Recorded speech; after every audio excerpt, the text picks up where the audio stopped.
Well, good evening, everybody. How are we tonight? Hopefully, everybody has had a great day and a great start to your weekend. Happy Saturday. We are back. And today, we're going to be doing stuff. That's what we're going to be doing. We're going to be doing stuff. Before we get into said stuff, Aylin, how you doing? How are the things?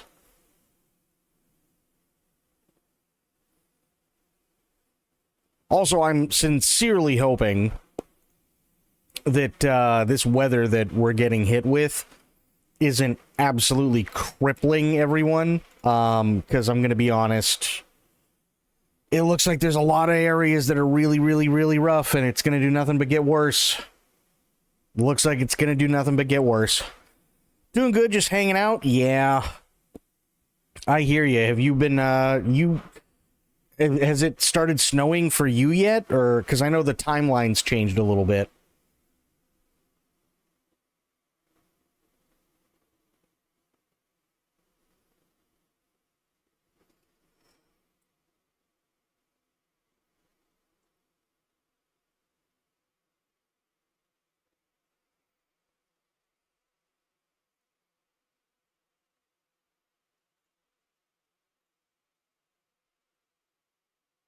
Do this. Good.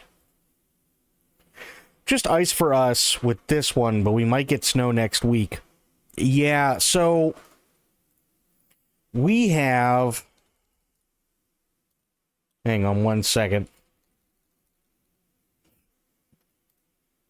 Excuse me. So according to AccuWeather, I am currently looking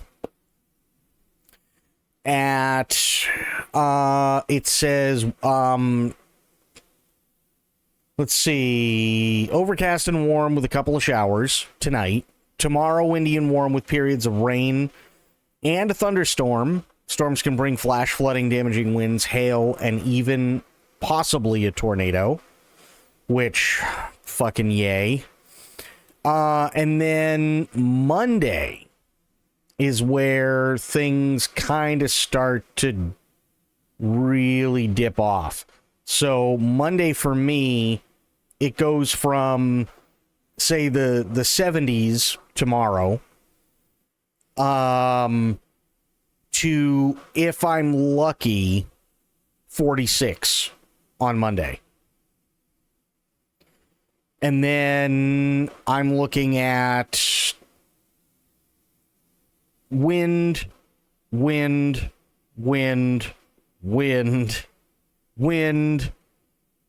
and wind. Like, yeah. So, I mean, thankfully it looks like things are going to kind of shift away from all the, like, really rough stuff. But at the same time, yeah, I think there's still going to be quite a few people who are going to be stuck with ice and freezing rain and snow and everything else. Well, they keep saying it's snowing, but it's not reaching the ground, but it's 29 degrees and feels like 17. Yeah, that's not good. That's not good.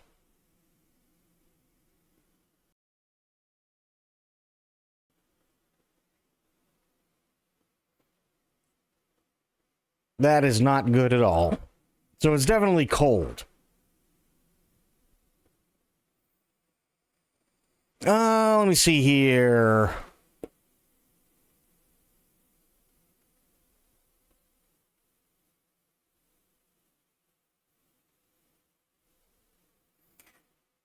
Where was the thing? There was something I wanted to do. Aha. Okay. Found the thing on YouTube, which is fantastic. Because I wanted to show you guys this in terms of what I want to do. But I have to find the specific one before we kind of get into anything else. Where the crap is it?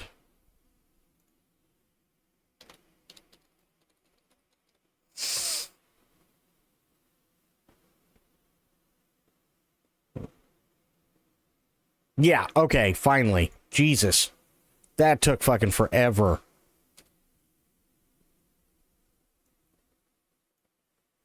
Finally. Okay. So, this is something that I alluded to yesterday. Well, not really alluded to. I talked about it yesterday. How I want to paint these minis in a very specific way. Now, there are two ways typically to paint Warhammer 40k minis, right? One of them is what most people call heavy metal, meaning it's very bright, it's bombastic. You can see a lot of the highlights and everything like that, and it makes it like pop out and, you know, makes it look pretty. That's cool. There's nothing wrong with that way, but I don't want to do it that way. I want it to make, I want them to look like they've been through the shit. That's what I want. I want these minis to look like these motherfuckers have spent years going through hell. And here is the grim dark way of doing it. I need 1,000 points of Black Templars for my next game. And I want them fast, efficient, and looking absolutely brutal. I'm not really used to painting Space Marines, but I already have a very specific idea of how I want them to look. So, today, I'm showing you my painting process, my intentions and perspective on the Black Templars in a very personal grimdark style.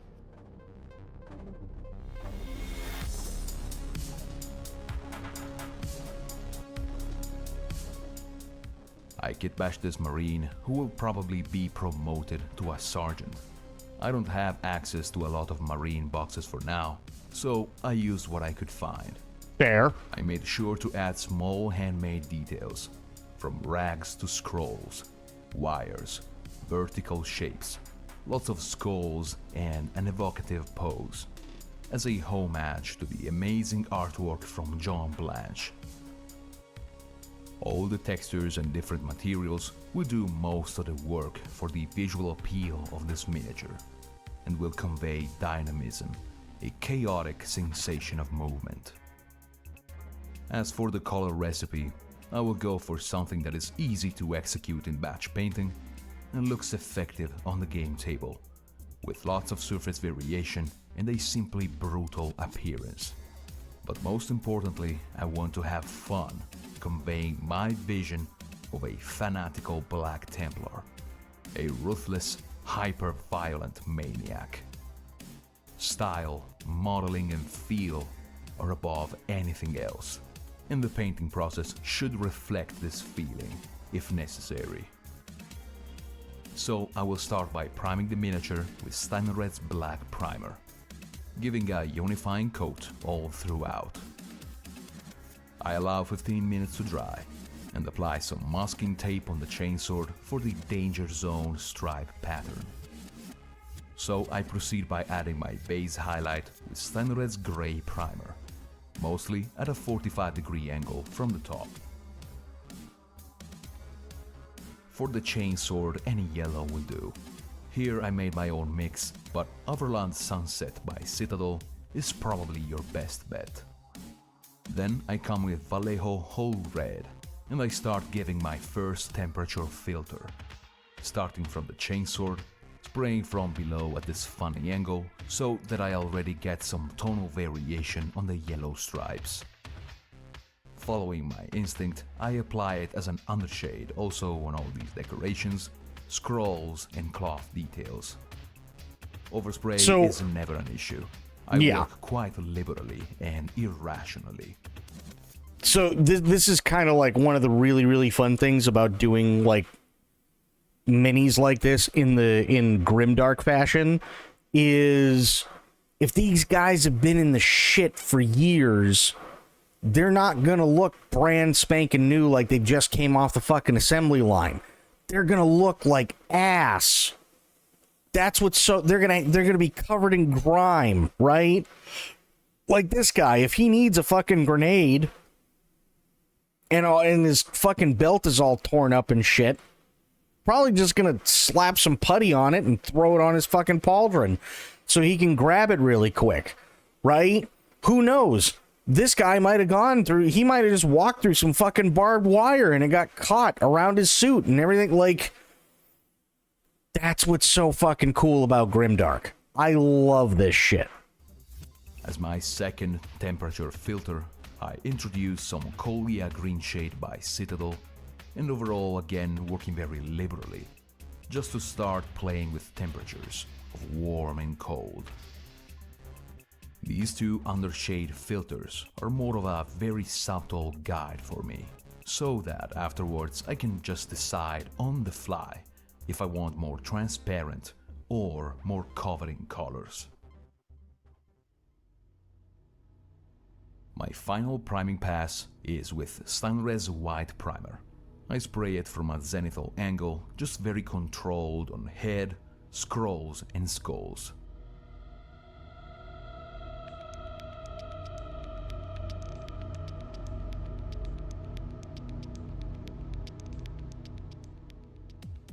These two are my test models for this project.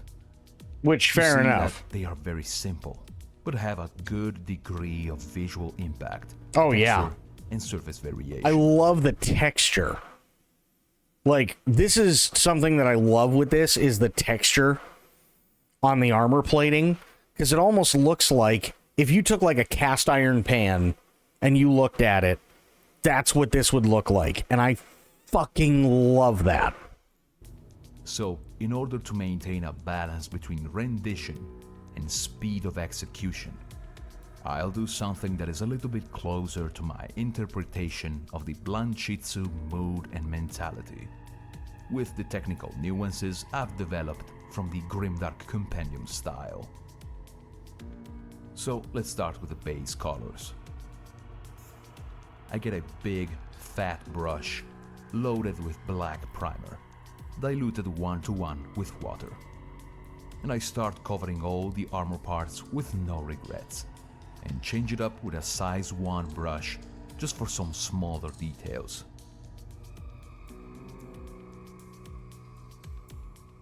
With Vallejo Bone, I start basing out some skulls and parchments and holy scrolls. On these skulls right here, it's important for me that they all look slightly different from each other. So I'll base out a couple of these with the color directly out of my wet palette, and others will have just a slight glaze with a more watered down mix.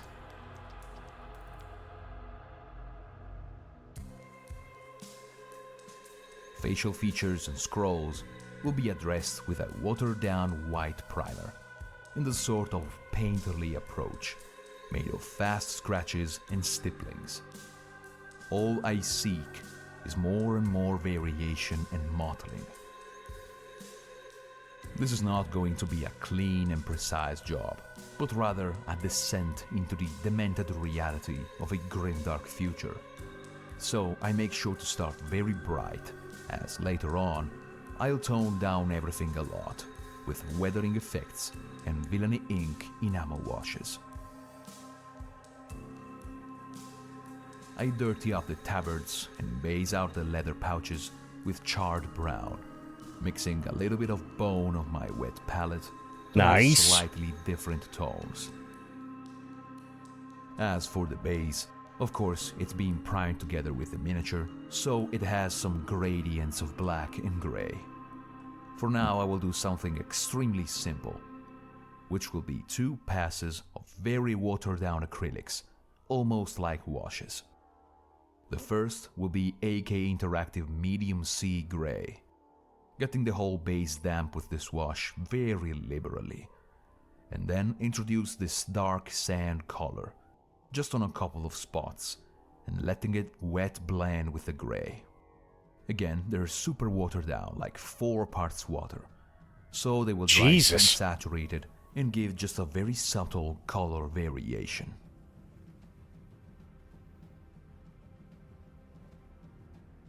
Perfect, so next up, I'll start addressing the black armor.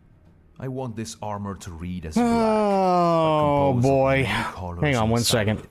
Juxtaposed one near each other in this very liberal, irrational way.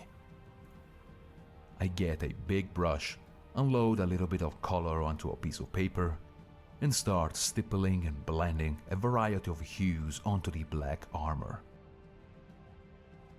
In no particular order, I use charred brown, bone, whole red, faded green, and gray blue. Here is where I really let my instinct go wild and embrace the chaotic process to create my chromatic black. As long as I don't create any intentional pattern that repeats itself, and I make sure to not let one color overpower the others, there are no other rules. So most of these colors. I was talking about this, I think, last week, right? And this is something that I kind of feel,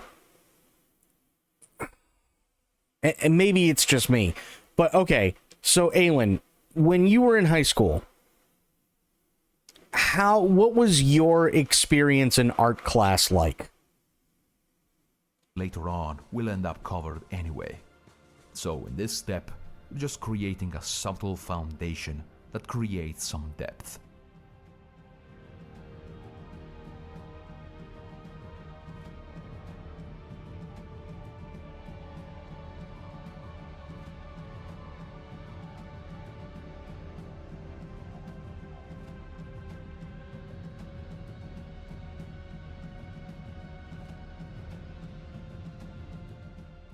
The only part where I put a little bit more reason is the right polderon, that I simply paint in the same stippling way, but in a build-up, from a charred brown all the way up to an ivory.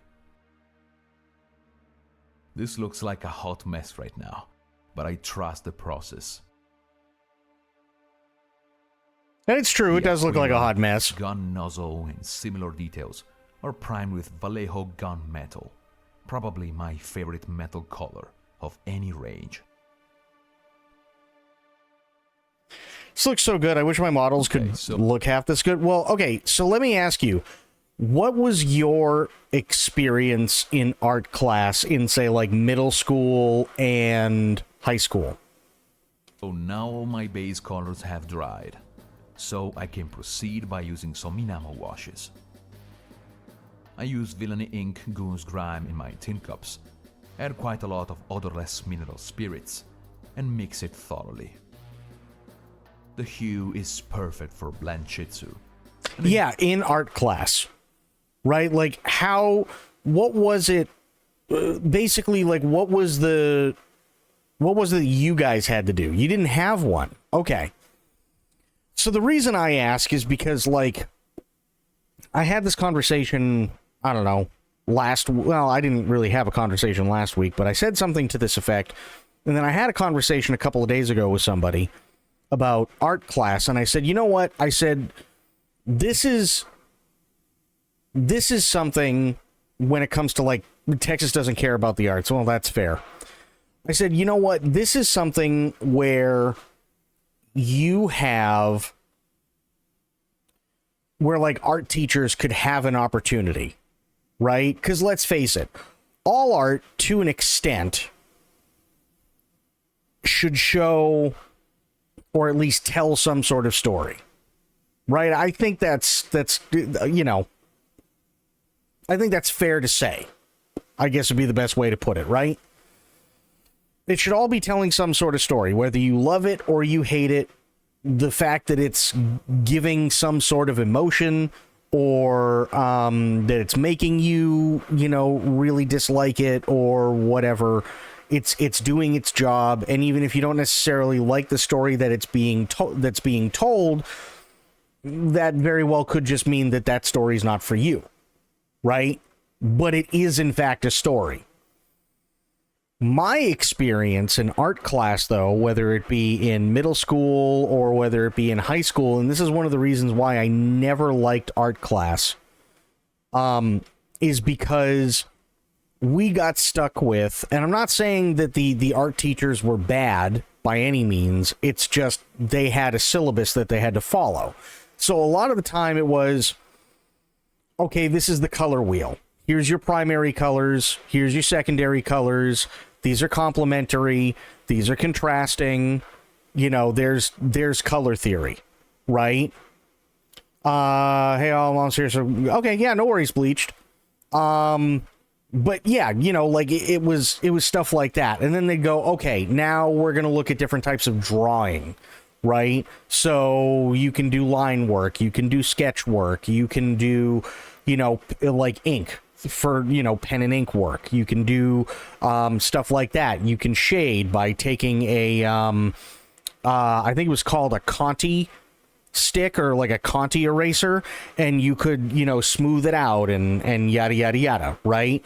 And then they tell you, okay, well, here's a bowl of fruit, and they take a bowl of fruit and they put it on a stool, and they go, okay, draw the bowl of fruit as best you can.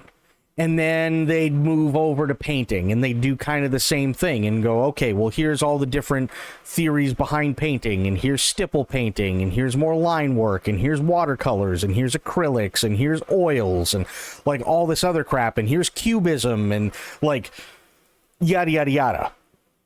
And then they throw all this stuff at you, and then at the end, they may bring out either the bowl of fruit again, or they, whatever, here's another thing, right?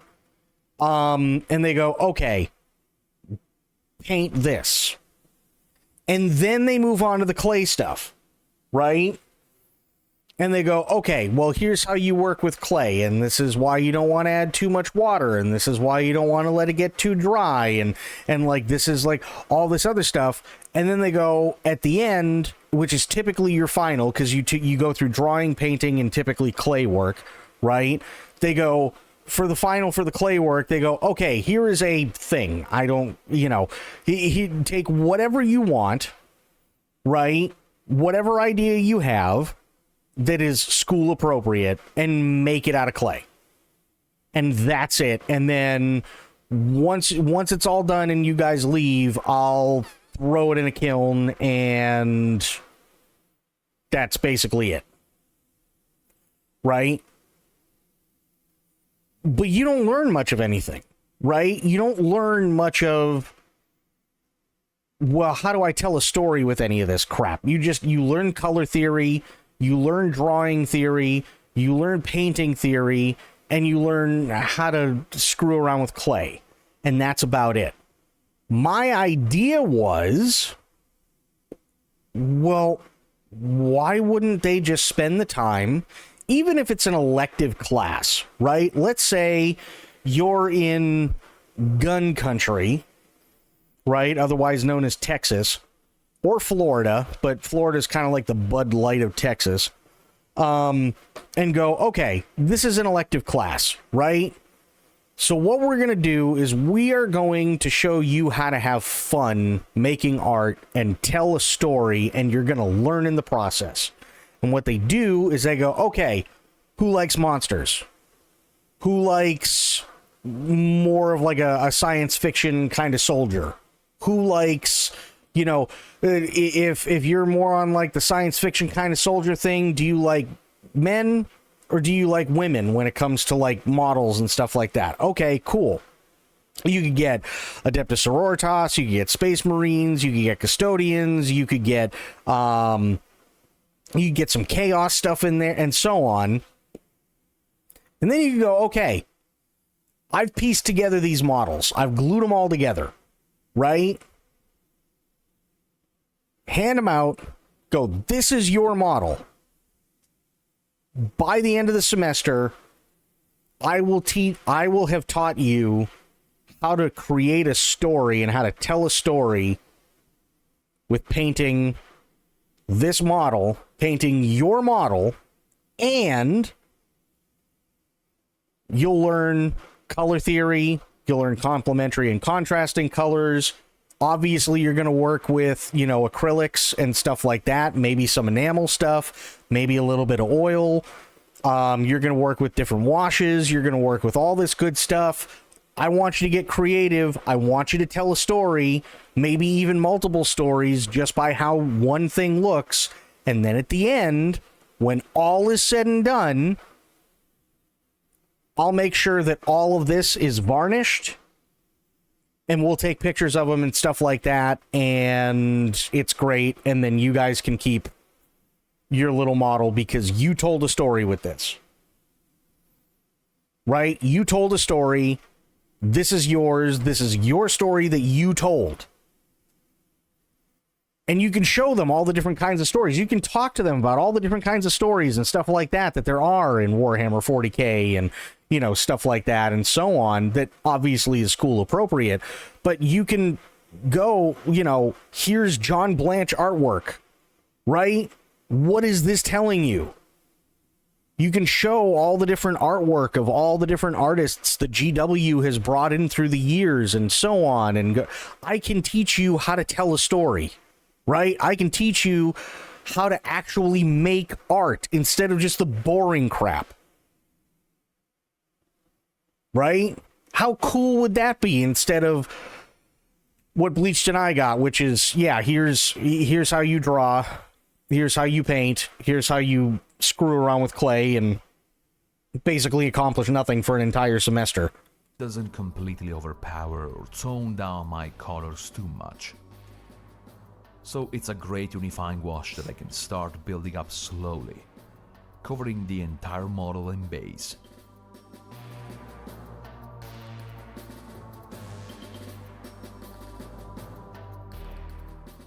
After a dozen seconds of blow dryer, I come with a cotton Q-tip dipped in mineral spirits and start removing the first layer.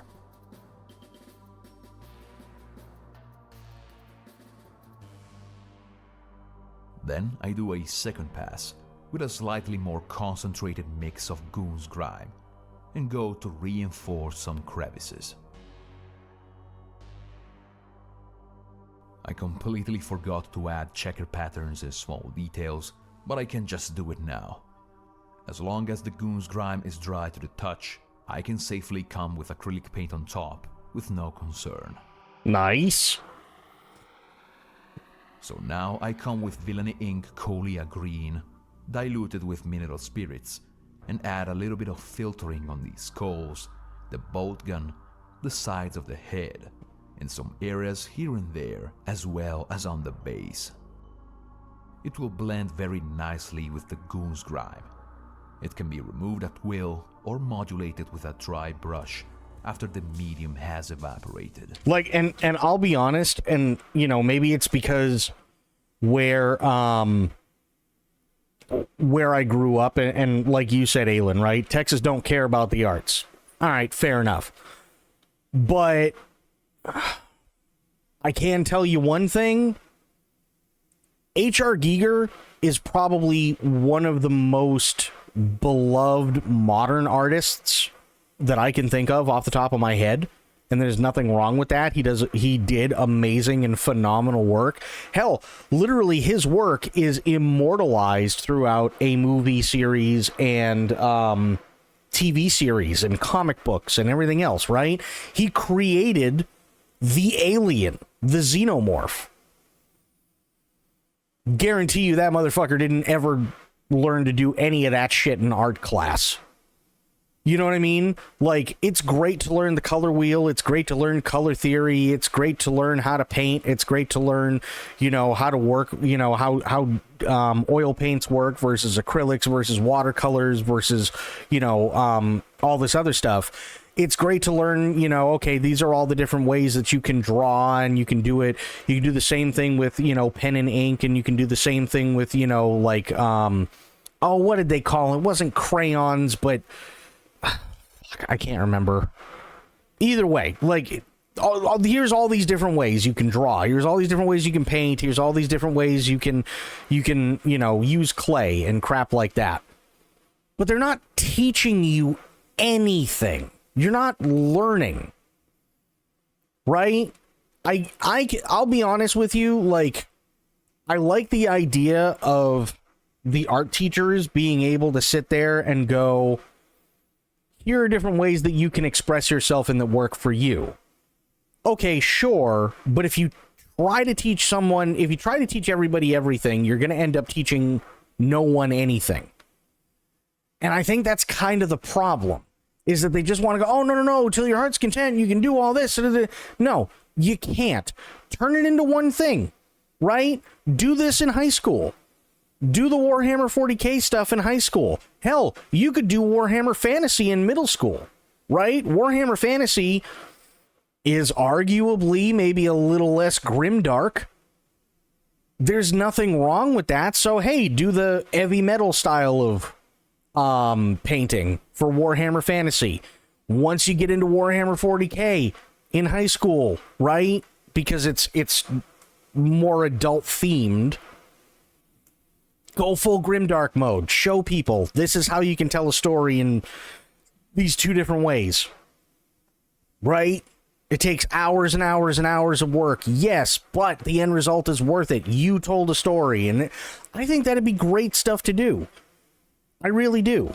And again, maybe it's because of where I grew up, but I love painting models. I've always loved painting models. I painted models with my dad long before I ever got into any art class as a kid, right? I was painting models with him. He and I would sit down. Like, I remember one project, we were learning about the Native Americans in my area of the country, right?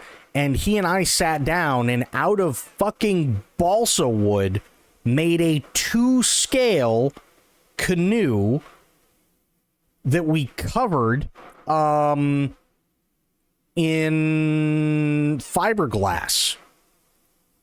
So we made a 2-scale canoe that we covered in fiberglass so that obviously, you know, it'd give it a little bit more structure and everything like that, but would also be something similar to what the natives used back then, or at least be there in lieu of, right? Because we're doing this as a school project. They don't want us to go out and actually like slaughter a cow and use cowhide.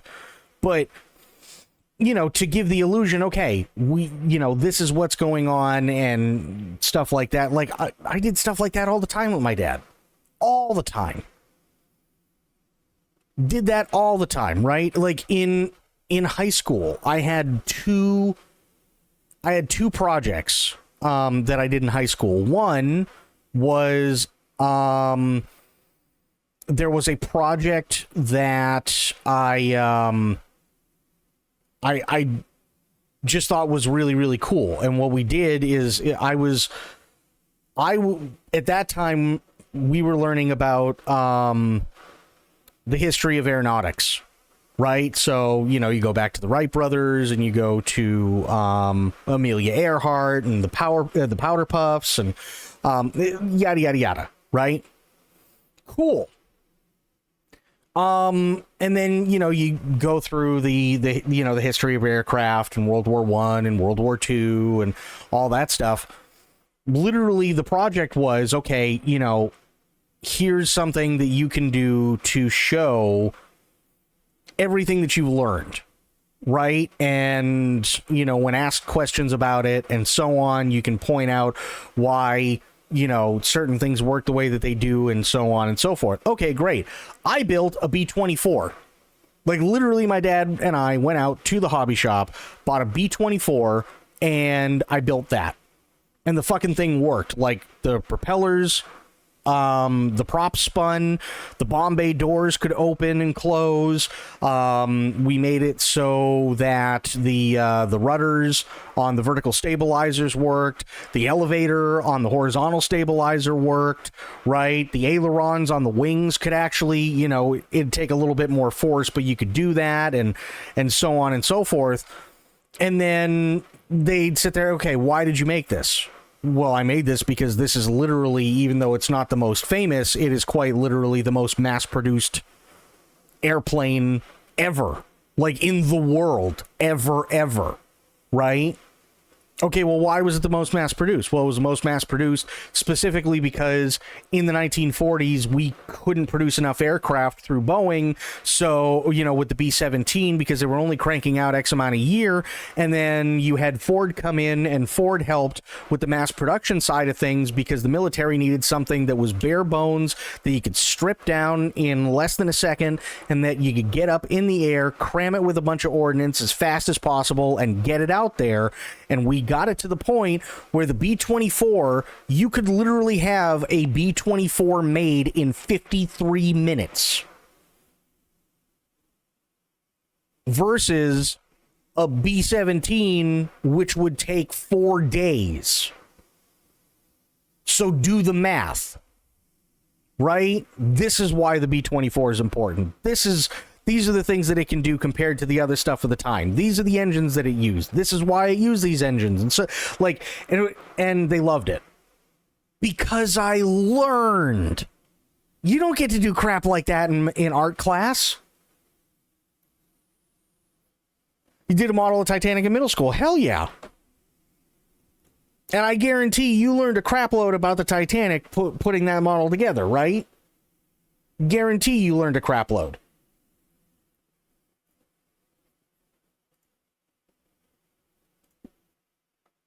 That's why I was sitting here and I was thinking about this, just watching all these videos, and I'm going, man, you could tell some amazing stories, and this would be badass for art classes. Hyper obsessed, yeah, hell yeah.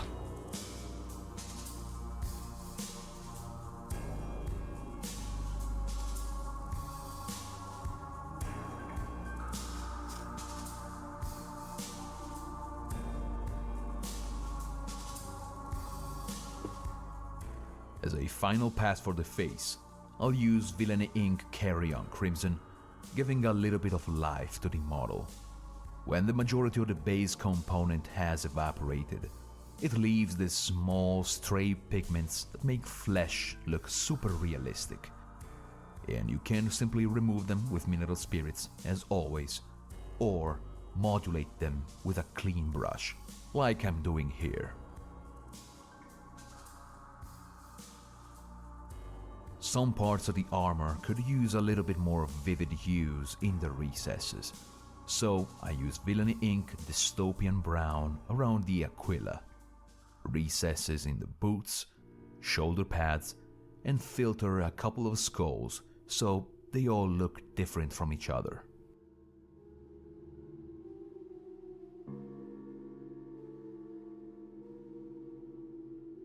This just looks so badass. And, I mean, literally, all this guy did was say, I want to make a Black Templar, and I want to make it in the grimdark fashion, right? And you're looking at this thing, and you're going, this is somebody, if this was real life, if this piece of art was real life, this is not someone I would fuck with. Here's a dude who's got a chain wrapped around his hand, carrying a gun bigger than my torso, and he's got barbed wire that looks like it just got stuck when he walked through a barbed wire fence, and he's got crap sticking out of his pauldrons, and he literally looks like he's about to die, but he's got hatred in his eyes. He's got skulls all over the place that he's using as fucking ornaments. This is a dude who's seen some shit, right? With all these passes of enamel wash, all those colors have dulled down quite a bit. But I feel we still lack that impact that makes it read as a pure black armor. So with either a big brush or a sponge, I take AK Interactive Carbon Black ink, unload the majority of the color onto my glove or a piece of paper, and start to apply it in a stippling motion on the up-facing surfaces of the armor and near hard edges. This will leave a texture as well that will make it even more interesting.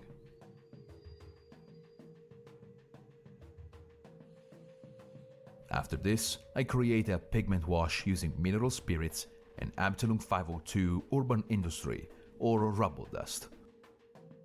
I applied generously on the base and in the recesses of boots, also in some bits of the armor where it would make sense for dust to collect.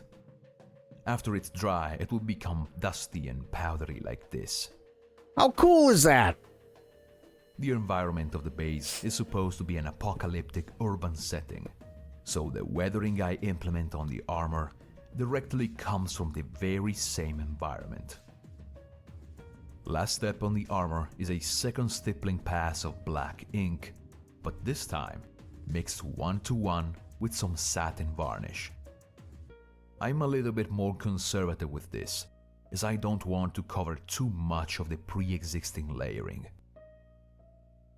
The use of satin varnish will make this dude, the camera work in this is amazing. You're absolutely right. I guarantee he's got a fucking lens that literally looks like you could get all the details off of the giant red spot in Jupiter pointed at this thing. Texture is even more apparent, and we go very well in contrast with the dusty and dry look of the pigment powder.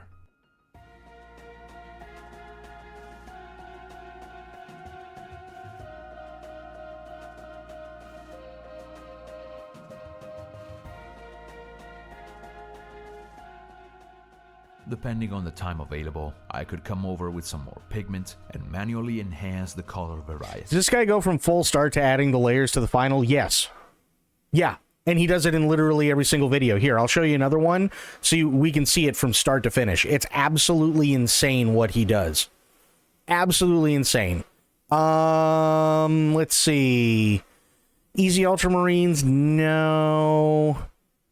Chaos Knights, no. Was it this guy that did Salamanders? Oh, Grey Knights are a good one. Grey Knights are a really good one, too. I keep forgetting about them. That's members only. Emperor's Children, Night Lords, Emperor's Children. Let me do this. Oh, no, wrong thing. Here. Salamanders. Yeah, here we go. No, stop.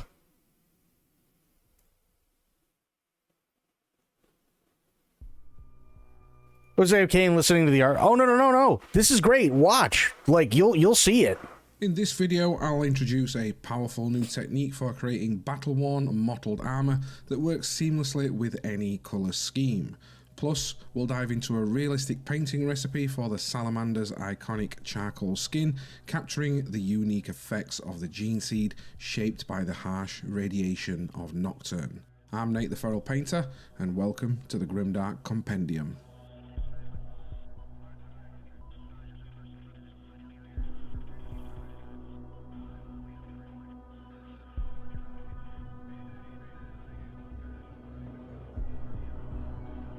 The Salamanders are a loyal Space Marine chapter from the volcanic death world of Nocturne. Known for their resilience, craftsmanship, and compassion, their jet black skin and red eyes reflect the gene seed's mutation from Nocturne's harsh radiation. Unlike other chapters, they prioritize protecting Imperial citizens, embodying their Primarch Vulcan's ideals of endurance and humanity. For this miniatures build, I naturally chose a pose and components that reflects the essence of these salamanders. So, literally, the only thing that this guy's done is he pieced the model together. He doesn't have any terrain or anything on the base. And it looks like he went over and just airbrushed a little bit of primer here and there where he wants certain highlights after he went over and probably did like a black primer. So that's where we start out. Such as hammers, knives, and a flamethrower pistol. I also added extra elements such as pipes, skulls, and tabards, and also some purity seals crafted from cheesecloth. Once satisfied with the assembly, I primed up the model with 2 thin coats of Stynylrez Grey Primer. The Salamander's colour scheme can be challenging to adapt for a grimdark aesthetic, as their bright green armour isn't typical of the muted tones associated with the grimdark style. To achieve a balance, I opted for a desaturated green that still maintains the iconic Salamander's vibrancy. I begin with a base coat of Dark Angels Green from Army Painter, however most paint ranges do offer a suitable match for this colour. With this base coat applied, I moved on to creating the worn mottled armour effect. First thing we need to do is apply 2 even coats of chipping fluid. And chipping fluid is a specialised modelling product used to create realistic chipped and weathered effects, and it works by forming a temporary layer between 2 layers of paint, allowing the top layer to be selectively removed and reveal the base coat underneath. Although typically used for traditional chipping and weathering effects, we can leverage this unique product's properties to create a distinctive and dynamic armour effect. Once applied, allow around 15 minutes for the fluid to dry and avoid using heat at this point, as it can compromise the product's effectiveness. You can, however, use the air from your airbrush to speed up this process slightly. Next, I applied a zenithal highlight to the armour using Army Painter's Goblin Green. True, coming in for 37 months. Thank you so much, True. How you doing, buddy?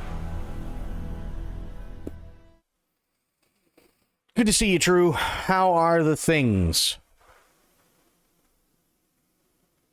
Focusing on the raised areas and leaving the base green in the shadows. Again, you need to let this dry. Bed rotting, fair. Using heat. So, literally all he's doing is he's going through and he's trying to get that salamander's green because he started with a darker green. He's trying to get highlights as to where he would want the salamander's green, the brighter one, to be, but he used chipping fluid in between both coats of actual color so that he can go back and he can use, if I remember correctly, he's going to use like mineral spirits to bring the darker green forward so that it has this effect as if the armor itself and the paint has worn off and has chipped off and stuff like that. Once that highlight layer is dry, here we go. Use a clean brush and water to gently tap and stipple the armor, reactivating the chipping fluid to reveal the darker green underneath. How cool is that? It's literally magic. I do advise to start with light pressure to control the size of the chips and gradually building up this effect. This process creates a worn, weathered look that reflects years of battle damage and environmental exposure.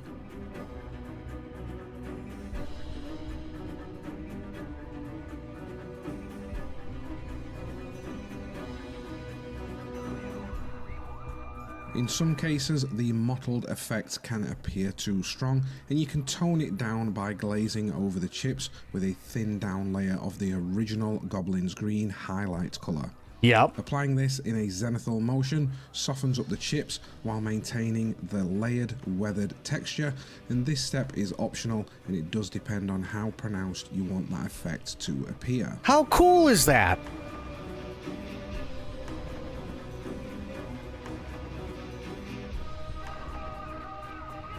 You wondered how that's done, right?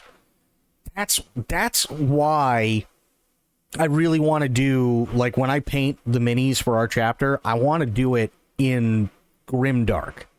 That's the style that this is called. It's called the grimdark paint style, and it just looks so good. At this stage, you can begin base coating the rest of your miniature. For the chipped areas of the armour and any leather sections, including the tabard, I used Citadel's Rhinox hide as the base.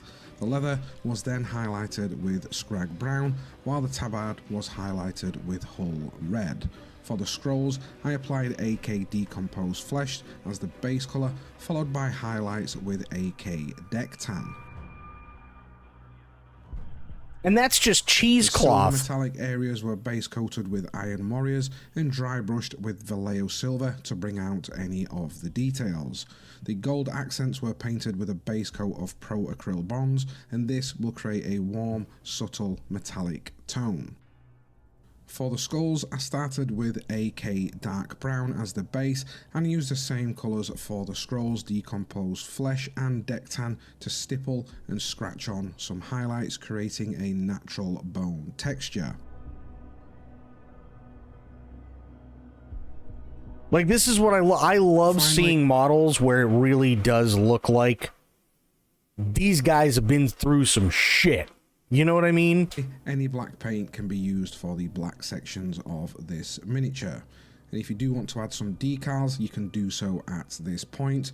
And to achieve the weathered appearance, carefully scratch away parts of the decal once they are dry. For a seamless finish as well, stipple some satin or matte varnish over the decals to help them blend naturally into the armour.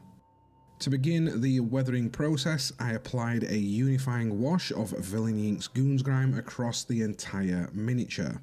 Whilst we've covered brush application extensively in previous videos, we often get asked about tips for airbrush application. The principles and thinning ratios remain the same, but applying Goons Grime with an airbrush has its own advantages.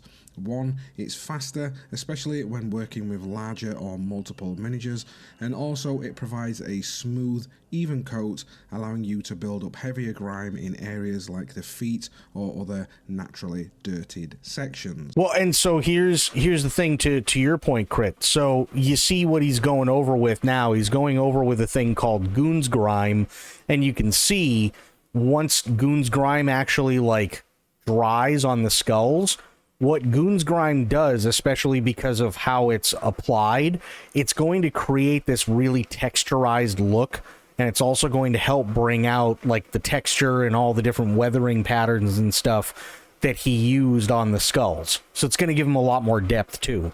Before using, I gave Goons Grime a thorough mix, and its thin binder makes handshaking quick and effective, and it can be thinned 1-to-1 with mineral spirits for airbrush application. I applied it in short, small bursts, building it up in desired areas, and once applied, I allowed it to dry for around 15 minutes, and it will dry to a matte finish, and a hairdryer can also be used to speed up this process if needed. Next, I used the reductive technique to clean and refine the grime. This technique is explained in detail by Dark Ages Workshop here on our YouTube channel. I do use a Q-tip or a sponge dampened with mineral spirit. By the way, this sponge that you see, you want to know what that is? That's literally just a makeup sponge. That's all that is. It's literally just a fucking makeup sponge. And I begin removing the Goons Grime, focusing on a general cleanup at first. Then, for finer adjustments and refinements, I switched to a brush which allowed me to manipulate the grime further, pushing the pigment into the recesses, creating streaks, and also cleaning up any harder to reach areas. This step provides a controlled, natural, weathered effect. Once the grime layer was fully dry, I wanted to add some more depth and contrast using Villainy Inc.'s Decrepit Filth. Like, look at that texture! My god! This dark brown, almost black wash is ideal for panel lining, adding shadow and deepening grime effects. I decant some onto a palette, and a large Citadel base works well for this situation, and I thin this 1-to-1 with mineral spirits. Using a brush, I carefully applied the thinned wash into the crevices and along panel lines to enhance separation and create richer shadows. Once you've given it around 15 minutes to dry, some areas may exhibit slight bleed effects depending on the application's heaviness.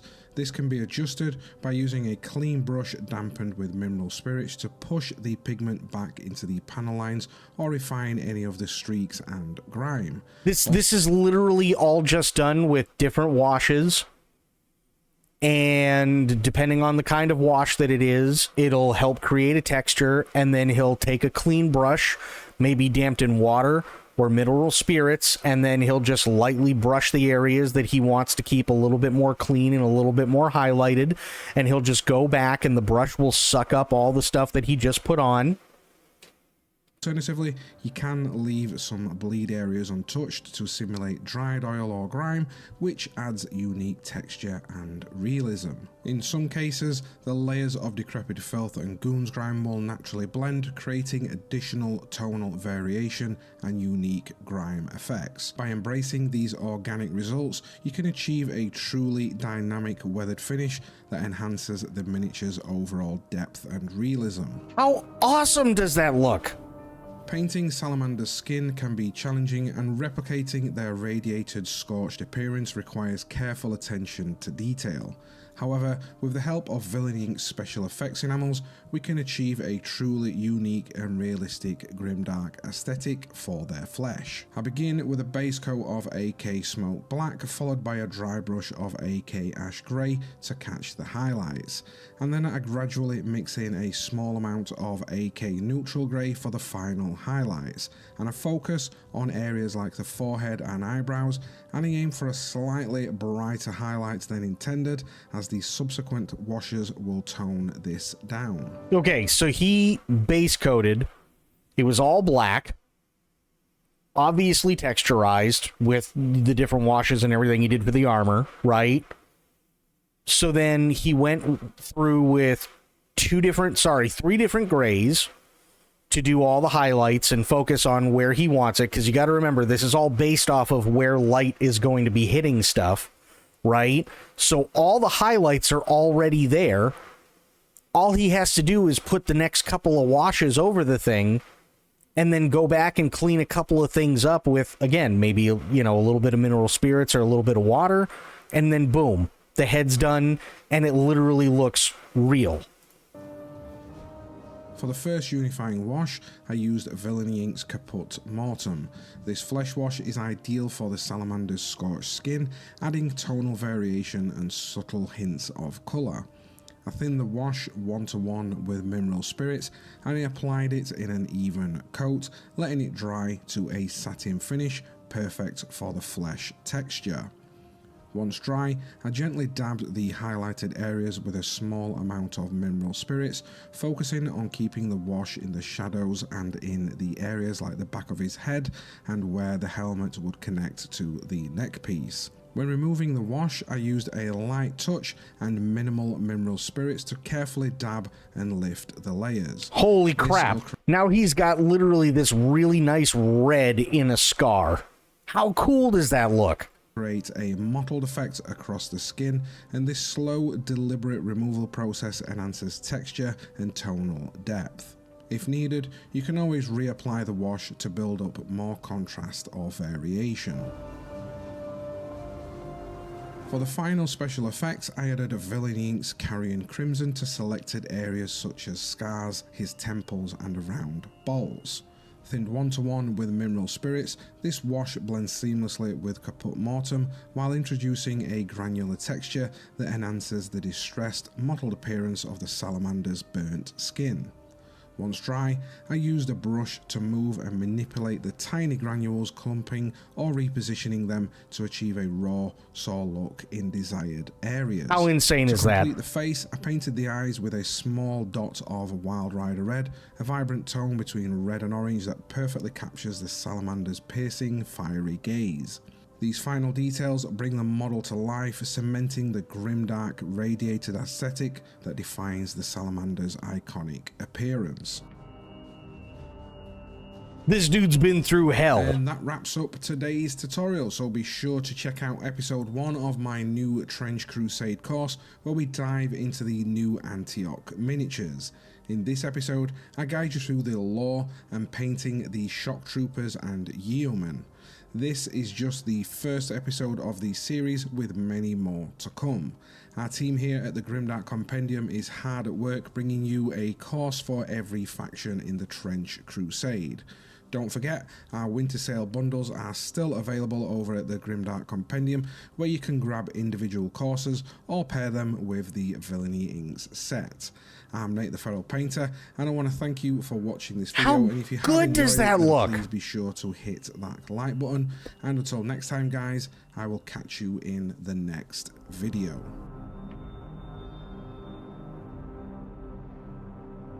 That looks so badass, doesn't it? That's what I want. I want, especially when I do, when I paint the chapter that we're coming up with, I want them to look like they've been through the shit. That's what I want. I want them to look like, I want the armor to be weathered.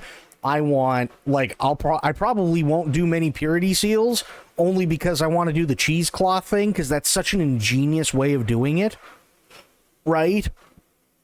I want the cheesecloth to use for purity seals, and, you know, do all these cool effects. You can even do, let me see if I can find it really quick, 40K OSL. Yes, okay. It's actually pretty easy to paint OSL better than 99% of mini painters. Fair? Oh, stop. There we go. So you can take something like the Grim Dark painting that we just saw, and OSL stands for Object Source Lighting. So you can then take everything that you've done with the Grim Dark painting, and then you can add object source lighting. So if they got a plasma pistol and it's glowing blue, you can do OSL from where it would be glowing blue and stuff like that, and you can add it on to paint Grim Dark painting. Miniatures. But you're hesitant. You might think it's too advanced, it's too hard to pull off, and you'll just end up ruining your model. But there's a way around that. I can make painting OSL as easy and fast as Warhammer pre-order go sold out, and without using an airbrush. I'll be testing different kind of light source on different surfaces, trying to fix those mistakes that make the effect look like poo-poo. True.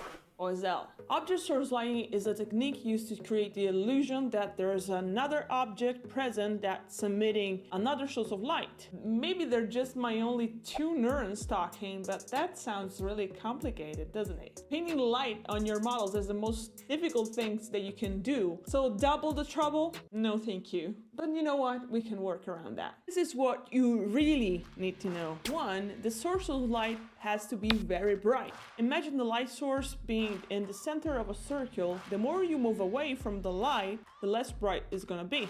And there's a first very common mistake I used to do myself that really ruins the effect. But let's talk about color first. You only need 3 colors in order to pull off this effect. With the technique we're gonna use, That wall looks fun to paint like that, doesn't it? just gonna pick a highlight and a shadow, and of course white, which is gonna be very important later. Alice from the future here. I forgot to tell you that's really important that you paint your minis before you do this effect. Just makes it a lot easier. Trust me. The gradient will be created by itself just by using 1 shadow color and 1 highlight color. That's it. It's that simple. And you know how I know that? Well, by wasting my time with intermediate steps that made no big significant difference. Yeah, you're welcome. But how the hell you achieve that smooth gradient without using an airbrush? What if I told you it's dry brushing? Dun, dun, dun. Before we dive in, a quick reminder, I'm trying to go full-time here on YouTube, so any support you might give this channel is deeply appreciated, from just subscribing. And I'll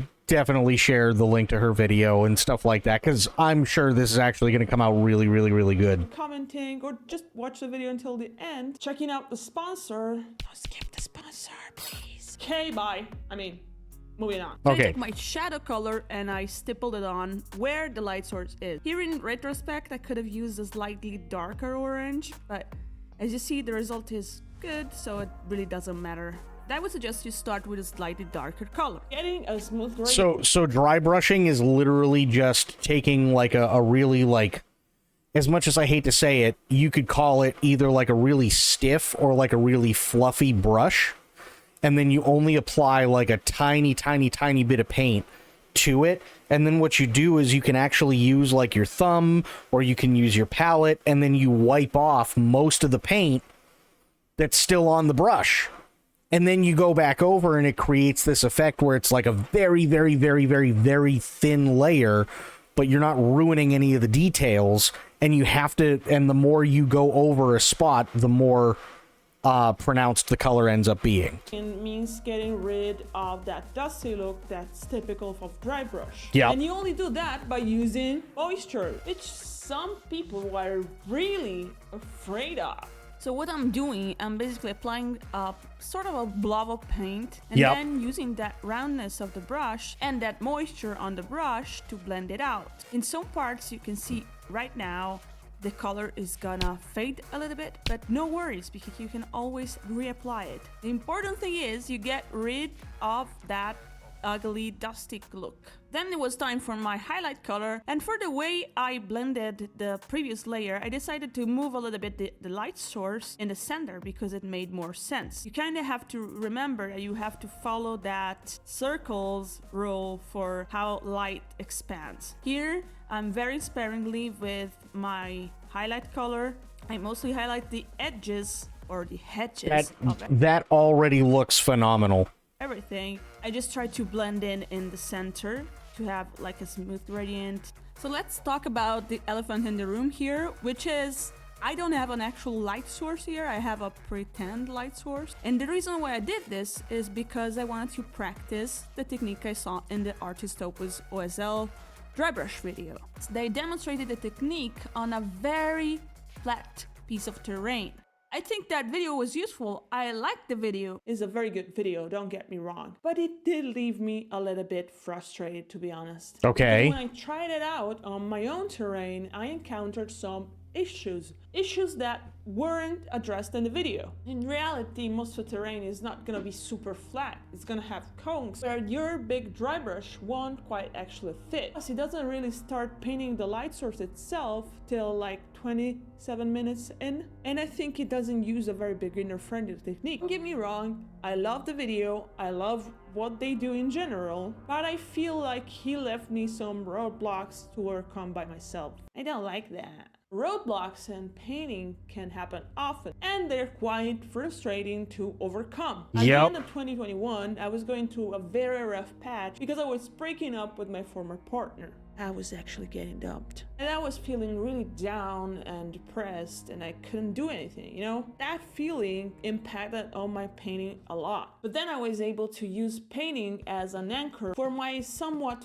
fragmented sense of self. And I was able to do that thanks to therapy.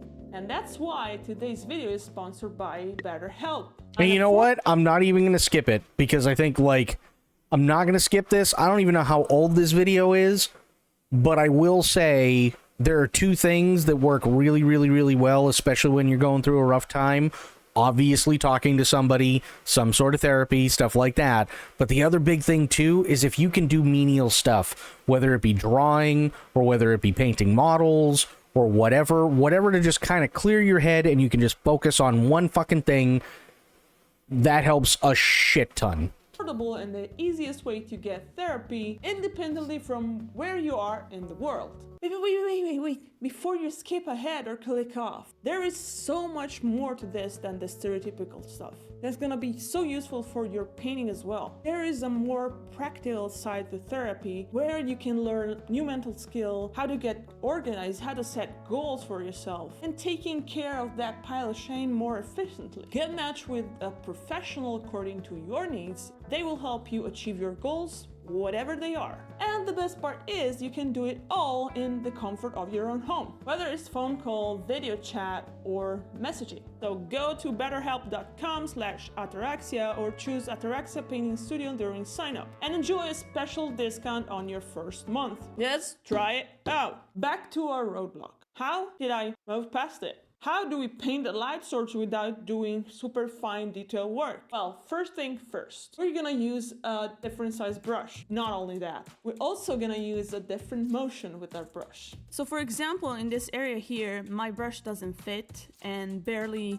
even this small one fits, so I have to stipple on the paint. When we use a smaller brush, it's gonna be slightly more difficult to get the effect that we want, but this is just one of the limitations of this technique. You just gotta deal with that.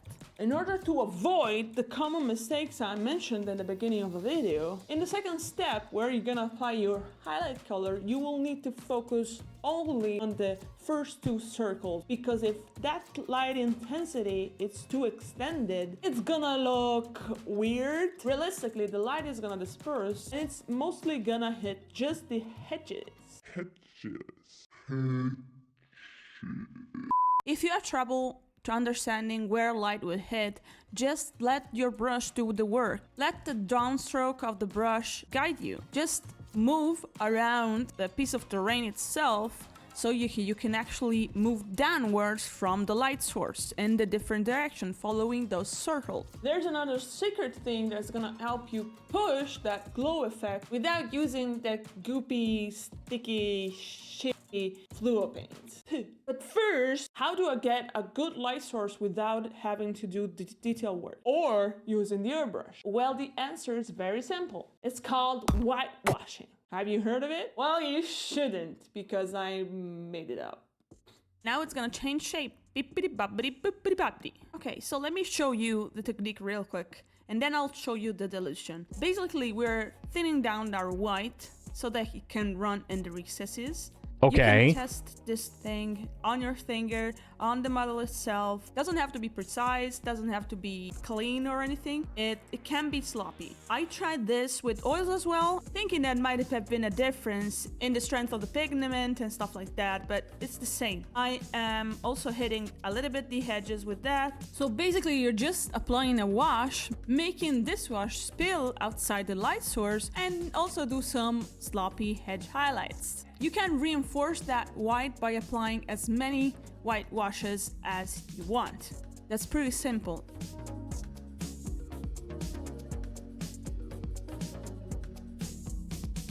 Well, let me show you the dilution in depth so you maybe can understand. I'll put in a drop of white. I'm gonna take 1, 2, and 3. It's gonna be very thin down. This wasn't enough. I had it more because then I test my consistency on my finger. You want this paint to run in the recesses of your finger. I think it's pretty hard. By the way, that's literally why, if anybody has ever done model work before, right? Painting it, like whether you're painting a car, whether you're painting a ship, spaceship, miniatures, that's literally why our hands are always like that. They're always a fucking mess. And it's because we're just testing shit out or wiping shit off or whatever, because it's amazing how well the skin shows you how something's going to work. To see because it's white, but basically it's this. You don't want it, you want transparency. Now what? You're left with that bird poop on your light source. How do you actually make it into something that glows? Contrast paints. And sure, spraying it with an airbrush would make the effect look even better and cleaner, but many people don't have an airbrush. Contrast paints are a very good solution. And there is also another thing that will help you to take full advantage of the contrast paint's properties. Here I had a couple of brushfuls of this ink to my contrast paint so I can retain those contrasting properties, especially if I'm painting like flat surfaces. And these are really powerful. You don't 100% need them to pull the effect off. Use pure and not just diluted with contrast paint. It's gonna allow you to push the effect with zero effort. An optional step, especially here on terrain, is gonna be reinforcing those white highlights. This is easy because you're just gonna highlight the edges using the back of the brush, so no skill required, no steady hand required. And once that dry, you're gonna go back with your glaze contrast paint thing, and it's gonna get real glowy real quickly. I think I demonstrated how easy it is to get a glowing effect using a quite unconventional mix of techniques. But what about small surface, Alice? I tried using dry brush, but this area was way too small to take advantage of the brownness of the brush. I found myself the same problem I mentioned at the beginning. Light effect was too extended. It didn't look natural. It just looked poopy poop. poop. So I tried a different path, trying to adapt the whitewashing technique to smaller surfaces. I'm gonna use the whitewashing technique, and I started like this. Can you spot the mistake I made? Okay. You'll get it later. I started applying the wash into the plasma coil. Here it's just easier to figure out the consistency because you just let it flow outside the borders and let it flow I see the problem, I think. Is she didn't paint the rest of the gun where she wants the glow to be. Into the recesses. Simple as that. Just remember, especially in small models, paint it before you do any kind of effect.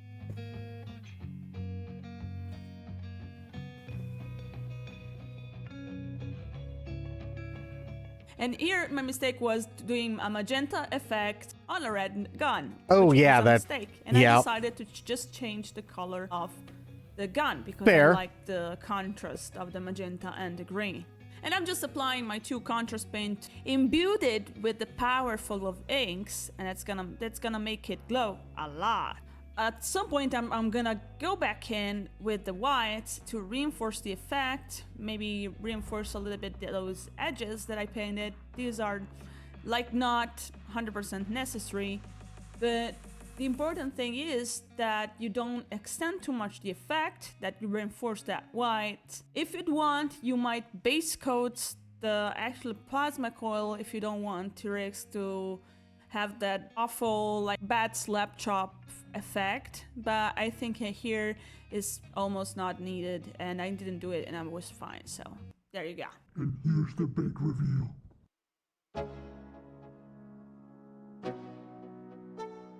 Which, again, it doesn't look bad. What she's talking about with the slap chop effect is typically, like, say this gun was a little bit closer, or where I should say the glow was actually closer to the actual armor and whatnot. What a lot of people will do is they'll do what's called a slap chop, which is they'll dry brush, but they'll only dry brush, like, certain areas of the armor because, let's say, the glow effect is so close to whatever the armor is going to be, and that's all well and fine. But the problem is that you can also, if you're not careful, you can lose like a fuck ton of detail that you spent possibly hours putting into the mini or the model itself, when typically all you really need for something to stand out is maybe just something like this, where there's a little bit of glow. You don't necessarily have to go overboard.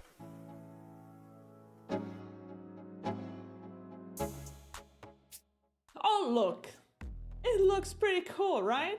And sure, it's not perfect in any way. And I think this is a very good way to get acquainted with the different dilution of paint without being super overwhelmed by it. And if you notice, for most part of the video, I use dry brush. It's not the regular kind of dusty dry brush. What is it then? So if you want to have a nice looking glow effect and taking advantage fully of this video's knowledge, watch this video. Yeah, where it says, oh, hey, it took me 20 years to figure out how to dry brush. But here's what I am going to do. Here's this. I'm actually going to like the video, and I'm going to subscribe. I don't know, or this was done a year ago, but you know what? Fuck it. Good on her. So, like, there's a ton of different stuff, right? And you can, I mean, like, I think this is actually the video she was talking about, which is OSL for beginners, make anything glow. So, I mean, there's tons of stuff that you can do, right? But I want the glow, but I also want the grimdark, and I want all that good stuff, and it's really, really, really cool. And here's the funny thing. The really funny thing about all of this, if this was 5 years ago, none of this would be on YouTube. None of it. No, I don't want to glow. I want the minis to glow through OSL. So it's like, if this was 5 years ago, none of this would be on YouTube. Literally none of it. Right? It's really, really, really cool to see this stuff now. And a lot of people are like, oh, yeah, no, you just get a fucking airbrush. First off, I don't think you understand. I don't think a lot of people understand just how much space you need for an airbrush. Okay? Not only do you need an airbrush, but you need an airbrush that has some form of regulator attached to it. I don't care how quiet an airbrush is, and they do make really quiet airbrushes, but it is always going to make a noise, right? So you have to be ready for that. Second, you also have to have an area that you're not going to care about if you get paint on it. That's number two. That's kind of a big one. And third, and most importantly, this isn't something where it's just like with airbrushing, it's not something where you can just do it in your room. Why? There's kind of this thing called fumes. Not only are you going to get high as fuck, but at the same time, it's kind of like the bad high as fuck, right? So you need preferably somewhere next to a window where you can have a fan going, like an in-window fan or something like that, where it can just constantly go, right? And it can suck, it can get the fumes out and suck it out through the window, right? It's a giant pain in the ass.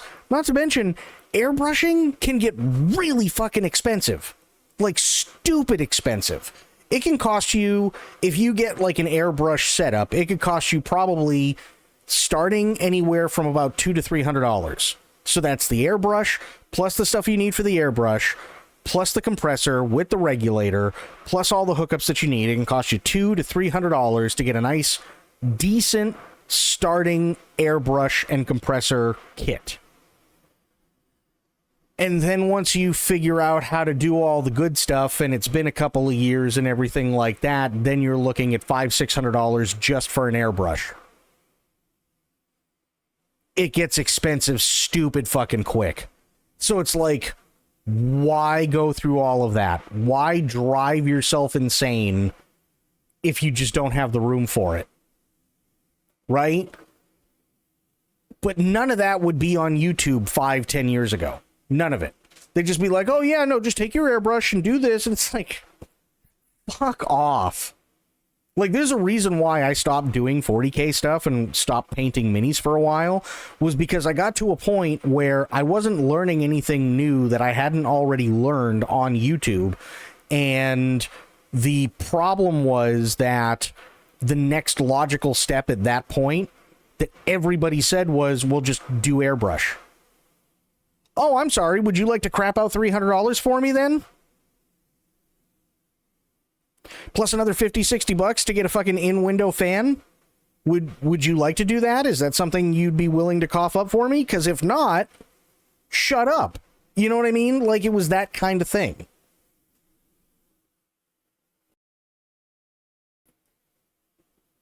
So, yeah, 5-10 years ago, none of this stuff would have been on YouTube. But that's why I love this stuff. That's absolutely why I love this stuff, because it makes life so much easier, and people finally got their heads out of their asses and realized, okay, maybe not everybody has access to an airbrush, or maybe not everybody has the room that's specifically set up to allow them to airbrush. Not convinced you could get the same effects with airbrushing. Sure, you could get some cool color gradients. Well, so here's the thing, right? And I've used airbrushes before. Airbrushes are great because it's not just, oh, you have to do it at a distance and, depending on the pressure, it shows you how much paint comes out. There are different needles that you use. And the other thing too is you have to be aware of what needle you're using and at what distance it's going to be effective. Those are the two biggest things, what needle and what distance. So you can have needles that will get like really, really, really nice pinpoint precision with very, very, very little paint and give you amazing effects. But if you're not used to using something like that, you're just gonna go, oh well, I could use this one and it'll make it a little bit bigger, and that's great. And then you just and it just looks like shit.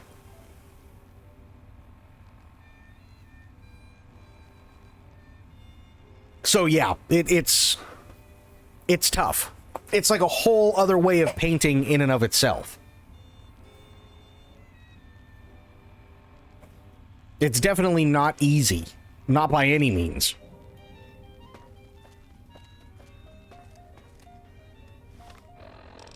Okay, aid.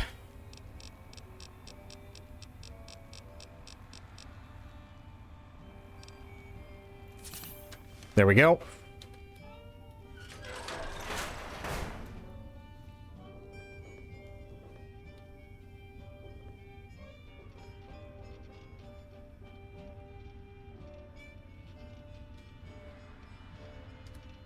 Oh, she's petting a dog.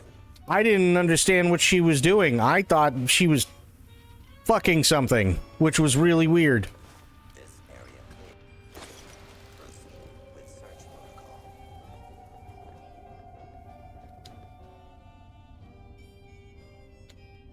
Please step into the open and identify yourself. Law-abiding citizens have nothing to fear. Like, I'll show you in a little bit what a really amazing airbrush job looks like, and you'll see what I mean. Because it is amazing. Hang on. Let me do this.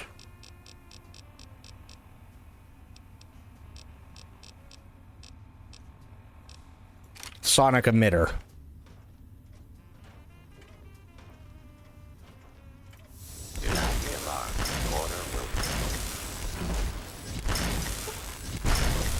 There we go.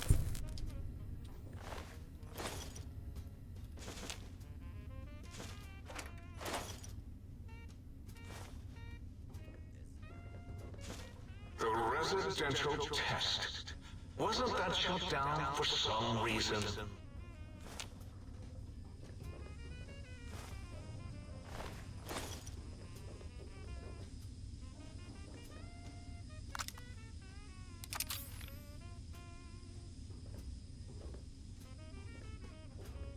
I will say one thing, though. Even with airbrushing, there are times where you do need to do dry brushing. Clear. Proceeding with search protocol. For your safety, please stay covered until the lawbreaker. Airbrushing is great when you want to, Oh, yes! My pet, Gabe! I'd forgotten about the old boy and the countless experiments I'd done on him back at Higgs. Gabe? Gabe! You're about to have your favorite treat. A visitor. Won't that be nice? Don't eat the visitor, boy. Don't, please. Gabe would bark and snarl and bite whenever anyone came to visit. That's why I replaced his legs with spare parts and fed him a steady diet of psycho-labor.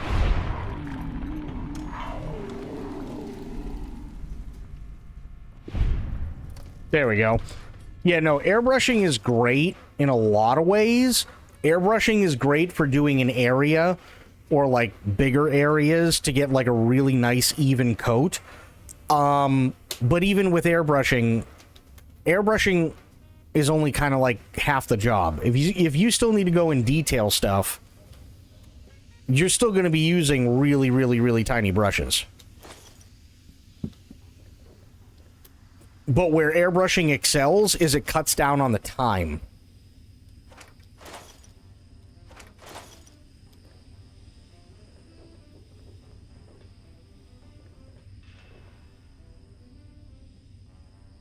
Residential observation, what? Then seeing it's pretty much said that Jacob Elordi will be the next Bond. Jacob Elordi?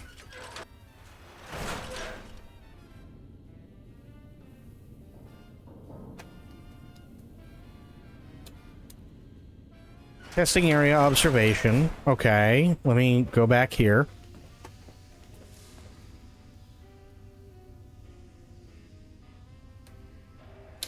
kennel.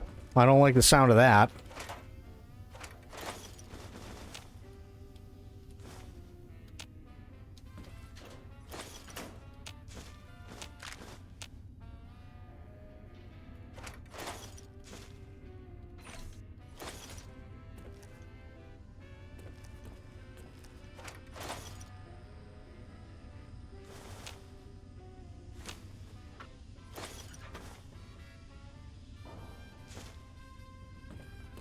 Okay, hang on.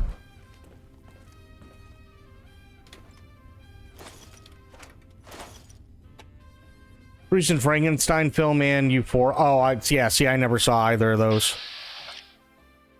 I heard Frankenstein was actually really good, though.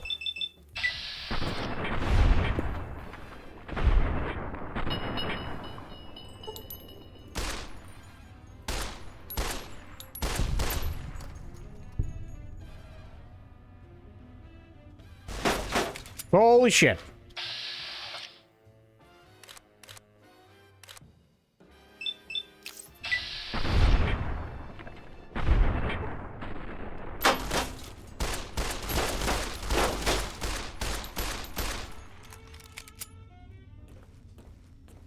Back up, back up.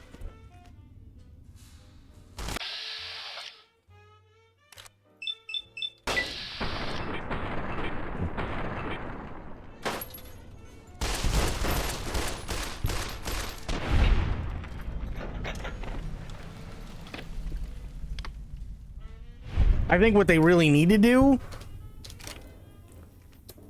is if they really want me to if they really want to convince me that somebody's going to be a really good James Bond, there are two things that they really need to do. One, which is really, really, really important, make a good fucking story. Seriously.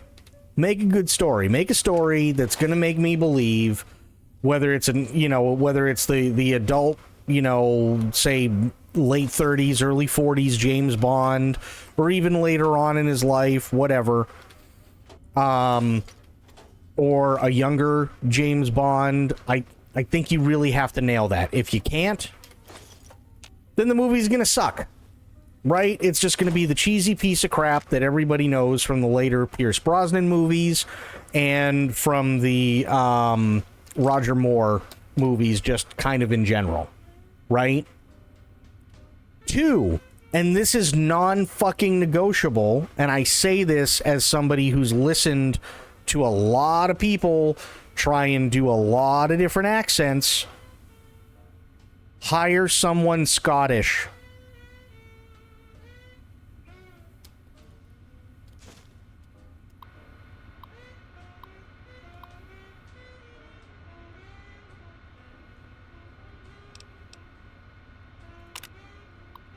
Dr. Richardson, we just received the latest shipment of dogs for the Cyberdog experiment process, but, well, frankly, I think our suppliers screwed us. The animals must be basically feral. Every time we get close to the shipping kennels, they let out with the most god-awful hissing and, well, rattling is the only way I can describe it. Please advise, should we open the kennels or just send them back? So at Dr. Richardson's request, we opened one of those kennels from our latest shipment. The dog inside, and I use that term very loosely, appeared to be suffering from a truly horrendous case of mange. And upon being released, it immediately attacked, killed, and attempted to swallow whole Specialist Akers. Luckily, the situation has, for now at least, contained itself, and Specialist Akers was a very large man, and the creature has choked to death. Does anyone know anything about this shipment? Please advise. In light of the large number of fatalities due to the latest shipment of experimental test subjects, the shipping department is going into lockdown. I give you my personal assurance that as soon as this plague of monsters has been dealt with, I will work overtime to get your deliveries to you in a timely and efficient manner. As I am currently the only surviving member of the shipping department, however, there may still be some delays. Until then, Dr. Callis in the X13 has the password for the area. Skippy. Sole survivor. Oh, poor Skippy. In our last supervisor meeting, we discussed the possible benefits of a small shipping accident. We are considering studying the unexpected specimen's behavior by releasing them into our test area before removing them from the X8 facility. The shipping department will remain in lockdown until a decision has been made. Dr. Adam Figgis, MD, PhD, DV, MDD, MDD, test supervisor.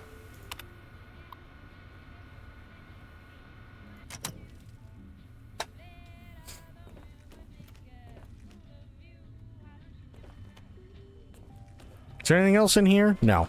Well, nope. Wait, hang on.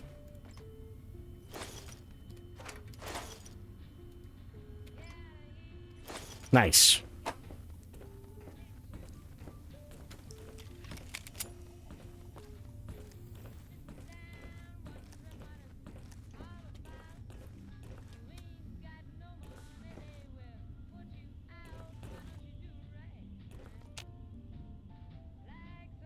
Requires a key to open X8 central facility. Requires key.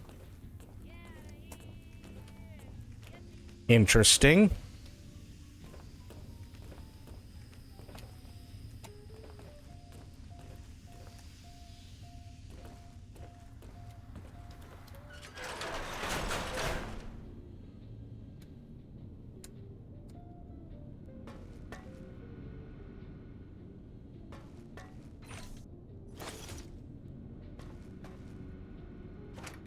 Okay, that's all empty. I was here before, though. And I got, like, jack shit out of it.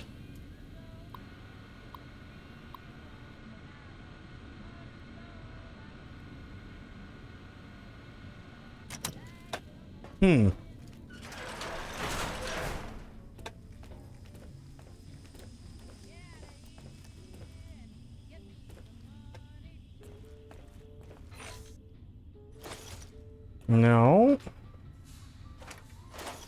No.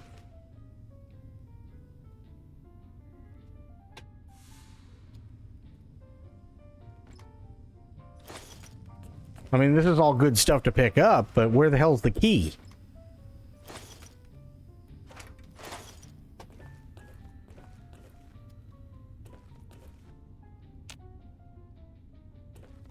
It requires a key.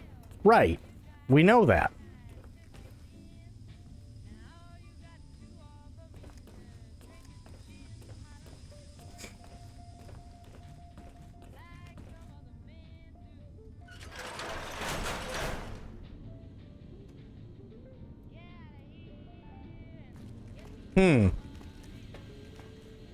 There's no way this is it, right? There's got to be more. Mr. Orderly's dead. We know that. Kennel. Okay. Requires key. Right. Where's the fucking key?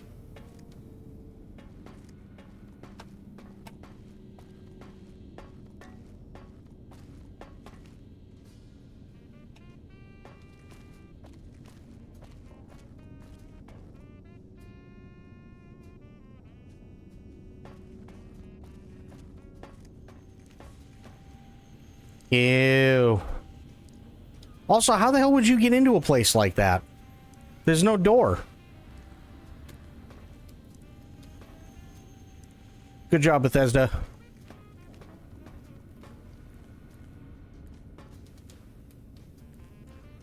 That's empty. That's empty.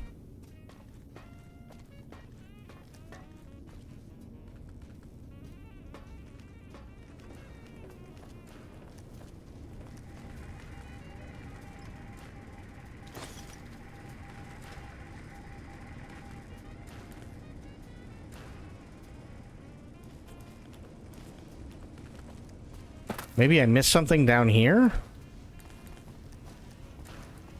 I don't think I did. No.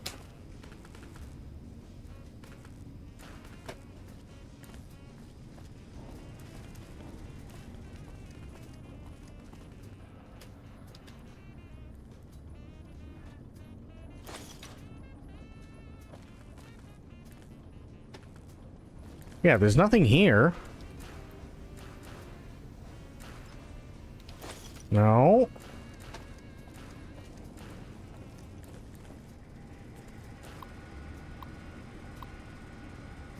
Clear splicing area, sure.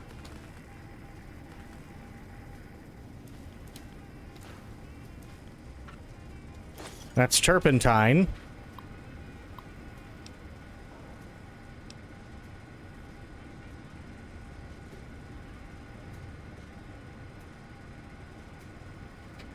It's funny, most of the complaints I've seen about him aren't really about his acting or much really, but they're mostly about his height because he's 6'5". I mean, let me put it this way, it's gonna be tough. It's gonna be really, really, really tough if they do it right. It's gonna be really tough to find, love interests who are going to be able to project the same way that he does.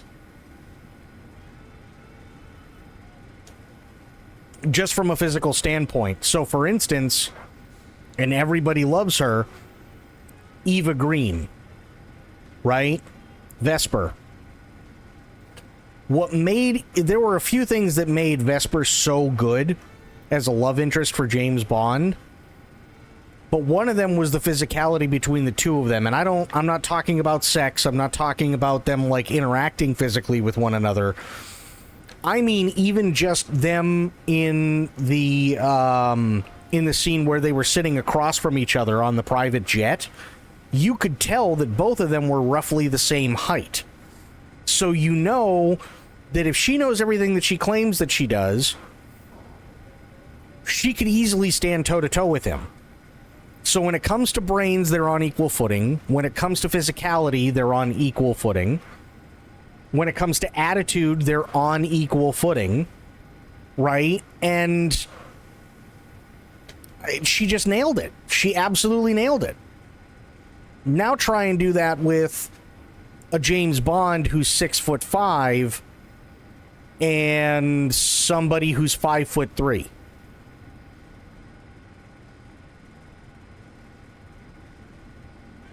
You see what I mean?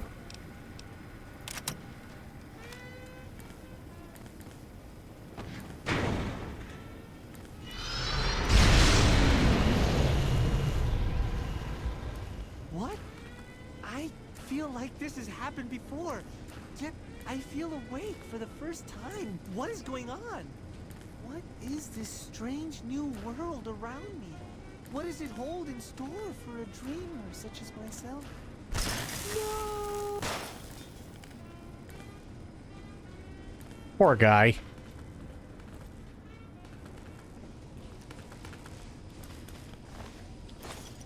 I'll take your energy cells, though.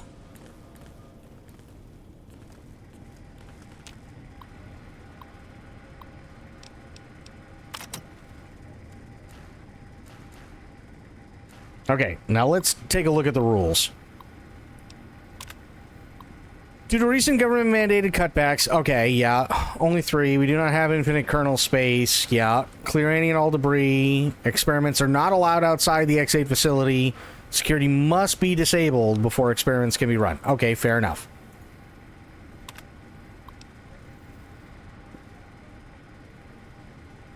Splice lobotomite and dog. Oh boy.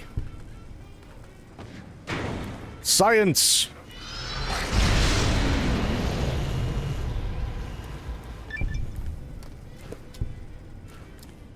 Had an experiment that went horribly awry. Yeah. Yeah, it did.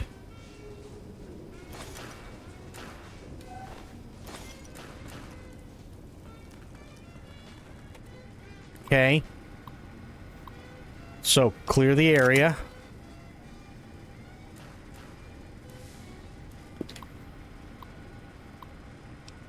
Splice robot and dog.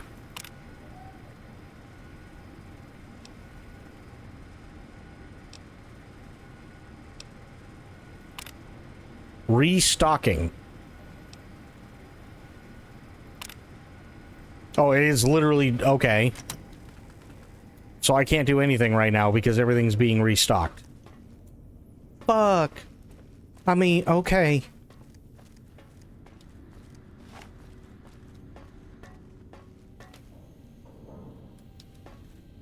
See, look at this. There's no doors. There's 0 doors here.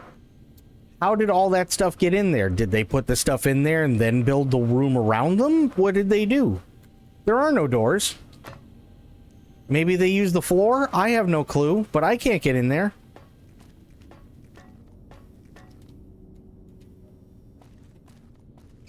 Yeah, 6'5" is that's gonna kind of be a rough one.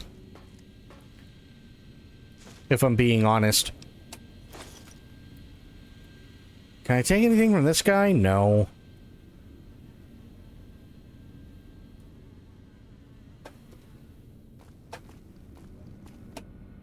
So I gotta get into the kennel somehow, but I don't know how.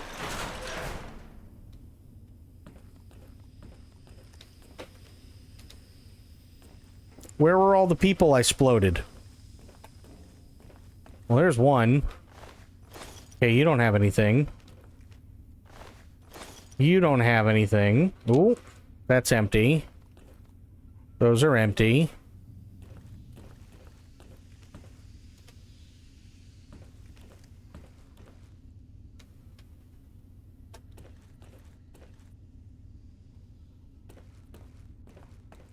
Maybe it's in here somewhere? I don't know.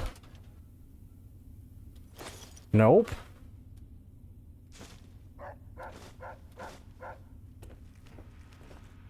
Oh.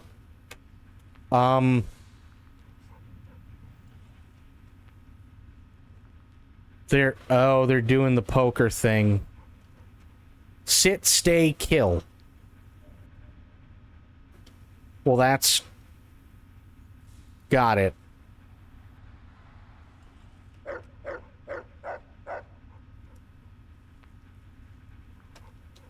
Not creepy in the slightest.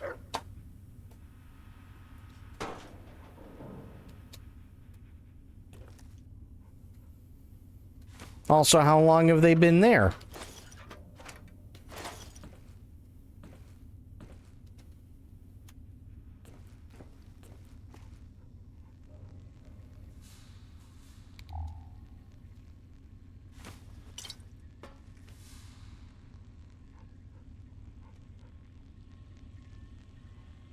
And I can't do anything here. Can't even take the pencil. Which is sad.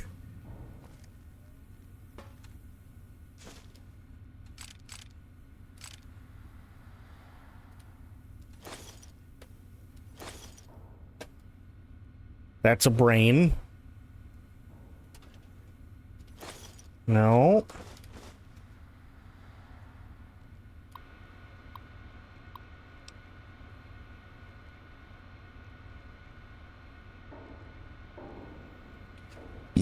Nope.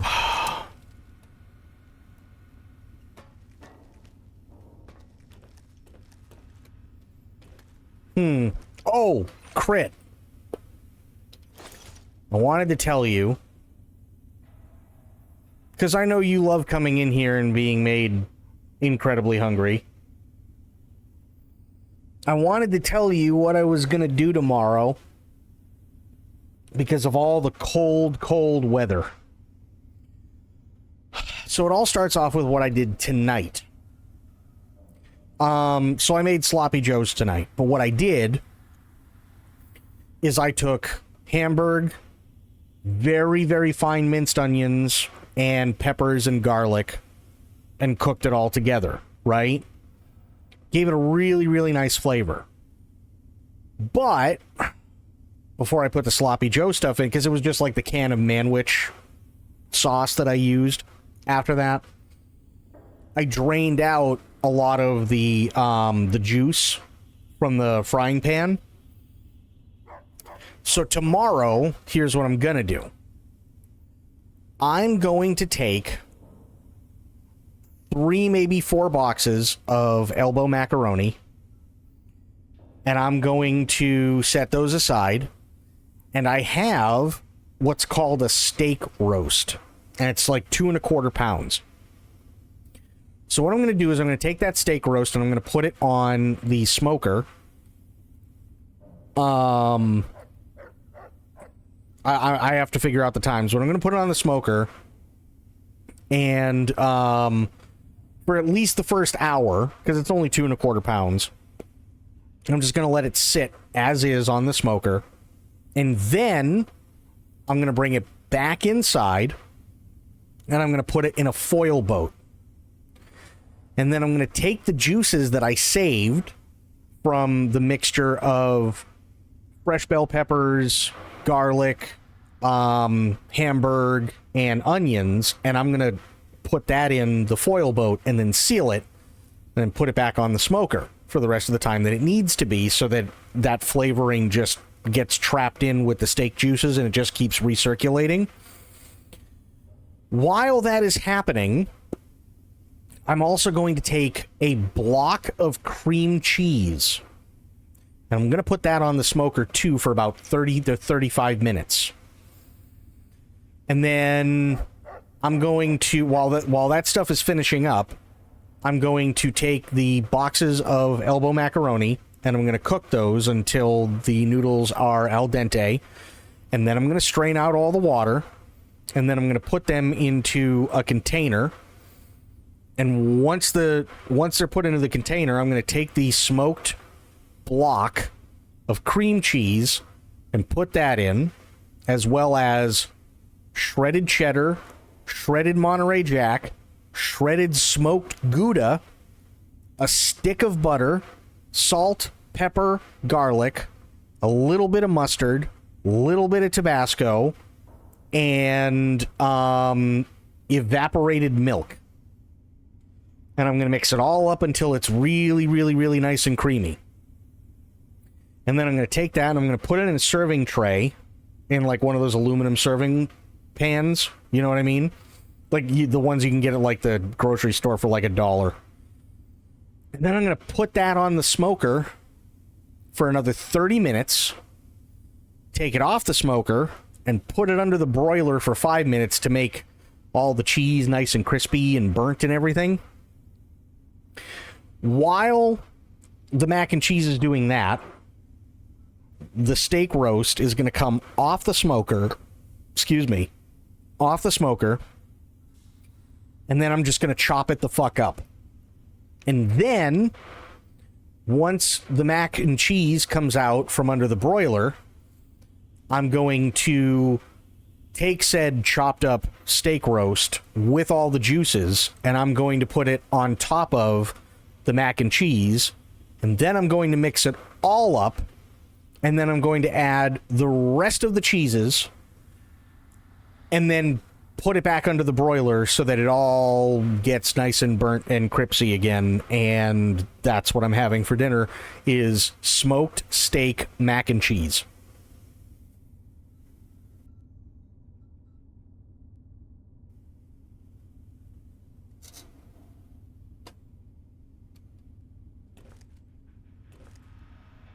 That's what I'm doing. I hate you.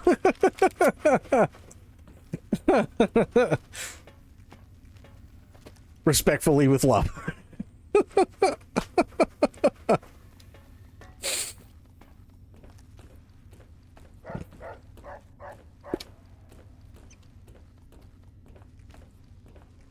I thought, you know what? That sounds really, really, really good, but I could like... And there's actually a recipe. I'll have to show you the recipe here. I might be able to. Give me a second. This is the recipe that I'm originally going to follow, if I didn't close out on it, which I think I did. Good job, me. Let's go here. And then let's go to my history. Perfect. This is the recipe that I'm going to follow initially.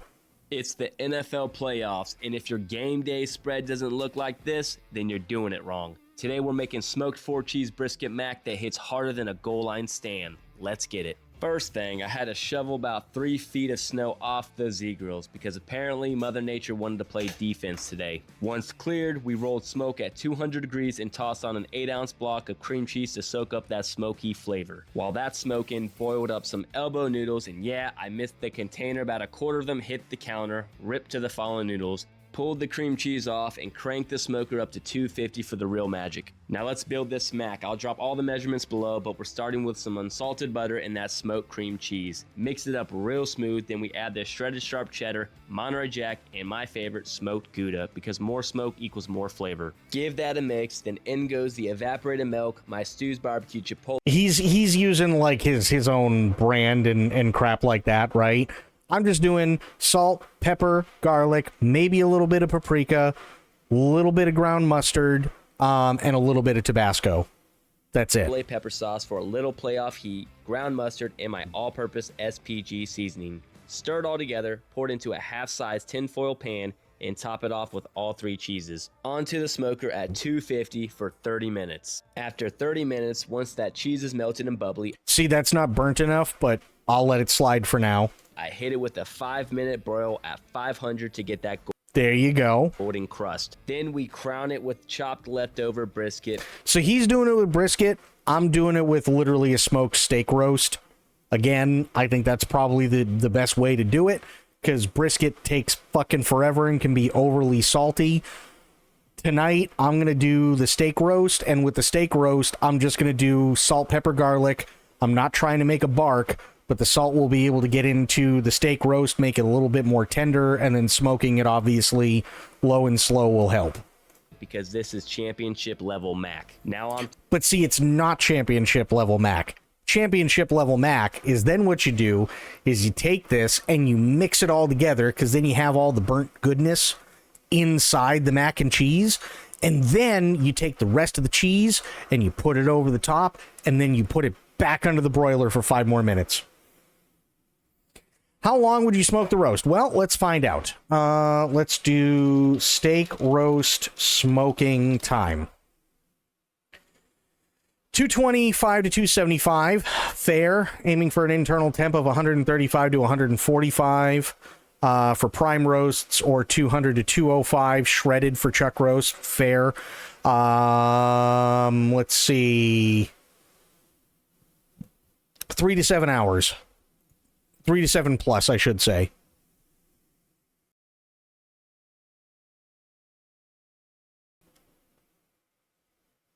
Yeah. So it's not terrible. Not terrible at all. Right? 200 to 205, that sounds about right. Which is what I want. So chances are when I go grab the stuff tomorrow, I'll come back, put the fucking thing on the smoker. I'll probably leave it on the smoker for at least 2, maybe 3 hours. Just as is, and then about halfway through I'll put it in the foil boat and do the rest of it, because after that the rest of it's really, really, really easy. It's just waiting for everything to smoke all the way through. And yeah, again, they're doing 3 to 7 hours at 225 to 275. The cream cheese, you want 200 for 30 minutes, which is fine. And then I'd probably crank it up to anywhere between 250 to 275.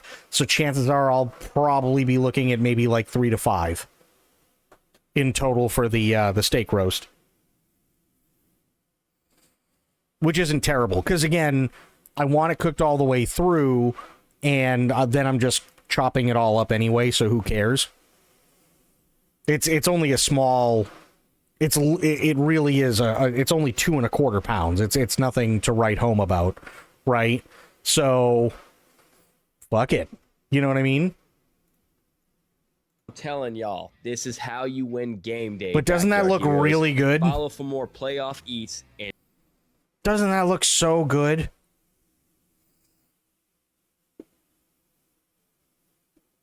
So yeah, that's what I'm having tomorrow for dinner. Why is this? I don't understand why it keeps doing that. But yeah, that's what I'm doing tomorrow for dinner. See my previous messages. Oh, you mean the I hate you respectfully with love?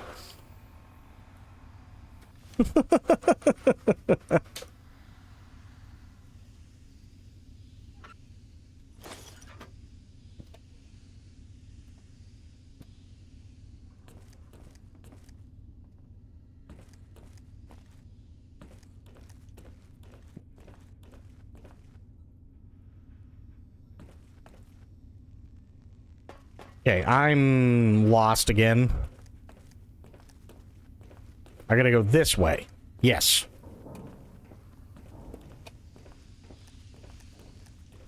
Gotta go this way. No. No. Protectron is dead. Killed them. That's empty. Those are both empty.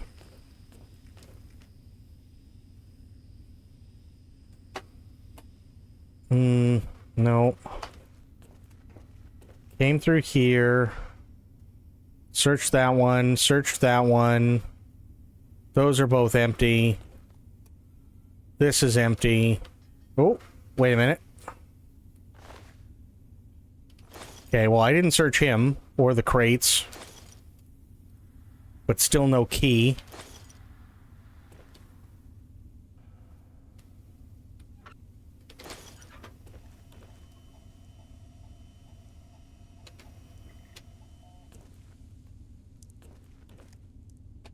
That's empty. So there's got to be a key in here, I'm assuming, right?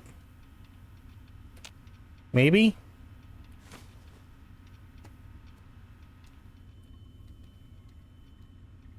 Those are dead. These are empty. Empty. Take the pencil. Desk is empty. Take the pencil.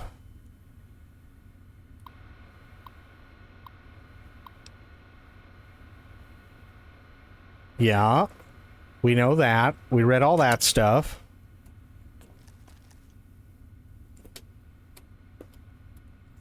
Why do I feel like I somehow have to get out there?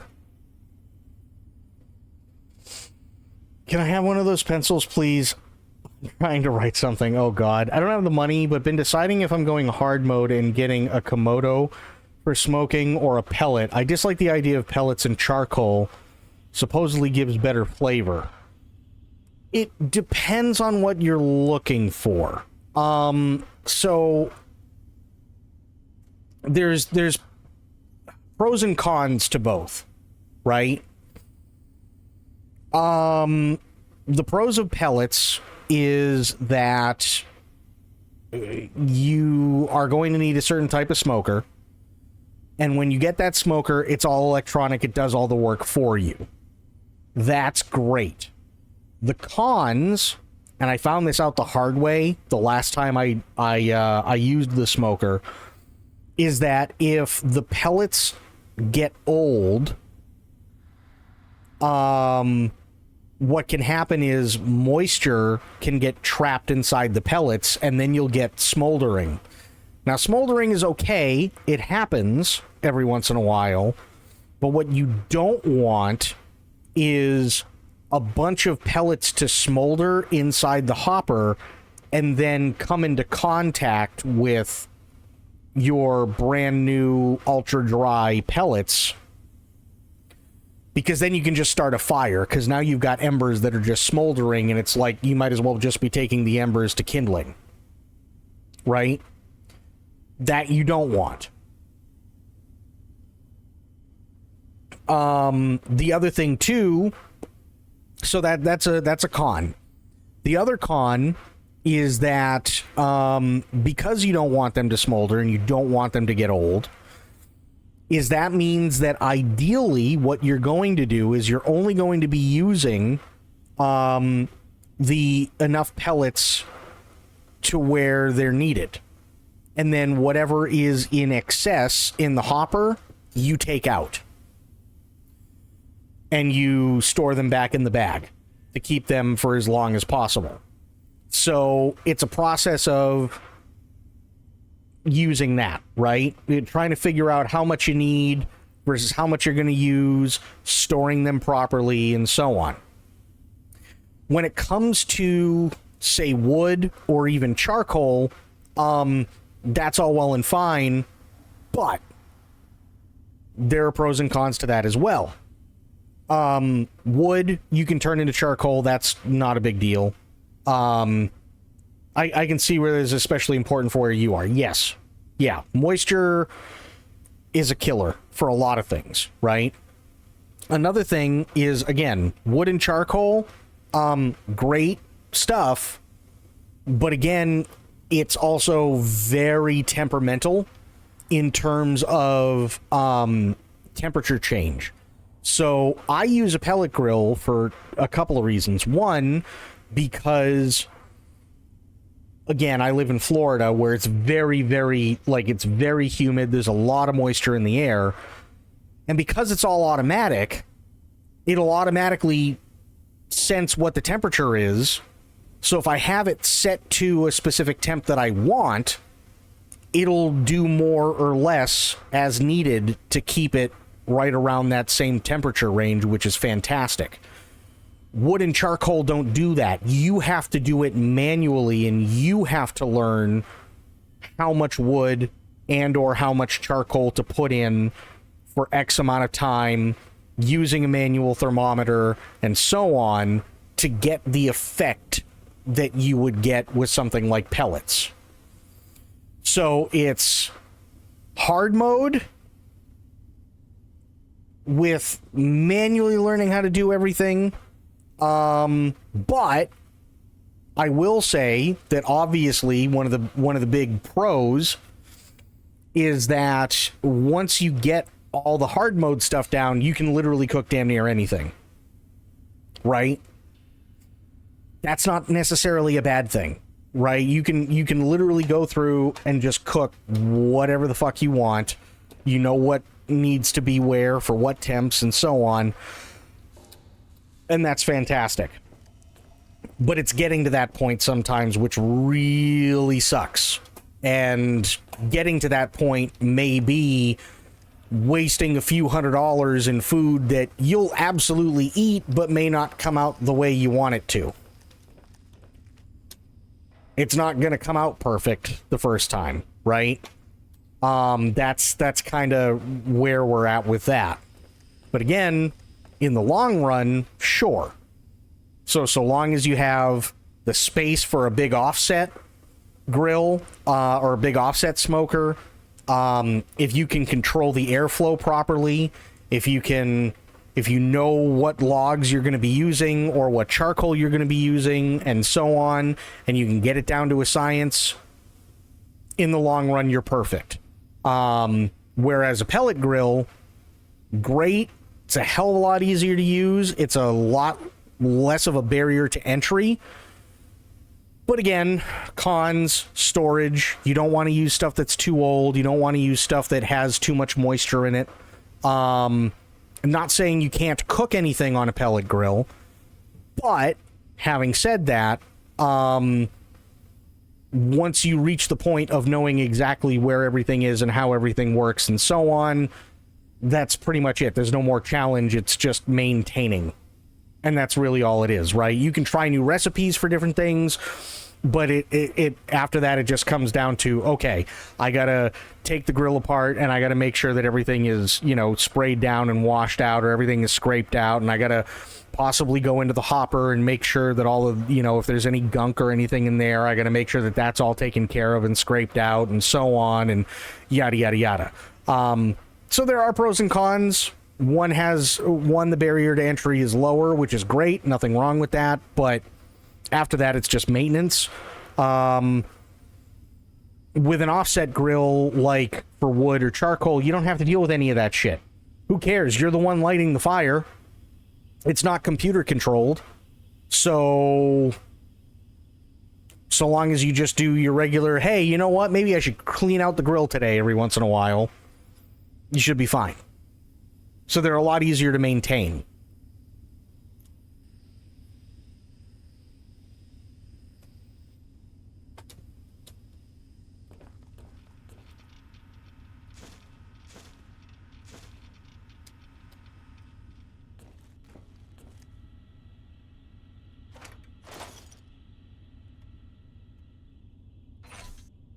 No. I will say, though, there is one massive, massive thing that is a con for both pellet and charcoal or wood. If you plan on babying a brisket, didn't consider the maintenance. I know my dad is basically power washing his smoker, but it's a gas one. And again, it's the same thing, right? If he's the one manually feeding the gas in, great. It's not, there isn't going to be like a whole lot of maintenance that's really required. Every once in a while, you power wash it or you scrape it out or whatever, and you're done. Same thing with wood and charcoal. But if you do a pellet grill, it's electronic, so there's a little bit more maintenance required. But there is, and I will say this is a con, because I've spent many, many, many sleepless nights doing this when it comes to babying a brisket. Okay? Making sure, whether it be your pellet hopper or whether it be your gas from a propane tank or the amount of wood or the amount of charcoal that you have in that offset stays where it needs to be at all times, so that you have constant low heat all the time. That is a massive con. So if you want to do a 16-hour smoke on a brisket, fantastic. But expect to be up for about 24 hours, if not more. Because if not, the only thing that you're going to have to do is you're going to have to be up every, say, possibly 2 to 3 hours, depending on how fast the wood that you're using or the pellets that you're using are being gone through, to go out and check so that you can put more in there. And that makes for, I'll be honest, that does make for a little bit crankier of a me. So just be aware of that.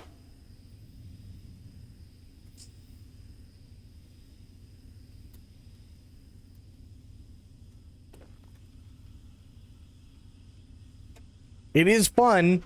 I love babying a brisket. I love sitting there and smoking ribs. I love, what I'm going to be doing tomorrow. But if you're going to be doing a really, really, really long smoke, fuck. It's an endurance trial. It really is an endurance trial.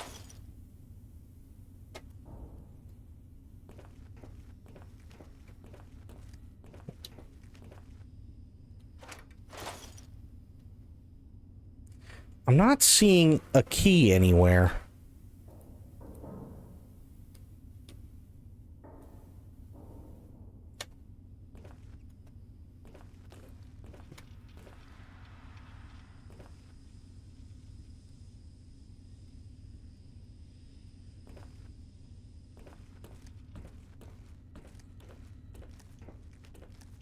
It says requires key. Cannot be picked. It requires a key. Yes, I know it requires a key, but the question is, where do I get the key? I've been everywhere that I can without having to go back through the stupid thing, and I don't know where to get a key. And I'm not seeing a key on a wall. I'm not seeing it on a shelf. I'm not seeing it in a box. Nowhere.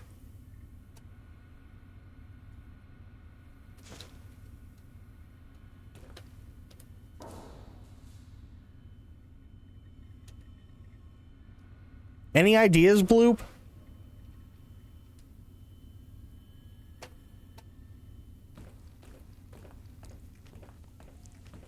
I didn't consider the maintenance.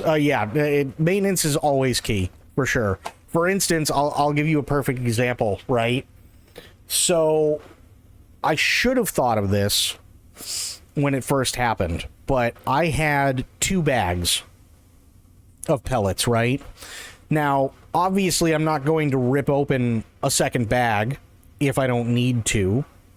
I'll use what I have left in the first bag first. I didn't realize that those were starting to get old. So there were a couple of them that started to smolder and everything else inside, and that's all well and fine. But it does make for a very dramatic effect, right?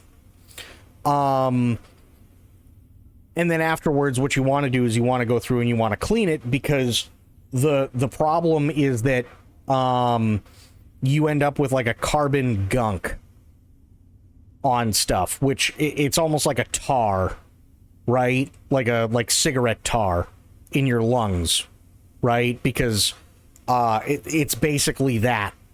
And now imagine machinery trying to feed it through a hopper that's supposed to be moving covered in that. That's bad stuff. You don't want that.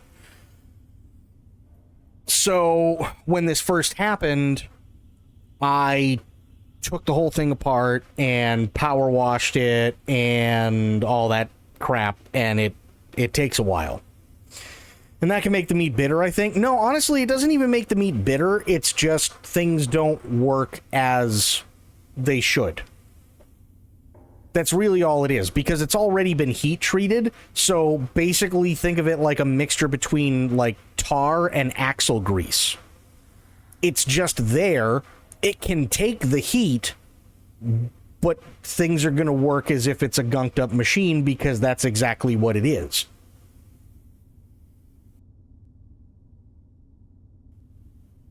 Yeah.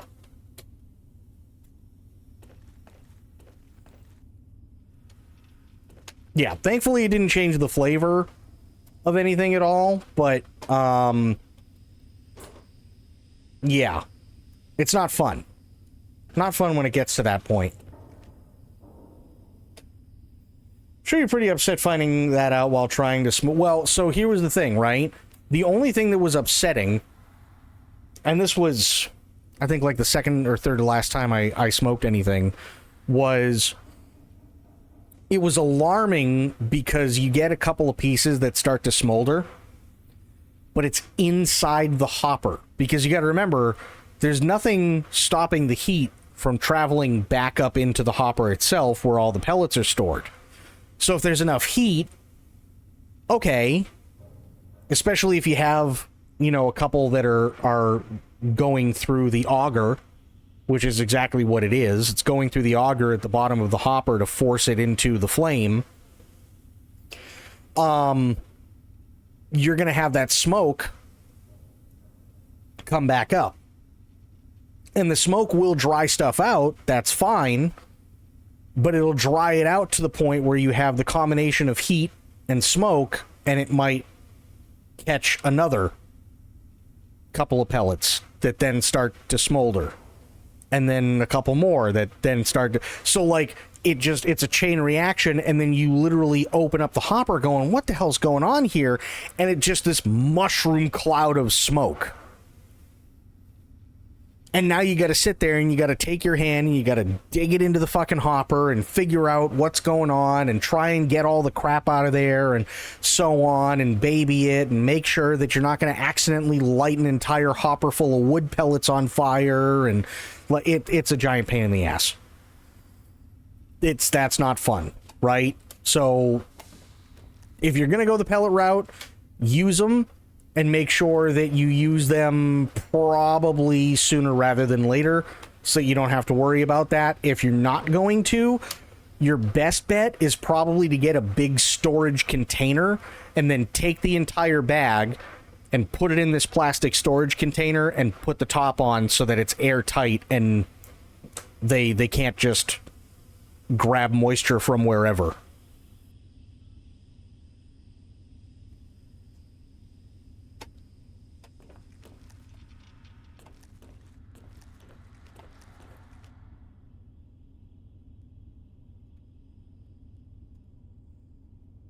Nope.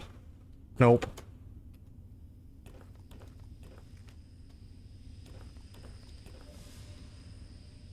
Okay, where the hell is this key? I don't know where the key is.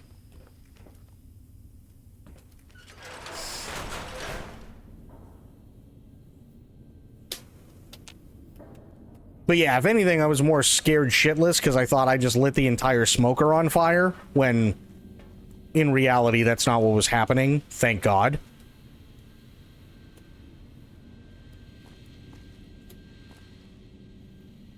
Oh, wait a minute.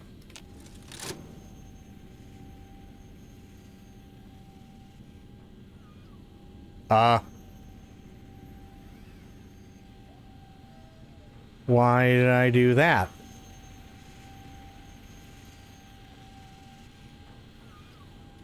Well, that didn't do me any good.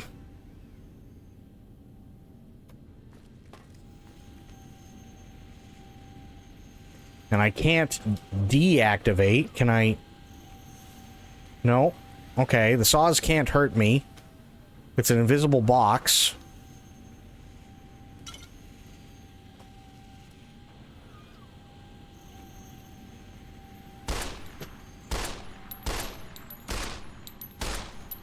I can't really move anything, per se.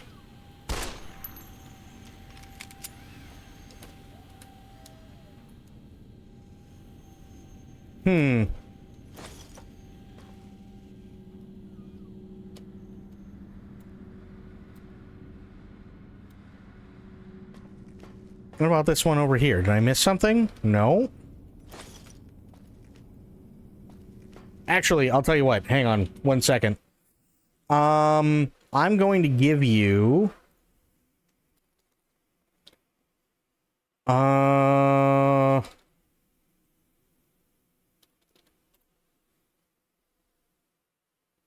Yeah, okay. So... I'll do this one. Years back on this channel, I did a whole... Bradley. Please. So here's this one about pellet smokers. Reverse flow smokers. What is going on? Which I don't have, right? Chud's Barbecue is like, he's really, really, really good. Really, really good for all of his stuff. Now, granted, he also does, like, sell his own grills and whatnot. I don't know how expensive they are, but he's got a lot of great videos as well. So I can just do this, and I will also give you his channel, and you can look through. And I've used a lot of his recipes as well. Whether it be for smoking turkey or doing briskets a certain way, or gotten ideas for burnt ends or doing chicken and doing fish and making sausage and like all this good stuff. And it's all smoked. And this is one that I'm probably going to do as well. I'm probably going to look at this one for barbecue ribs on a charcoal grill, but then I'll also do this one, Texas-style spare ribs. How to smoke Texas-style spare ribs, which was 5 and 3 years ago. And, you know, he's got one from 10 months ago. Pellet, yeah, here we go. Barbecue ribs on a pellet grill. What is going on, everybody? Welcome back to Chud's Barbecue. My name is Bradley Robinson, and He's based in San Antonio, if I remember correctly, too. today, I'm going to show you how I made these. Beautiful, delicious, smoky, saucy, tender, amazing Texas-style spare ribs on the pellet grill. Coming up.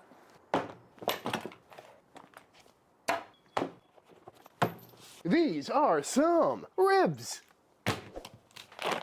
Pat them dry. And what I got here is now I want to watch this one. Damn it. The pork rib of choice for Texas style barbecue. And I think pork ribs is a great place to start if you're new to a pellet grill or any kind of smoker for that matter, because it's a quick cook, a lot quicker than a pork butt or a brisket or something like that. And there's a lot of wiggle room with pork ribs. You know, if they're really tight, you can be like, you gotta love that toothsome texture. And if they're super tender, you can just be like, you know, everyone loves falling off the bone. So no matter what your skill level is, you know, you can kind of fake it till you make it. But like I mentioned, these are the full spare ribs, meaning that they've still got this big old bone on the backside. We've got the skirt here, membrane on, and there are a few different types of ribs out there. You know, these are the full spare, which is basically bone-in pork belly. You've also got baby back ribs, which is bone-in pork loin. And then you've got St. Louis cut ribs, which is basically this exact same rack, except it's cut down very short and square, so you lose all this top meat. But this is the rib of choice in Central Texas because they're a little bit bigger, they're a little bit fattier, and they take really well to some low and slow smoking. But we do need to trim them up. Starting by taking off this big breastbone on the back, and if you look, you can see it right there. there. And right next to it, you see some cartilage. So we're just gonna kind of aim right there and just make a straight line and zip that thing right on off. Comes off very easily, just a little bit of cartilage to cut through there. This makes for a great little pit snack, or you can, you know, debone it and save this meat for sausage or something. But if you leave it on, this is a solid bone, so you're not gonna be able to cut your ribs. While we're on the back side, we'll go ahead and take down this skirty flat meat a little bit, just because it can cook up kind of weird. It's really thin, you know, it'll crisp up, get some rub and not get much smoke flavor underneath there. So better to take it off. But if you're feeling lazy and want a more rustic rib, I suppose you could leave it on, but makes for a great snack, or sausage as well. Also gonna square up this side, just kind of find the tiniest little baby bone and just square that up. This is really thin. It's gonna curl up on you a lot and kind of burn up. So we're just gonna try and make this look a little bit prettier. Per usual, I'm a membrane on kind of guy. It doesn't really bother me much when it's on there. It should crisp up nicely, especially on this pit. And there's a lot of fat underneath there, which will stay in there if we leave the membrane on, as opposed to just dripping off and making a mess of everything and giving us a less juicy rib. So we're gonna flip this rack over. It's looking really good already. Again, if we were doing St. Louis cut ribs, we'd basically follow this seam line right here, or find the top of the bones. Actually, it's a little lower than that, so it would be something like that. So you'd end up with a super short rib, but we like this meat on top. I'm gonna shape it up a little bit, get rid of the tapered kind of feathered edge here. Just making everything look squared up and nice and pretty. Rounding off any corners, and that is pretty much a perfect. One of the things I do too, and I learned this from Bradley, by the way, is save everything. So like all this crap that he cut off, where he specifically said, oh yeah, you can use it for sausage or whatever. When he says whatever, he literally means whatever. You'd be surprised how many times, like, I've sat there and I've gone, you know what, if I cut this up, right, or I dice this up, whatever, and I put it into, say, a pot, or I put it into a pan and I cook it on low heat, I can render all that fat out, and then I can use that fat for something later on, and then I have like a little cool party snack, which are like pork Crispies, or like, you know, beef Crispies or whatever, because you let all the water boil out if you cook it low and slow enough, and then you're just left with what is called basically liquid gold, which is just rendered fat that you can use for whatever. You can cook eggs with it, you can cook sausage with it, you can cook any kind of meat with it, you can add it to different soups and stuff like that. If you're looking for like a stock, you can do all sorts of stuff with it. So yeah, that's another big thing when it comes to smoking, is quite literally save everything that you cut off, including fat. Looking rack of Texas style spare ribs. To me, sometimes there is this little muscle over here. We've got a tiny one on there, which you don't really have to worry about, but if you pull that up, we don't really want that on there. That'll kind of burn up and get too crispy, so we'll snip that off. But other than that, very straightforward, easy trim, and these should yield some really nice, big, smoky, juicy, tender pork ribs. And when it comes to seasonings for your ribs, you can use literally whatever you like. If you're brand new to smoking, I'd say just grab a rub off the shelf, you know, make it real easy for yourself, but sometimes it can get kind of cakey, but most of the time it's gonna work out just fine. But here in Central Texas, for a classic spare rib, a lot of the times you're gonna see just good old-fashioned salt and pepper, which is what I'm gonna do today. Keeping it simple, but also with salt and pepper, we're gonna get a really good idea of how much smoke color we're gonna get on these ribs without having to rely on paprika or something in the rub to add color. And if they do end up looking really pale, we're probably gonna add a barbecue sauce at the end anyway. So simply enough, grab yourself some Diamond Crystal Kosher salt. We're gonna just do a nice, even coverage on this thing. And again, it may take a little bit of time to get the perfect eyeball of how much salt to use, which is why I suggest using a rub if you're new to the game. But with Diamond Crystal, it's kind of hard to over season, so don't be too scared. But if you're using Morton's or table salt or something, you may want to use a little bit less than what you Yeah, table salt is awful. On top of that, we're gonna go down with some 16 mash black pepper. Honestly, I kind of like bigger pepper than this on ribs, but I don't have any on hand, so this will have to do, but not nearly as much pepper as salt. But again, this is all kind of personal preference right now, but I'm not really aiming for a brisket type bark, which is why I'm not using like a SPG or something like that. Yeah. Nice to have complete control. Pack that in, flip it over, and do the same to the top side. Nice, even dustage. Doing our best to not forget the sides, but really not all that important on ribs because there's not really many sides to go with. Plus, we're gonna get bone pullback anyway, so as long as you're getting top and bottom, you should be a-okay. And of course, our black pepper. And I really kind of want to put garlic powder on this, but I think I'm gonna resist for today, just so we can really get the full flavor of the pellet grill. Looking good to me. I like to go salt first because that's gonna draw some moisture out of the meat, which will then in turn help the pepper stick, because we've got a little bit of time to let that smoker heat up, which will allow all that salt to start working on the meat, but already, you know, nothing's really falling off. But here they shall sit for the next probably 10-15 minutes while we go ahead and get that pit heated up. So let's go ahead and fire up the pit. Boop. Yeah, so this is what I mean by it being electronic, right? Is it's literally just typically this simple, regardless of whether it's like a Traeger or whether like Yoder smokers or like the one that I got from Home Depot. It's literally just turn the power on, there's a knob, here's your LCD screen, it'll tell you what you're setting it to, and then the hopper full of pellets is going to work as hard or as little as it needs to keep it as close to this temperature as possible. That's it. So it's been about 15 minutes waiting for this thing to heat up, and it's not looking good. According to the dealie here, it's still at 32 degrees, which makes no sense because it is 60 degrees out here. So something's not working. So I'm gonna have to take it apart and take a look in here. Not a good look for the pellet grill series so far, folks. Yep. It's dumping pellets, but nothing is igniting. I think I'm gonna turn it off, clean that out, and fire it back up and see what happens. There you go. All right, the thingy is all cleaned out. Thing is off. Now we're gonna try this again and hope for the best. Start. 350, sure, we'll leave it there and just hope this works. All right, looks like we got some good news. I'm seeing sparks flying, and we've got flame. There you go. Very convenient. Had me really worried there for a minute. All right, we're back up and running. Temps are climbing, so now it's time to throw on our ribs. So on the pit we go. We're gonna go up top, right in the middle today to get these started off. And I got this thing fired up to 200 degrees, which is pretty lower and slower than I typically do on an offset. But the thought process here is to put them on lower. Hopefully they'll get more smoke on them because that seems to be an issue with pellet grills. So low and slow for the first little bit, get some more smoke on them, hopefully help with the color, and then we'll bump the temps up in a little bit.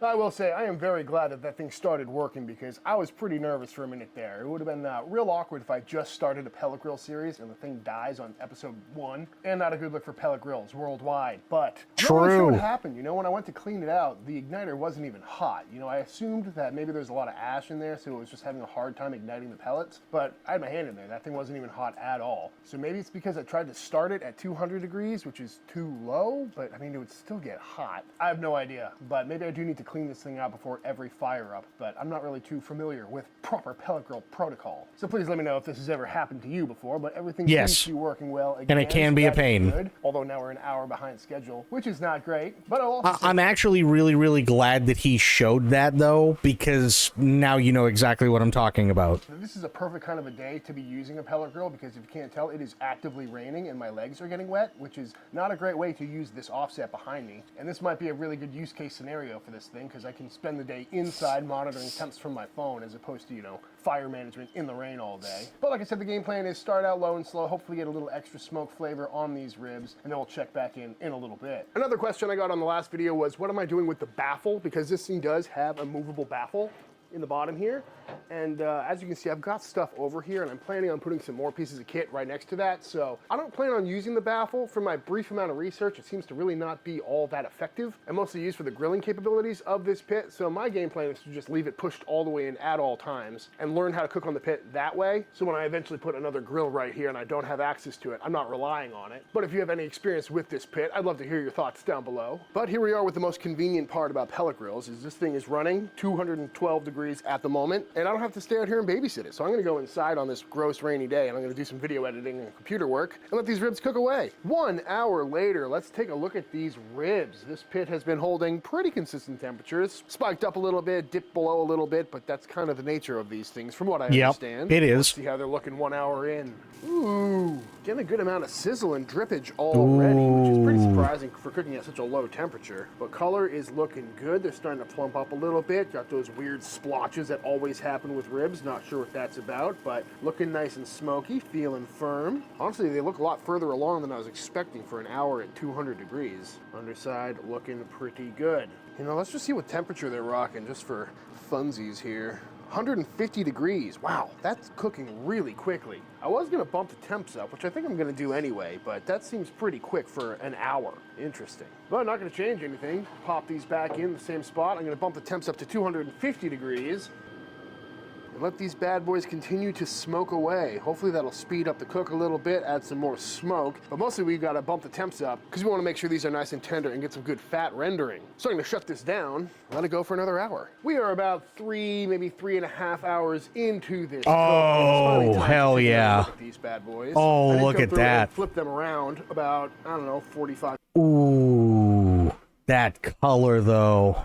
minutes ago because this side was cooking a lot hotter than that side. And Looking good, hell yeah. Squishy, so I wanted this side to catch up. But honestly, color is looking good, and they've been probing really hot the whole time. Which is interesting because usually a rack of ribs that size on my offset cooking at 275 degrees would take anywhere from 4 to 6 hours to cook. On the Chud box, I'm usually cooking around 300 degrees, and that takes about 3 hours to cook. But we've been cooking at 250, if not 200, for this entire cook, and they're already probing upward of 200 degrees. And I could have wrapped them an hour ago, but I was worried they didn't get enough smoke or color on them yet. They're feeling a little tight still, even though they're reading really hot, like 203 at some places internal. So I'm gonna wrap them up, which will hopefully soften them up a little bit, help them tenderize, and hopefully we got enough smoke flavor on there already. Yep. So off these come. Again, ow, that's really hot. Loving the color. I decided not to flip these at any point because the underside was getting plenty of good color as well, which is a nice thing about this cooker. But these are coming off to rest. And by rest, I mean wrap up. But I mean, just looking at the bend on these don't feel all that tender yet, which is why I've been going by feel instead of by temp, because again, these are really hot internal. So yeah, I'll leave these as is, but I'm gonna bust out some Leroy & Lewis beet barbecue sauce for a little extra flavor. But we're just making some classic ribs today. You can do whatever you like. But I haven't had a good barbecue saucy rib in a minute. You just flip these over. We'll sauce the underside as well. On second thought, maybe I should have flipped these because this underside is looking a little darker than anticipated, but nothing's burned, which is a good thing. And we're just gonna wrap them up. Beautiful. So here's what I typically do to make sure that everything is like really tender, because me personally, I'm the kind of guy where I really like it where if I can take a spoon and lightly push down, the entire rack of ribs will fall apart. I like it really, really, really super fucking tender, right? So what I do is I will use my rub that I came up with, and then I will leave it overnight in the fridge so that everything gets into the meat, it tenderizes the meat a little bit more, and so on. And then what I will do is I will take the ribs, and I should say the night before when I'm leaving the rub on, I will put them in tin foil like this. I'll just wrap them, right? So that you don't lose any of the moisture. And what I'll do after that is I'll take them and I'll leave them just like they are in the tin foil, and I'll put them in a giant like serving tray that I have, and I'll put them in the oven at 200 degrees, and I'll let them go for anywhere between 3 to 5 hours. And then what I'll do is I will take them out, and I will take them out of the tin foil, save the juices, and then put them on the smoker. And I'll put them on the smoker for maybe an hour or two, something like that, because everything is still hot. It's not like 205 internal or anything like that, but it's still hot enough, and there's still enough pores that are open in the meat to where you can get a really nice smoked flavor, and you can get a really nice crust, I guess you could call it, on the outside of them.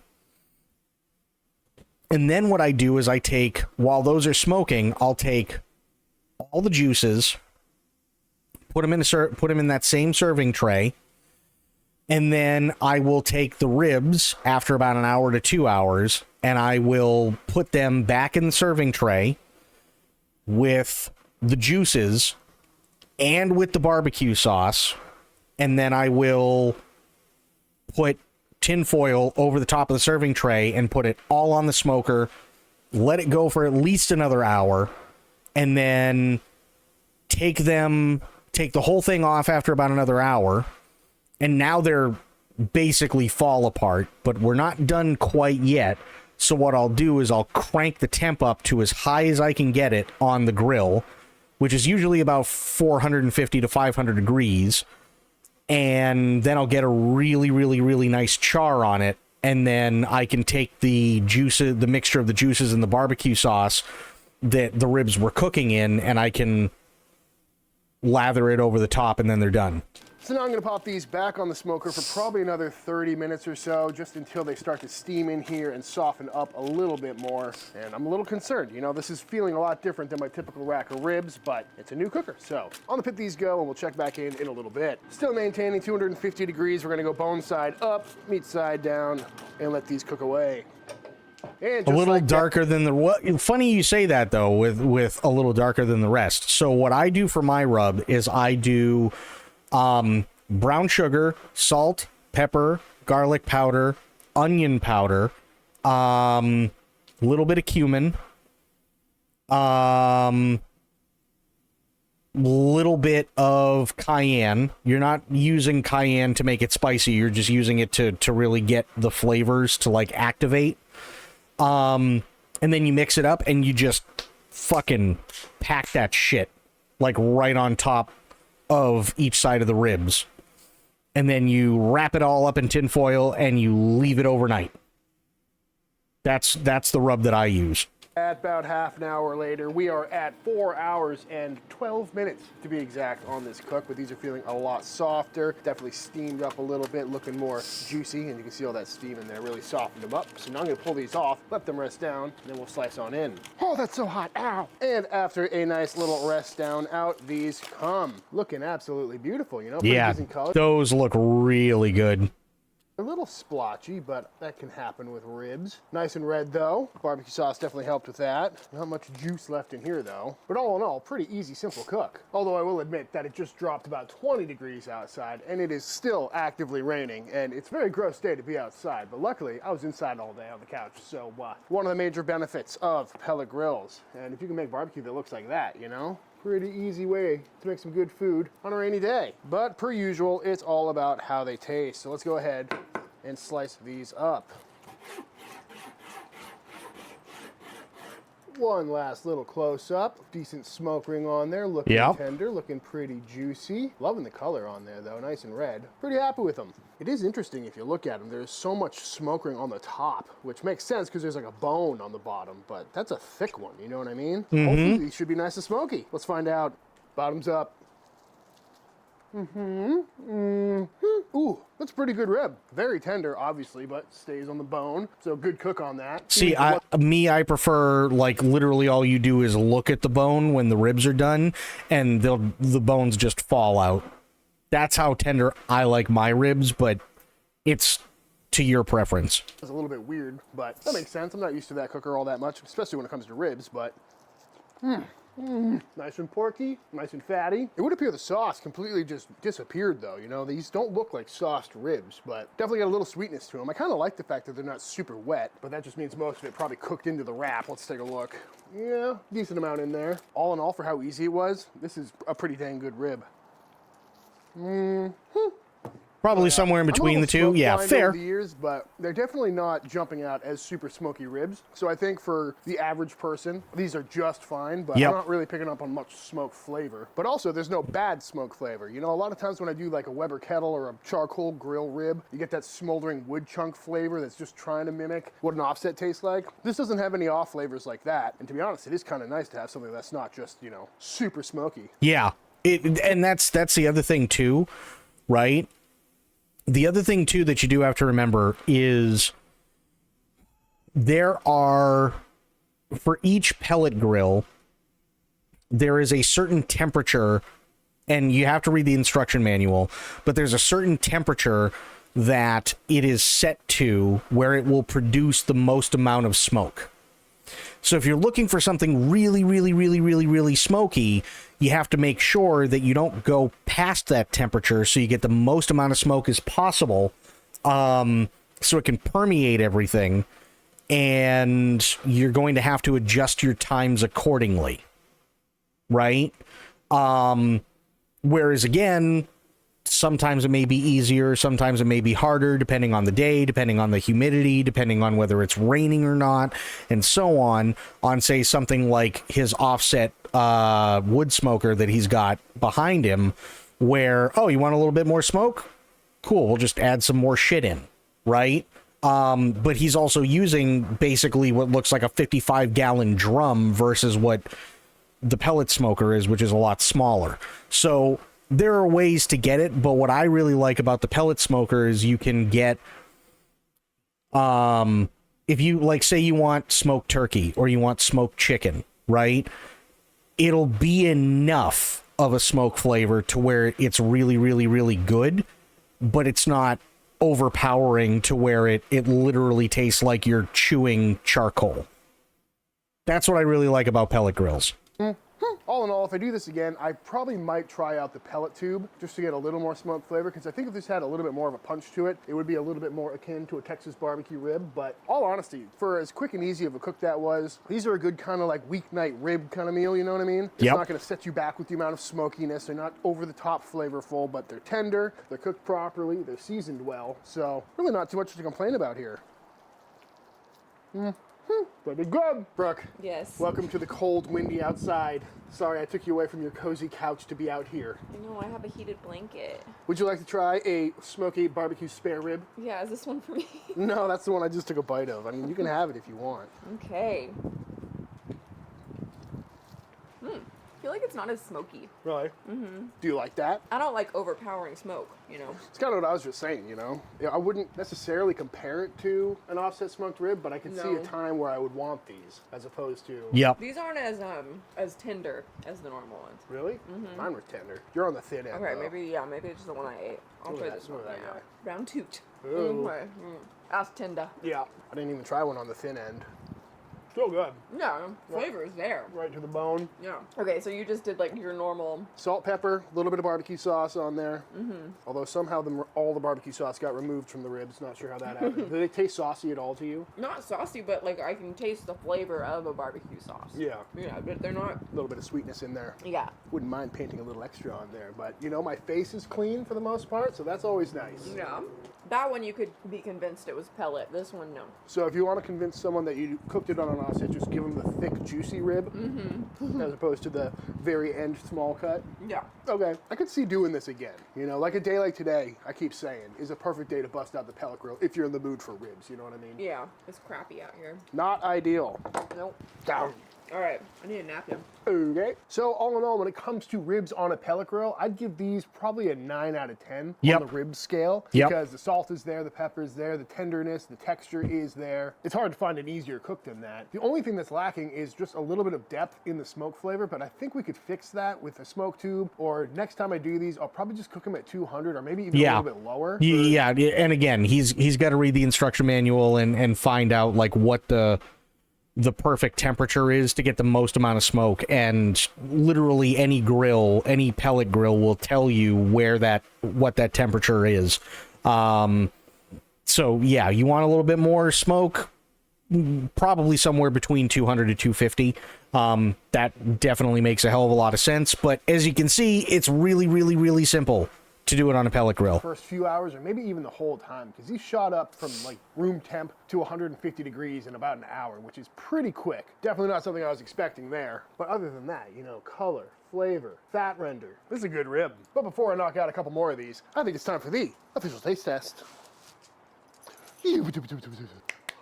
All right, y'all. Ease is the only reason you're considering. I mean, and that's kind of the big thing is ease, right? Like even with like what Bradley said, how much would it suck on a rainy day when you're like, you know what, I'm going to cook ribs tomorrow, and then you wake up and it's pissing rain? How much would it suck to have to go out and use something like this monster that he's got behind him, and then be in the rain and be in the cold and everything to make sure off to the side here behind all this crap, right, that you're putting the right amount of wood in, the wood is dry enough, and it's getting up the temp, and it's staying at the right temp and everything, which is a process. Meanwhile, you're just getting fucking drenched. Or you just hit a knob and that's you telling the machine, oh, I want to keep it at this temperature, and then it does whatever it needs to do it.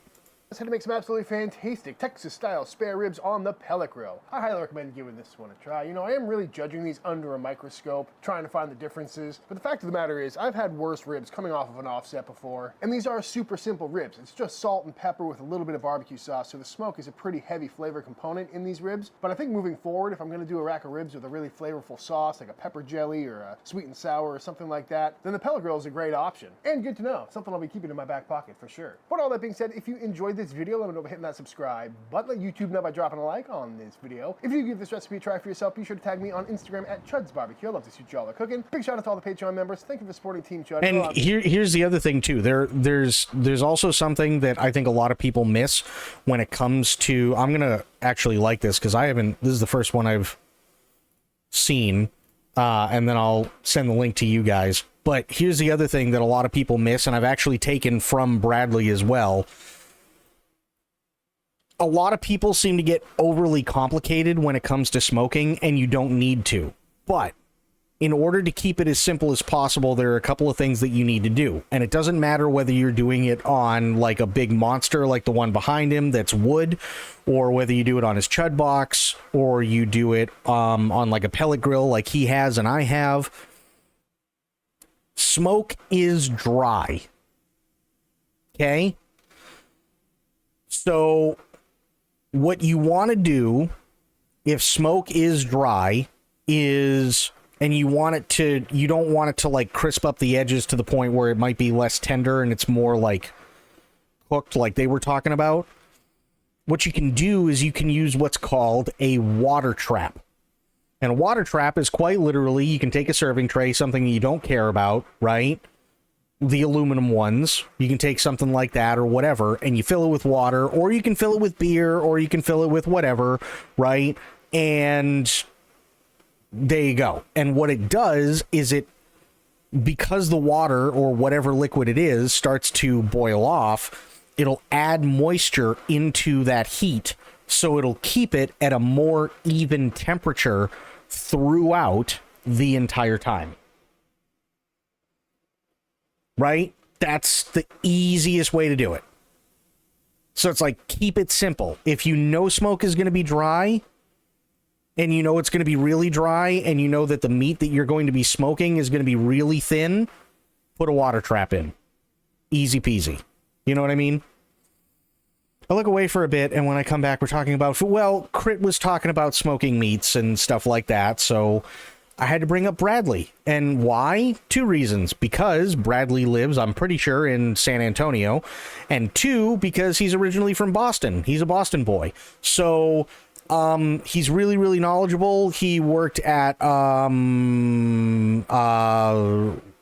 what is it? It's, Ray and Lewis's. And like, no, is it? No, sorry, Roy and LaRue, which I guess is a really, really big, like, big, like smoked meats place and stuff like that. And I've been using his stuff for years. So yeah, let's start from the beginning. Shadow was taunting me with what he's preparing, and then I made a smoking comment question, and here we are. Okay, that's fair. Like, you really need an excuse. Listen, okay, I love food. Don't attack me. What am I supposed to do? I fucking love food.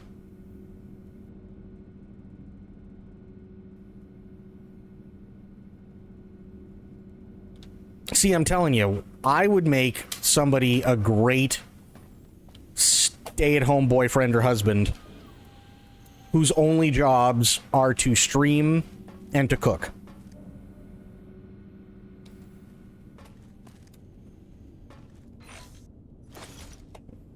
Sold.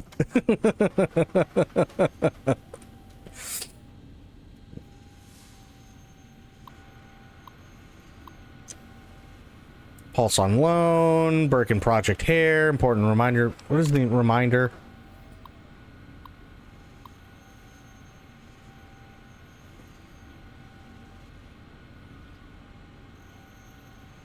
Cyberdog has now become attached to the sample and displayed signs of aggressive tendencies when I attempted to recover it. I've left it in the residential reconstruction area until it is needed. I believe the Cyberdog has buried it.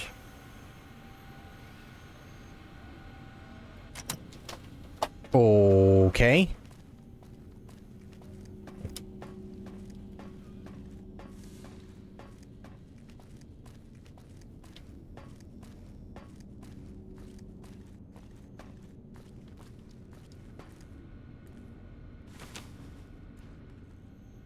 Like, I'm just saying, you know, if somebody asked me tomorrow, hey, what are the 4 qualities that would make you a great stay-at-home husband? I'd be like, oh, that's easy. Sex, food, laughter, and streaming.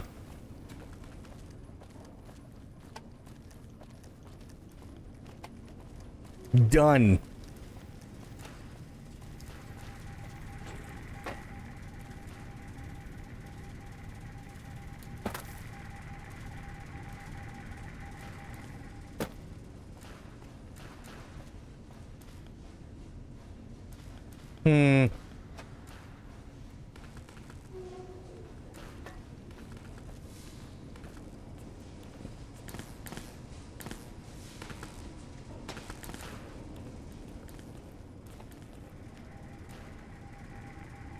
And there's no key in here.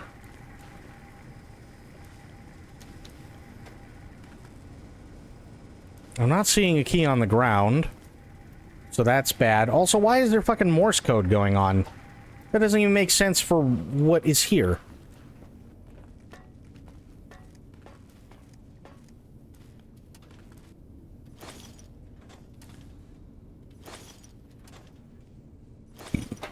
Nope.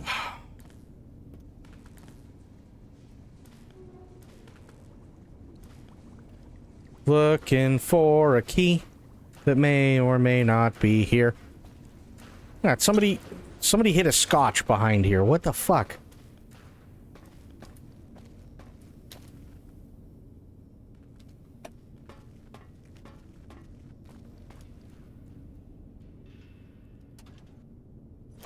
Nope. Well, god damn it. Where's Bloop when you need him? Bloop, I need help.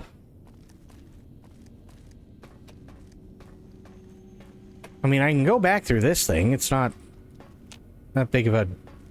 Well, wait a minute.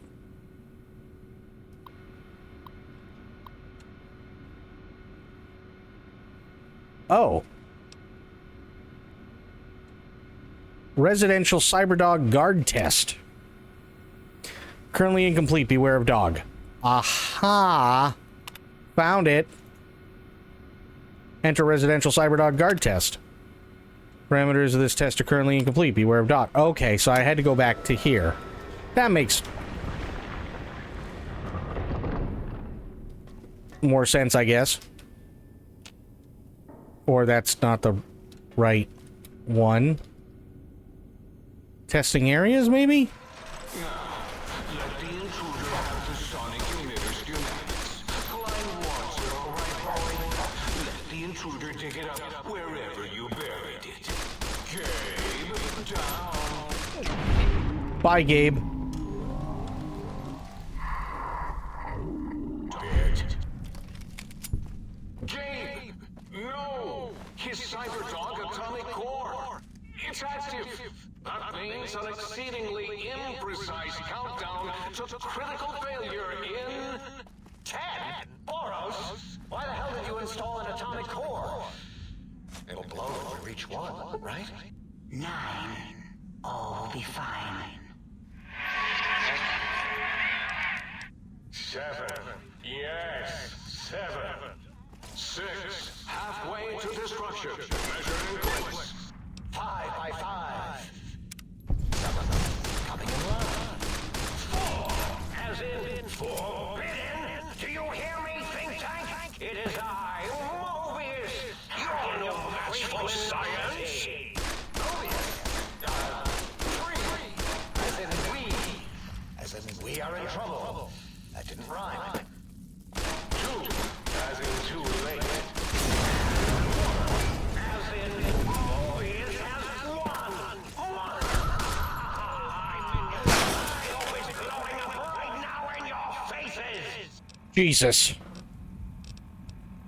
Oh, that is Mobius. Okay, that works a lot better.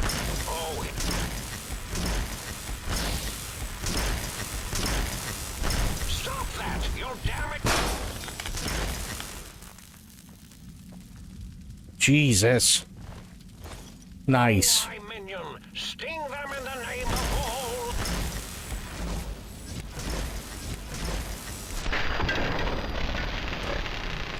Hell yeah.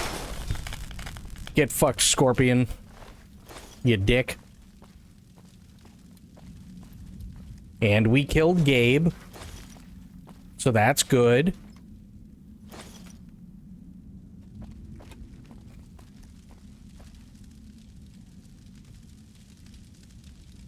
That one's empty.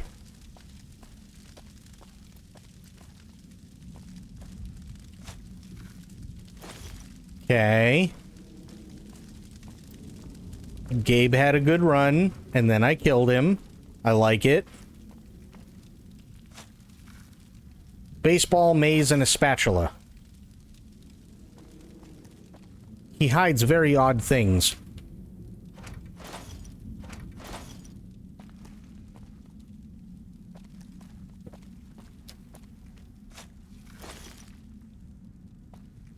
Okay.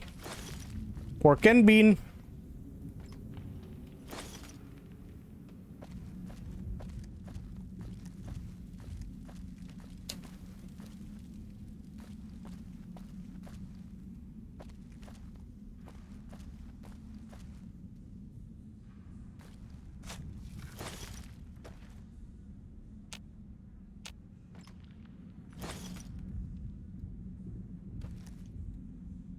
Okay.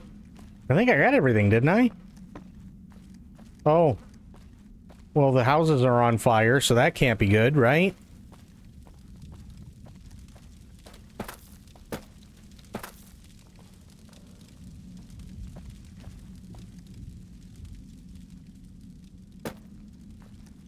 I think I looked through every digging spot.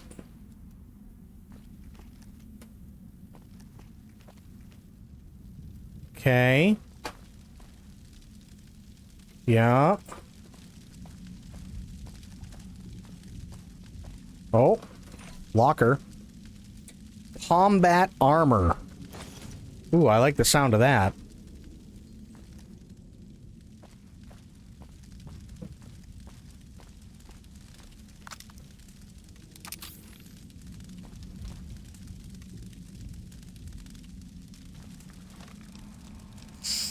Okay, apparel.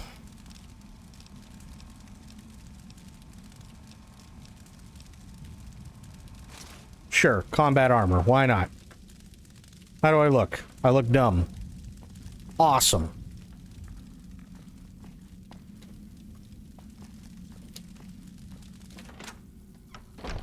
Time for violence. Oh, hit my robo scorpion, will you? 95. Nice.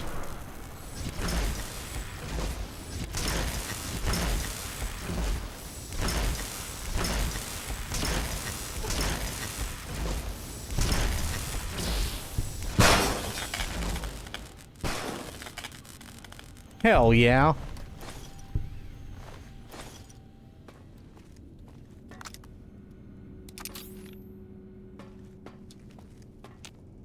Still don't have a key. So maybe I need to do this again?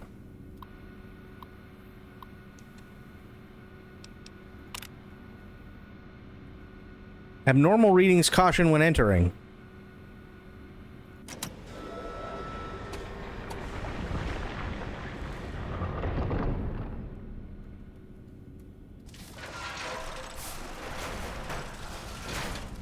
Okay, well, that would definitely classify as abnormal. Right? Because I killed them all.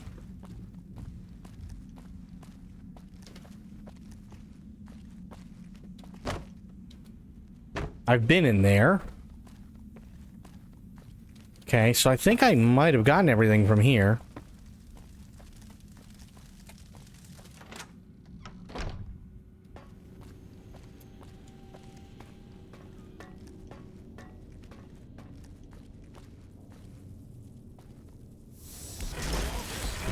You won't escape me.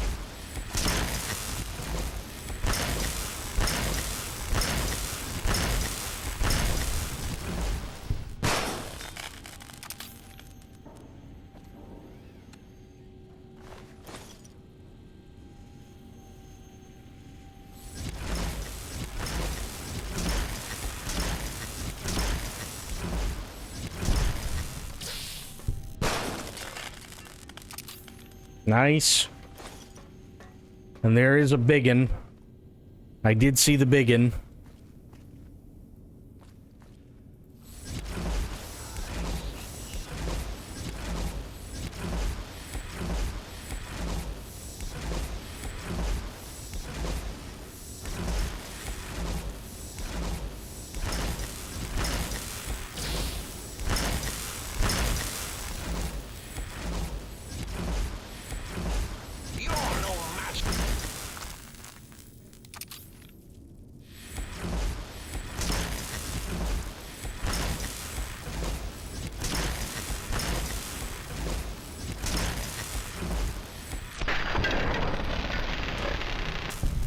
Much better.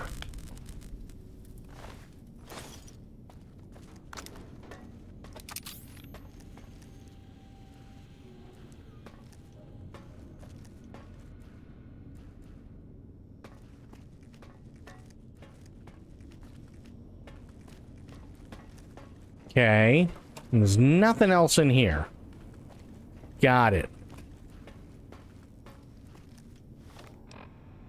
So, let me go here. Quests.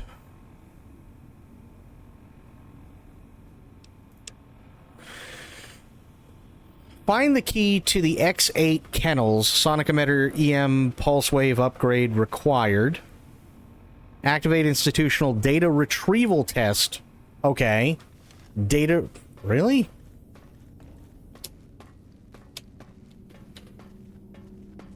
Interesting.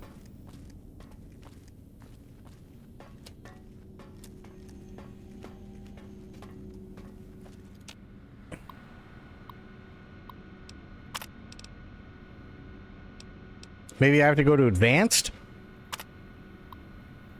Must use any means necessary to retrieve 3 student files from an average high school. Utilize the field disruptor capacitance module. Sonic emitter to better navigate the area. Protectrons and basic security protocols have been activated. Okay, fair enough.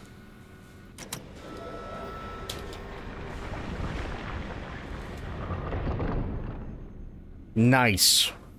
Okay, give me a second. Save.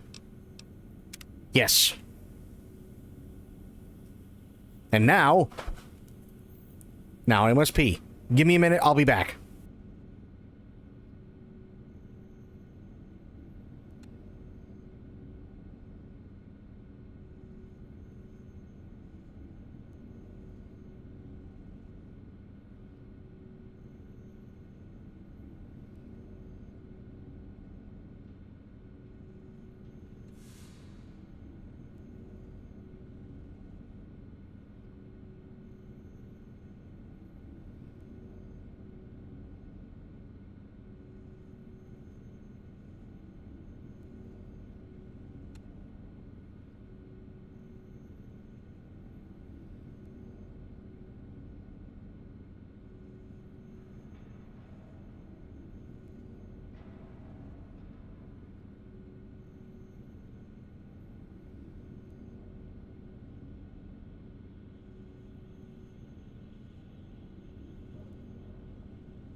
Okay, I has peed, and it was glorious.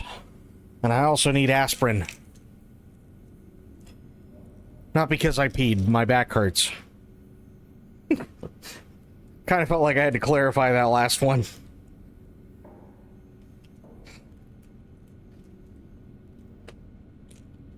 Okay. There, take the aspirin.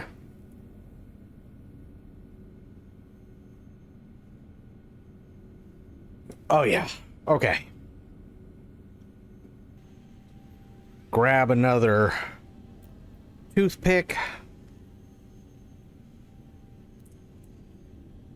Good. And headset. And eye is good again. Okay. Did I save? I know I did, but let's do it one more time just to be sure. Good. Shit nuts, ass, fuck, dick balls. This is the pre-recorded voice of your pre-recorded principal, Dr. Principal Boros.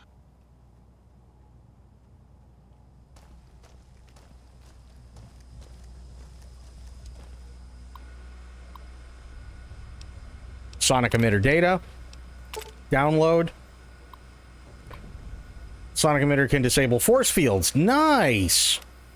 Attached to this message is the data I collected regarding the EM Pulse Wave module's effect on our force field emitters. I'm sending the prototype weapon your way for testing. Please forward this to Olin as soon as you can. Determine how we might shield our emitters from this weapon's EMP effect.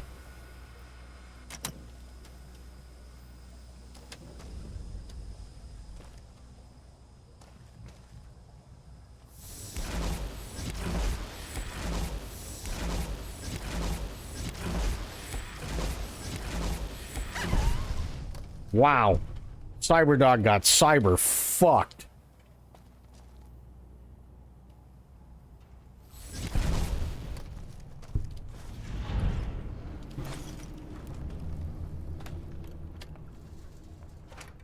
This area clear.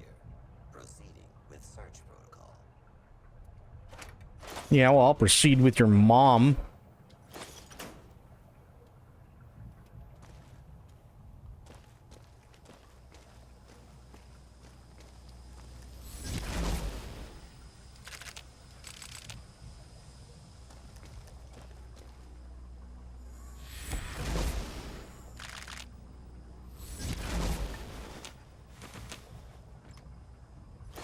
Please step into the open and identify yourself. Law-abiding citizens have no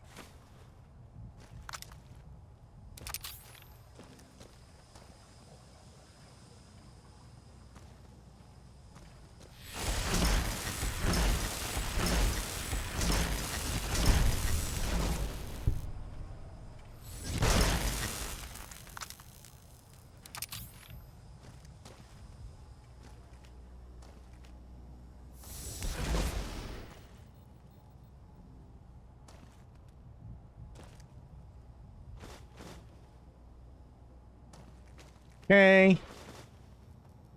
Good.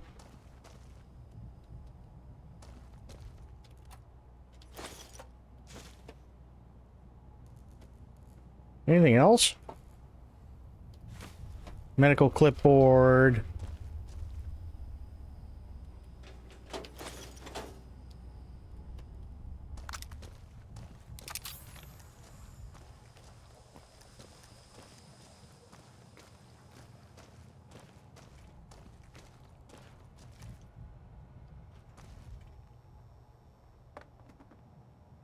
Hmm.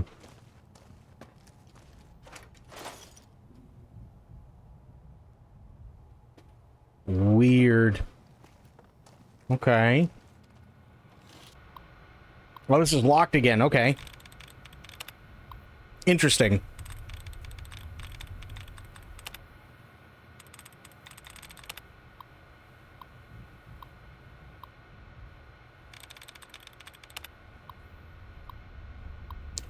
All right.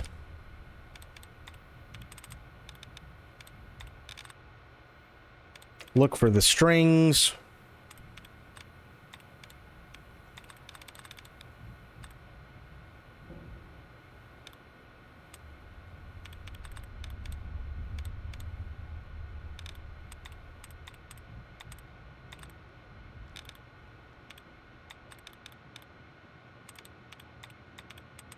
Oh, there we go. Dud removed. Nice. Allowances replenished.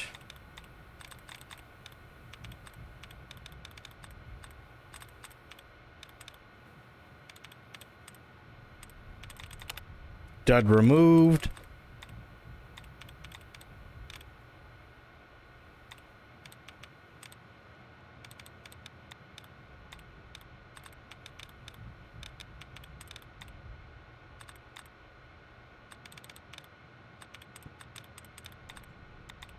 Okay.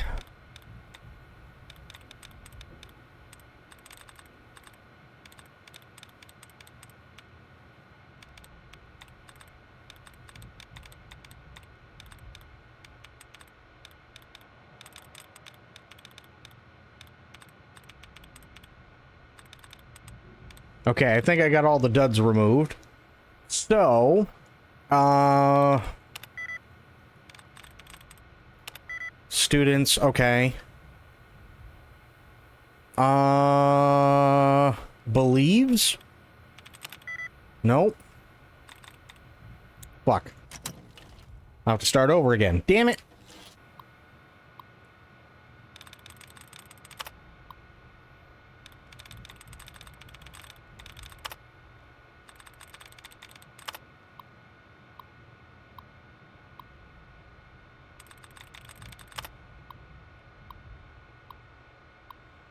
Oh, right.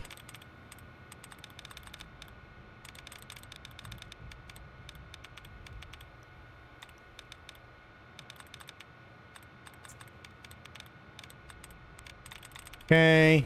No. No. No.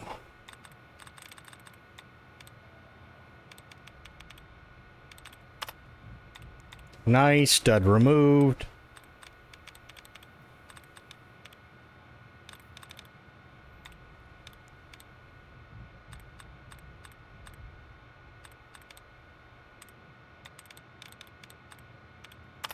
Nice.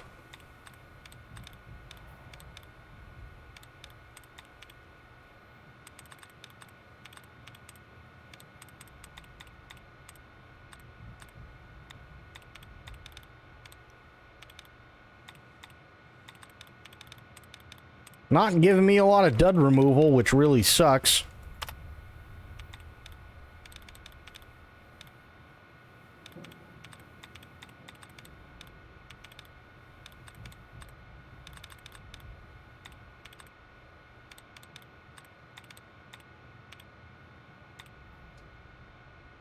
All right, 3 duds were removed.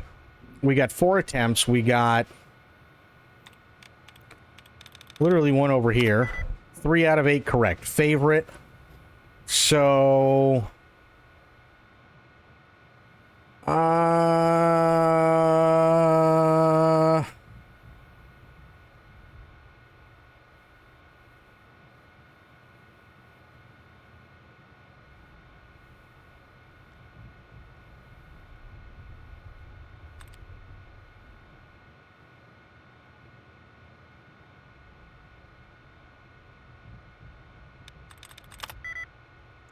four. Okay.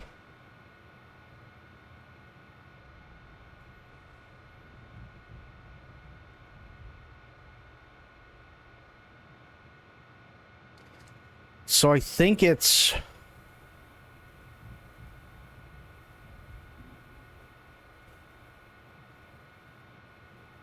favorite facility.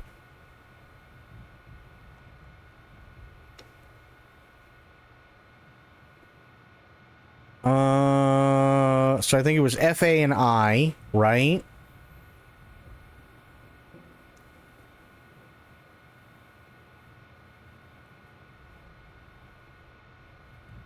So it can't be the T. I think it's the L.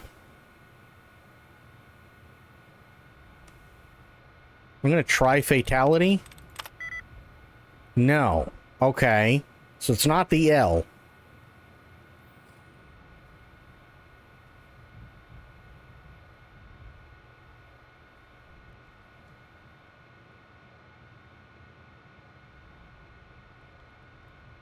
I don't know. I'm not gonna... Yeah, I'm not gonna chance the lockout. Okay, try this again.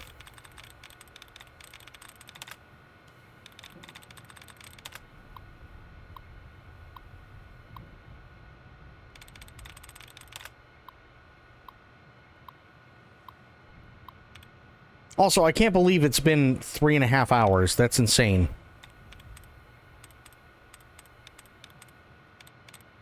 Ooh, long one. Dud. Nice.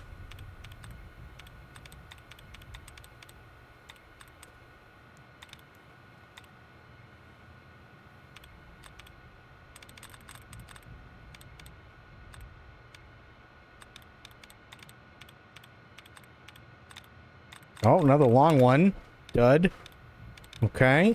Short one. Dud. Nice.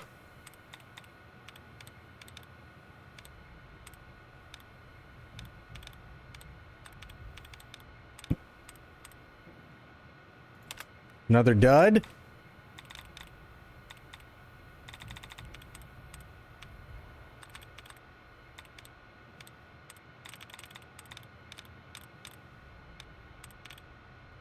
Another dud.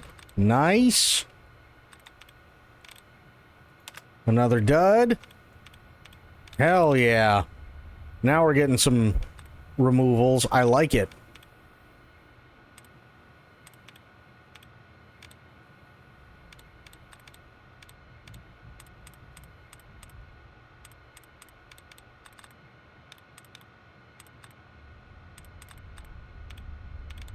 Oh, another dud. Nice. Another dud. Nice. Allowance is replenished. Well, I haven't used any yet, but okay.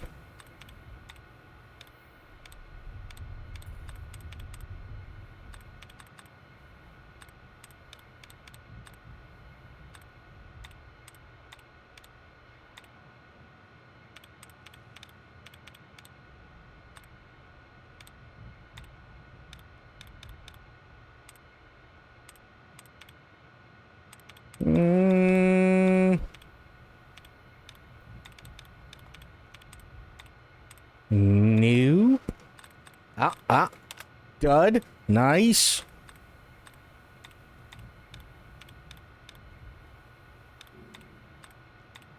Okay. So we got all the duds removed, which means we have literally one fucking word. That's it. Fantastic.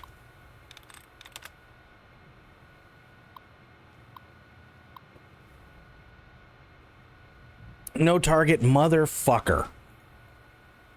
You little bitch ass.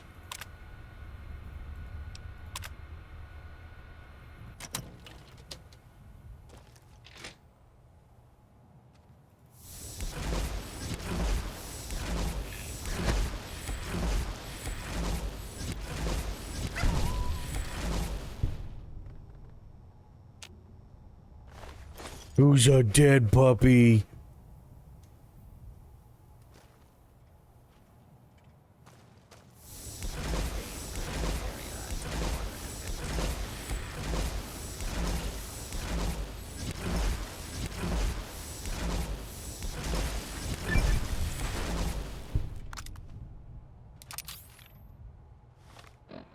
Okay. Items. Aid. There we go. Please step into the open and identify yourself. Please. Law-abiding citizens have nothing. Oh.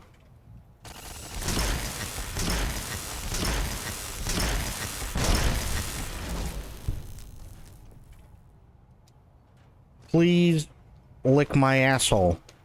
You have nothing to fear. Unless I fart. Retrieve Richie Marcus's midterm grades. Nice. Richie ball lover Marcus. Hell yeah.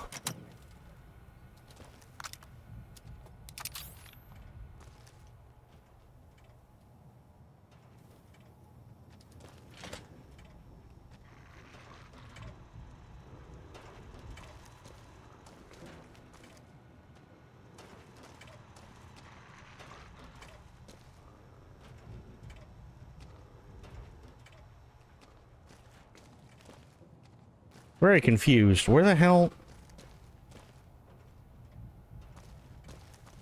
It's dead, Jim. God, I fucking hope so.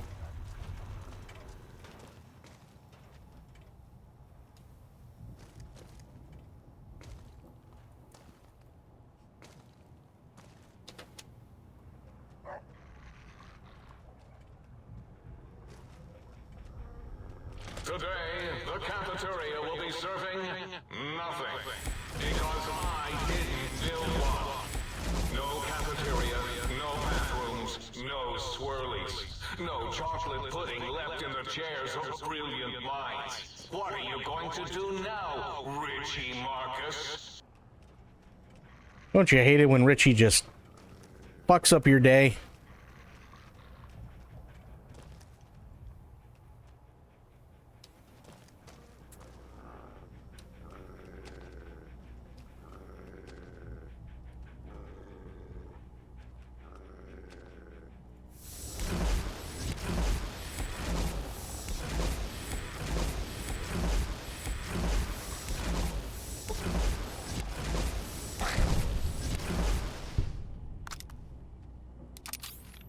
Who's a dead puppy?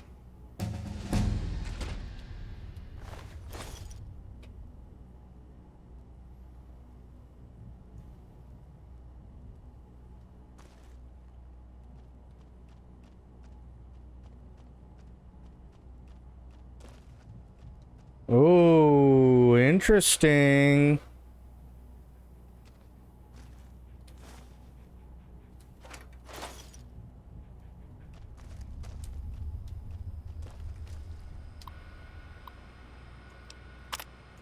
Okay, Sherry O'Bannon's schedule. Sounds good.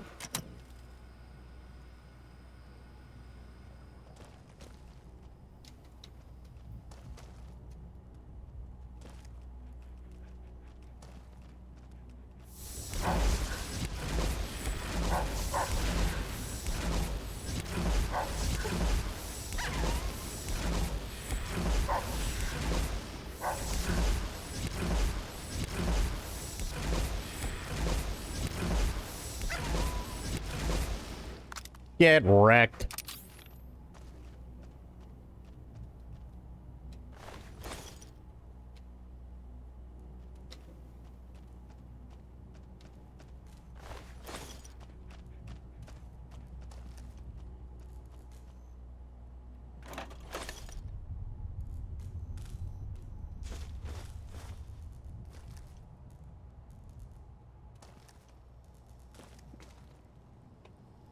Okay, don't want to go in there just yet.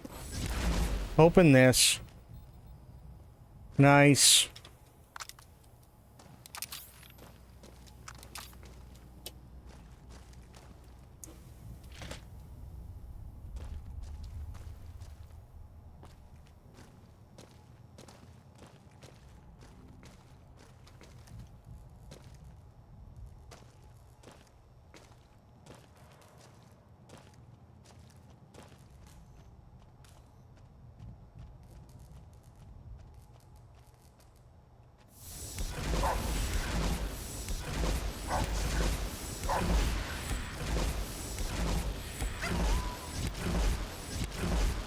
That's what happens when you fuck a stranger in the ass, Larry.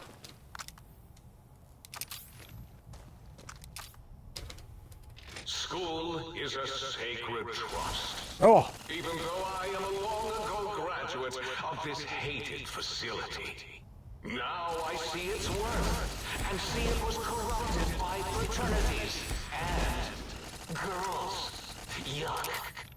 Yuck. Girls, yuck.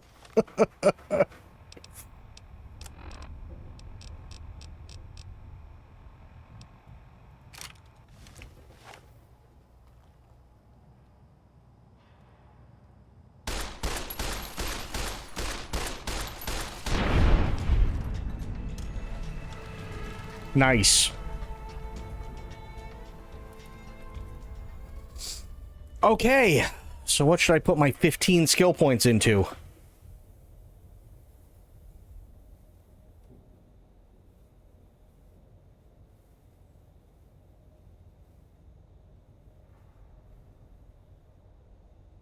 I'm thinking I up my weapons more.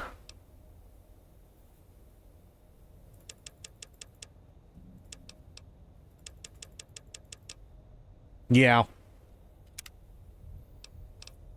You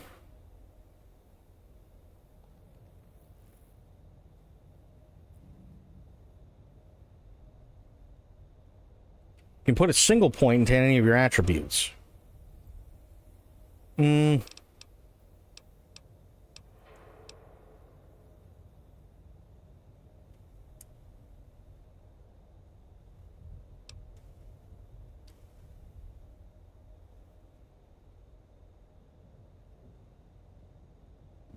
Well, you know what? I do like the toughness perk.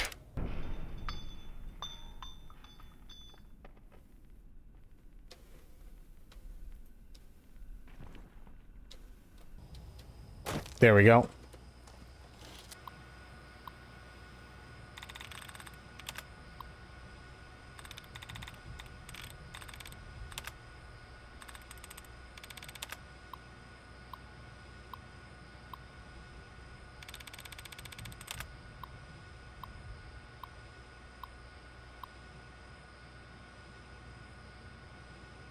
Okay, now we start looking for strings. Yet again. Like that. Dud removed. Fantastic. Ooh, that's a good one. Nice.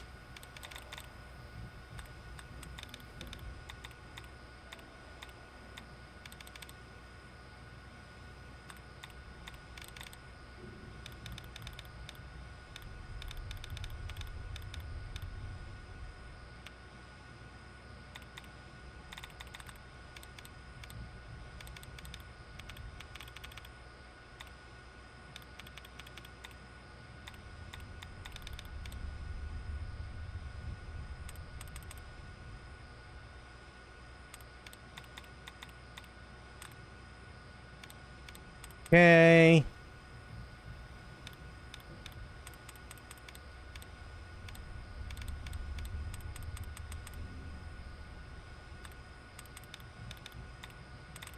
Ooh, good one. Nice. Oh, there's another one. Nice.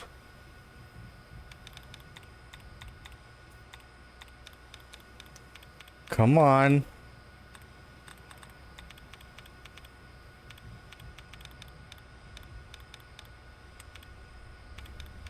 Oh. Nice. Oh, allowances, never mind.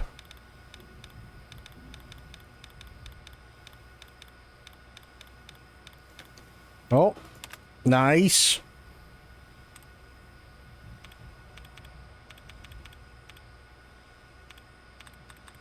Come on, give me one more dud removed.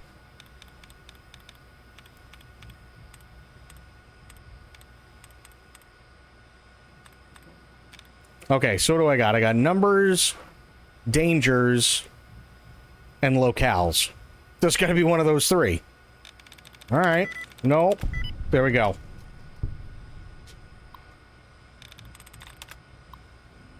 I'll take it. No target data. Okay.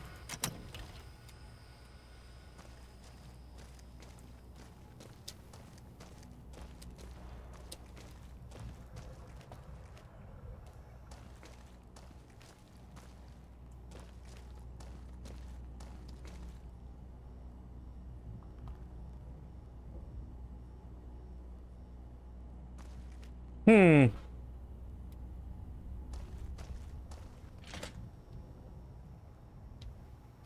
Do not attempt to flee. Oh, fuck ass beans.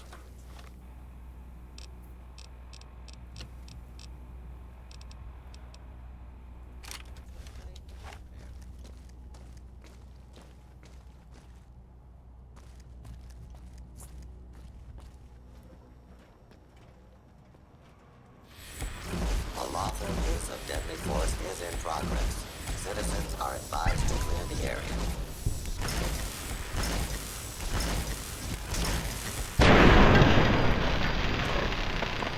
Got him.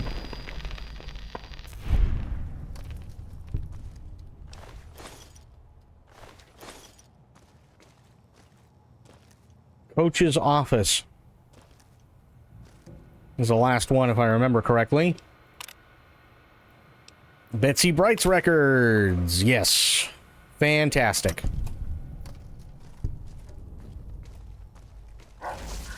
Fuck.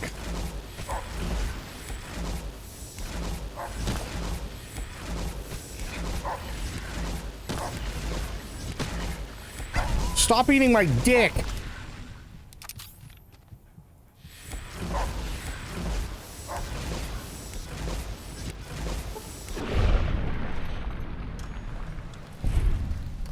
There we go. I almost fucking died.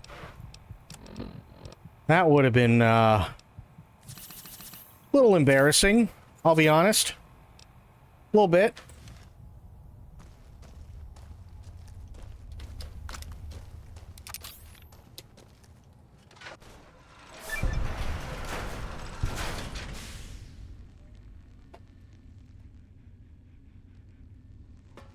Now I just exit the testing area. Okay.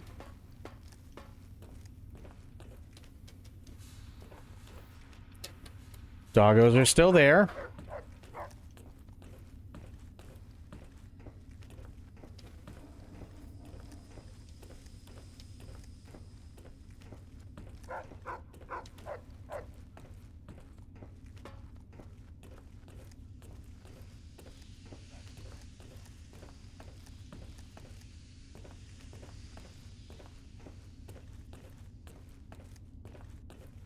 Can I go in the kennel?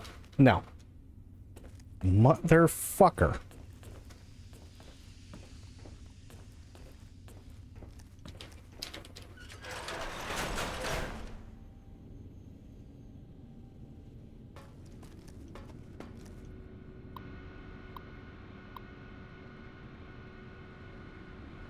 Okay, now wait a minute. Now let's go back here.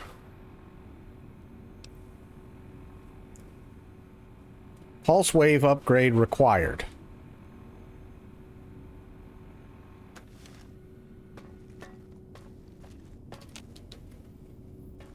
Still need the fucking key.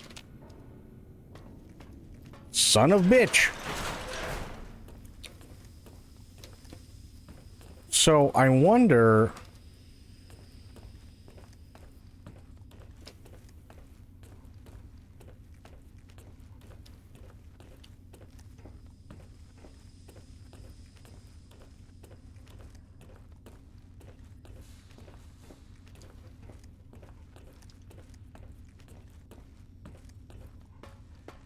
Can I go back in here? No.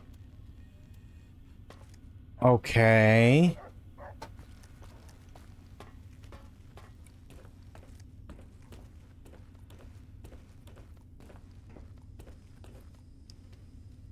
That's a wall.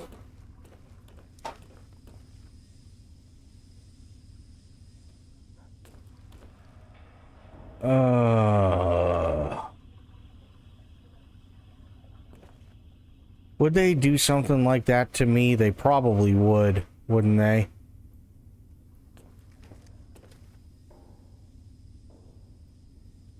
That's a pencil.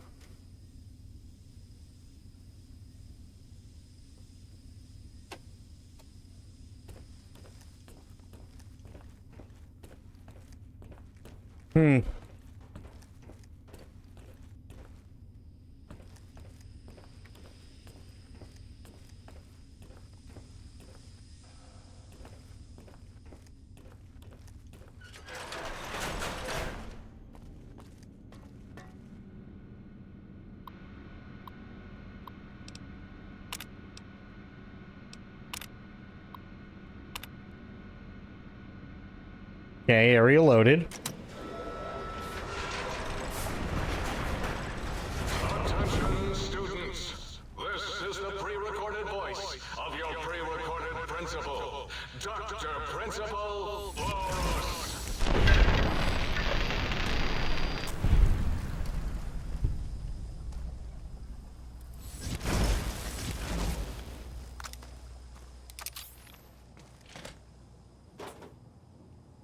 It has to be in here somewhere.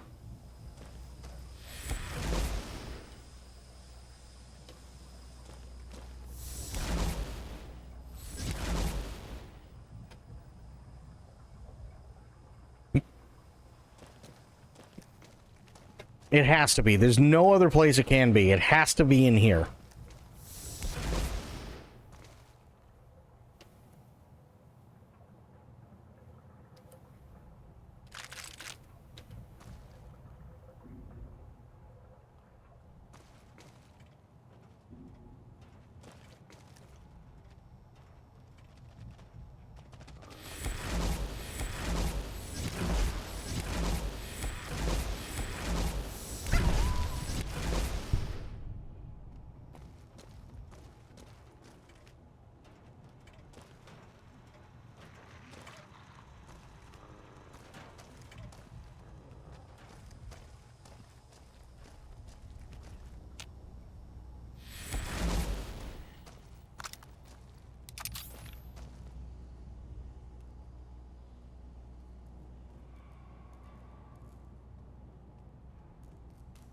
Hmm.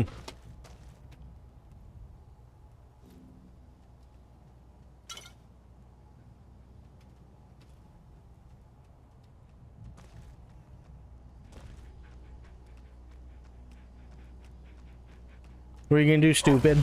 Oh, yeah. So scary. Idiot. What the fuck? How how'd you get through? You dick?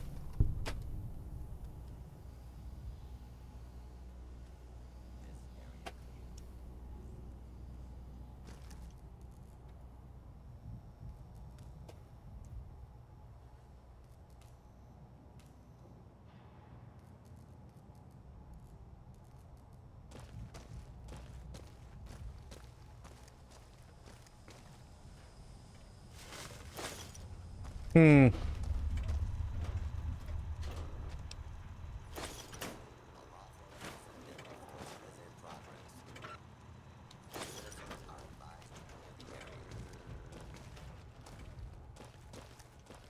Your mom's advised to clear the area. Fucking got him. Scanning for hostiles.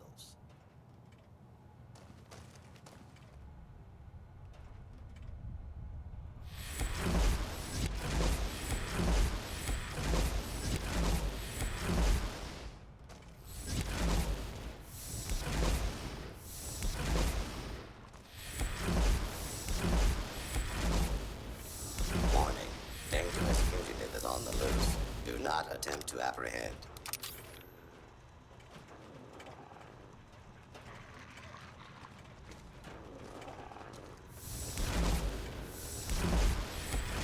Continued resistance is unlawful.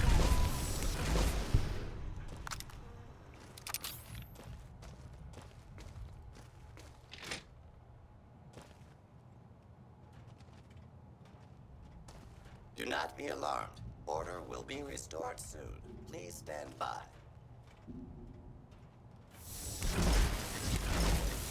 Firing weapon.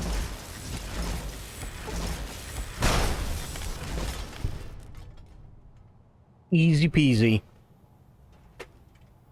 Warning. Dangerous fugitive is on the loose. Do not attempt to apprehend. Attention. Fugitive should be considered armed and dangerous.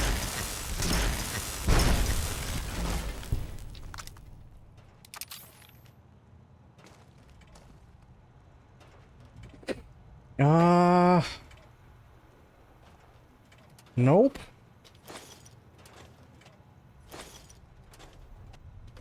Hmm.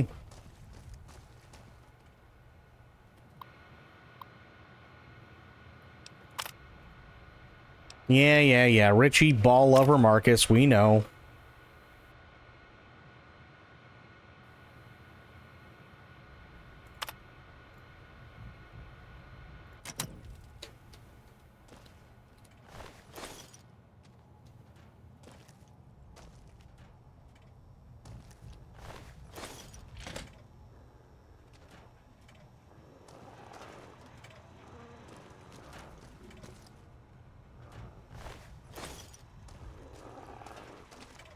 Continuing search for fugitive. I'll continue search for your mom. Fucking got him.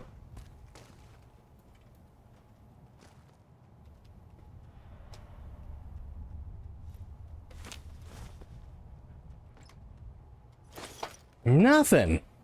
I mean, okay. This is getting goddamn ridiculous.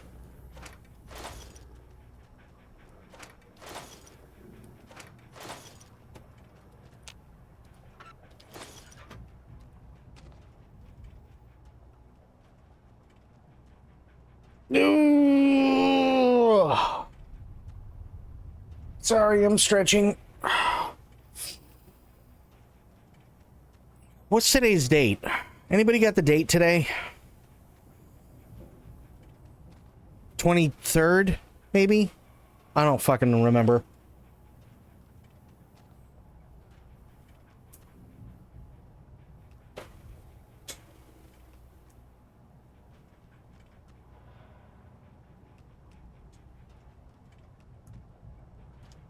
Let me see, what's the date? Today's the 24th. Oh, and great. There's a fucking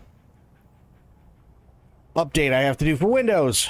Who fucking Ray? You are in the library. Be quiet here and filled with Be quiet and filled with shh. Got it.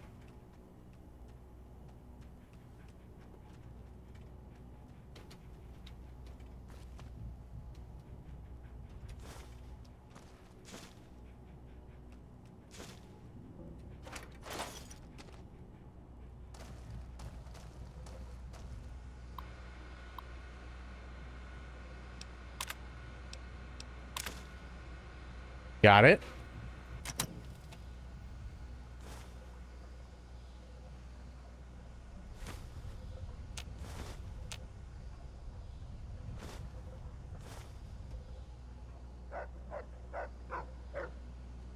Now, hang on a damn minute. I'm supposed to be quiet and filled with shh. But they don't have to? That just seems... That seems a little stupid to me. Why don't they have to be quiet and filled with shh? That's just unfair.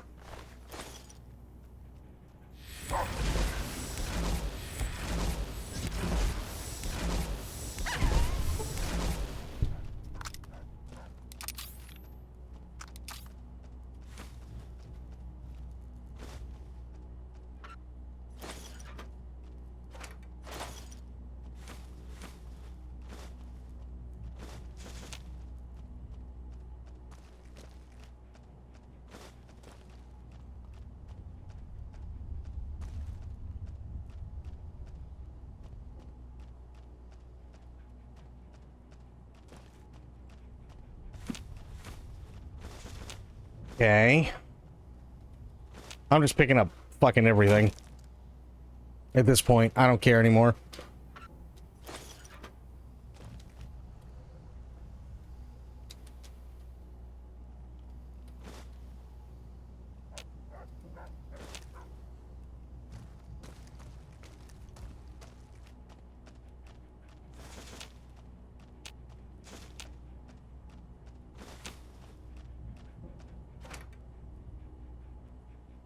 Nope, nothing in there.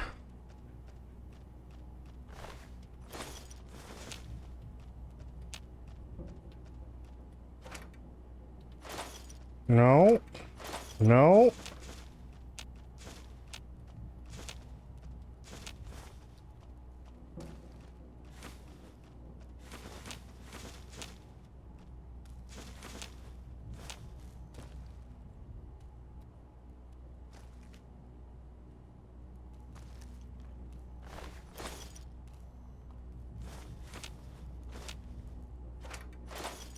No.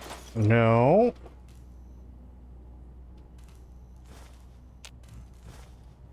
What in the bluest of fuck hells?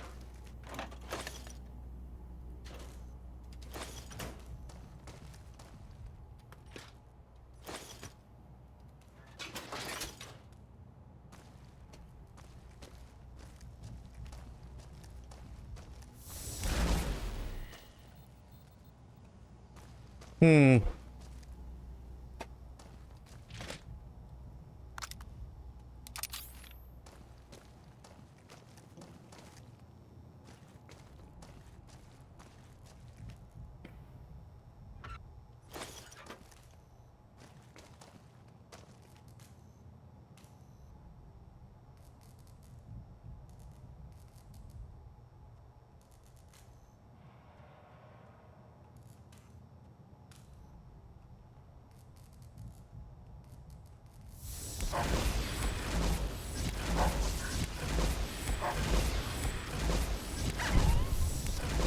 Die, devil dog.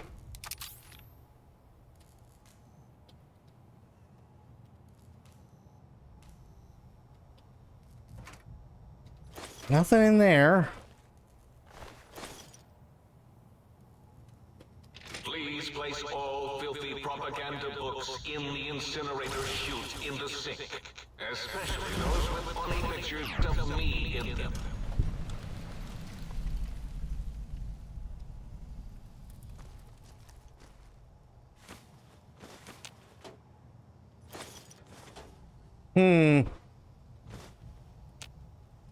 Still not finding shit.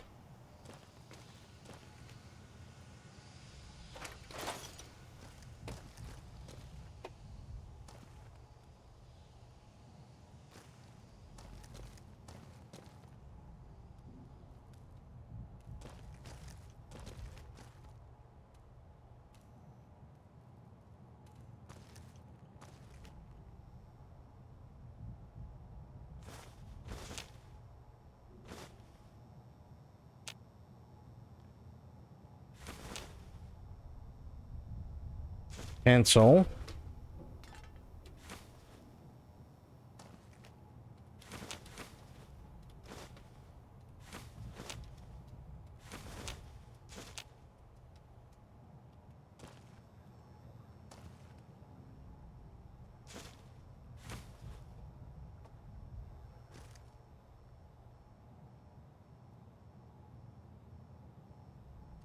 See, I don't see anything on here. Like a key or anything. I was thinking, oh, maybe they're just trying to be cute, right? Maybe they're just trying to put shit up top that I can't reach, and maybe that's what I was missing, but it doesn't look like it.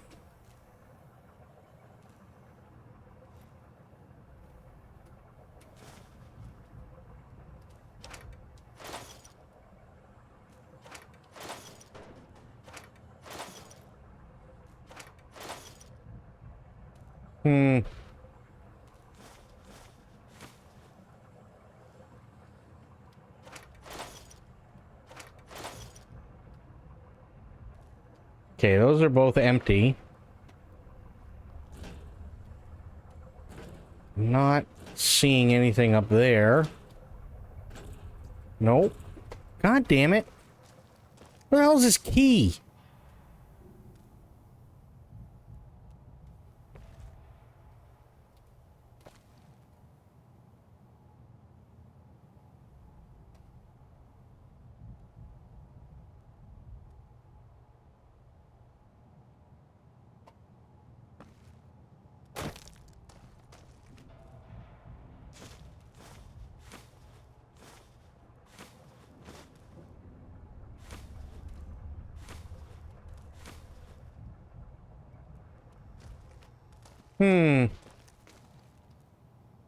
No. No.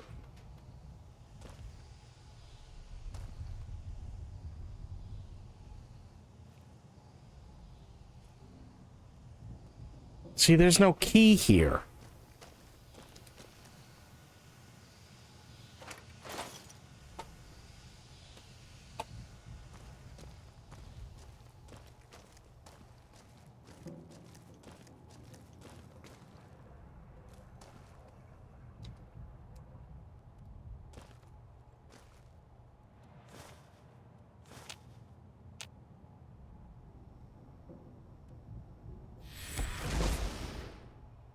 Now, I can't shoot those, which I mean, fair enough.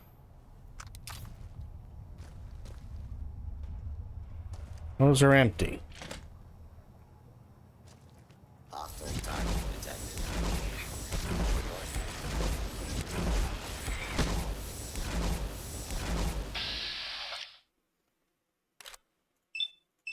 Right in the fucking dome.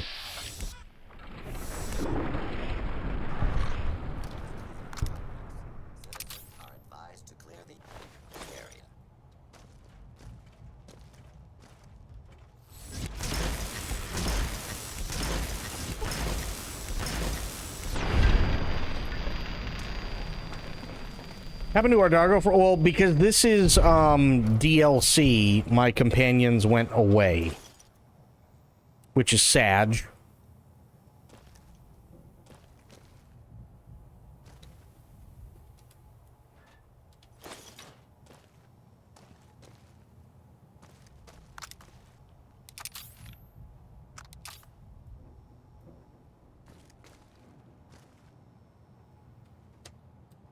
Because I really liked him, but... yeah. I don't know how that's going to go for the rest of, the game.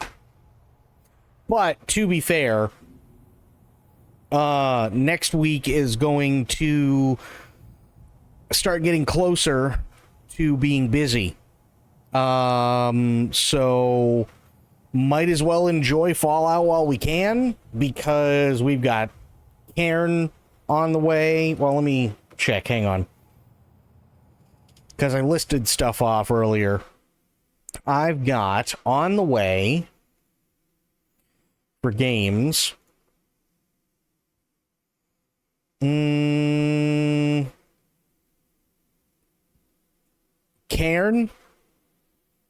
Yakuza Kiwami 3, Resident Evil 9, and Star Trek Voyager Across the Universe.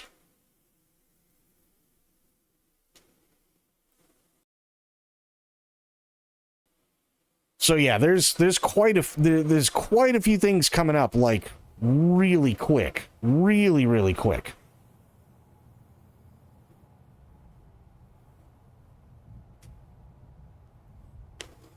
And Cairn I've been excited for, because I played the demo, and that was the one that gave everybody like 6 fucking heart attacks, and I'm pretty sure Aelin wanted to throw up.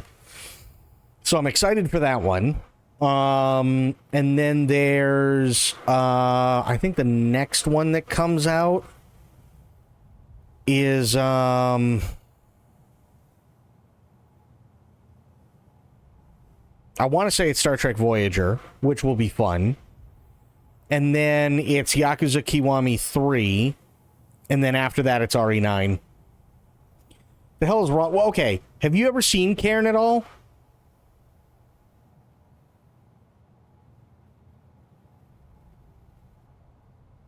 Can't remember. Fair enough. We can fix that. Hang on. I can show you the demo. Let's go to Cairn. Excited to make me throw up, you monster. Well, no, this is the one that made you throw up. Or made you want to, anyway.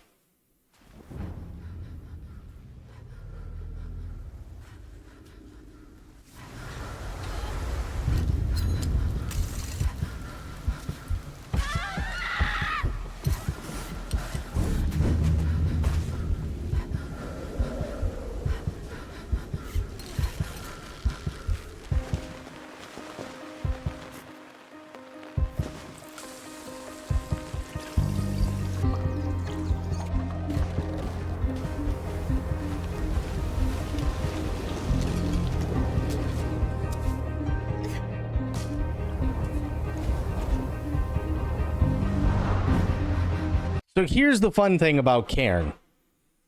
Cairn isn't just, oh, you have to climb up the rock. No. With Cairn, because we played the demo, or I played the demo, you have to choose the positioning of each limb. And then depending on how those limbs are spread out or whether they're on like a really like small area or something like that, then you have to possibly move faster because there's a lot more strain on that limb and so on and so forth. You also have to pick your gear. You also have to take rests because even if you make it, say, up a cliff face, that's all well and fine, but you could have overtaxed yourself and now you need a rest, so you have to make food in order to replenish yourself and so on. It's a whole thing.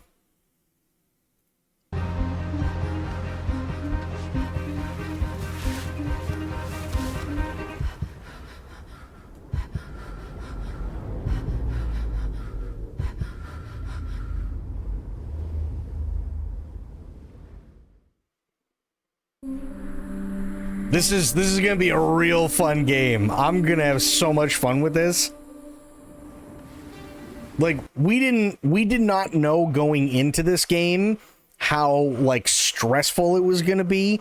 So when I sit there and say, yeah, I'm excited for this, but this is also the game that almost gave Sober a panic attack and almost made Aylin throw up. We didn't know that was gonna happen when I started playing it. But then we got about 20 feet up off the ground and we realized, oh, it's one of these.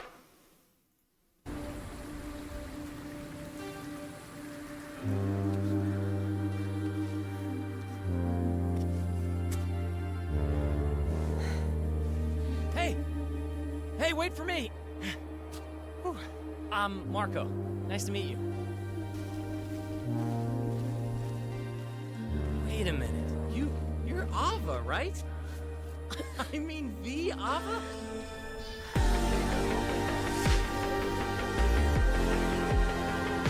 Do they understand what you're doing? You mean climbing? There's no way they could get it.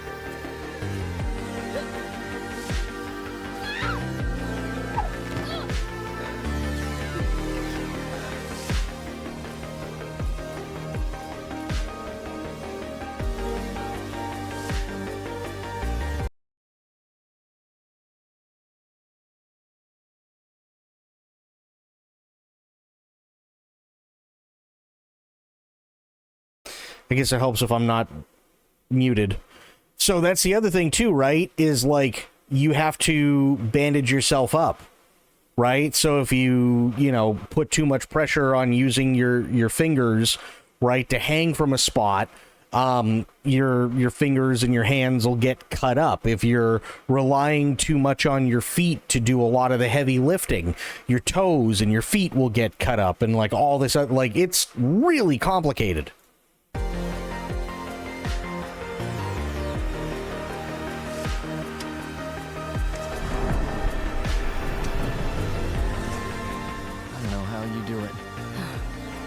The mountain is in my gut, deep inside. There's only the mountain.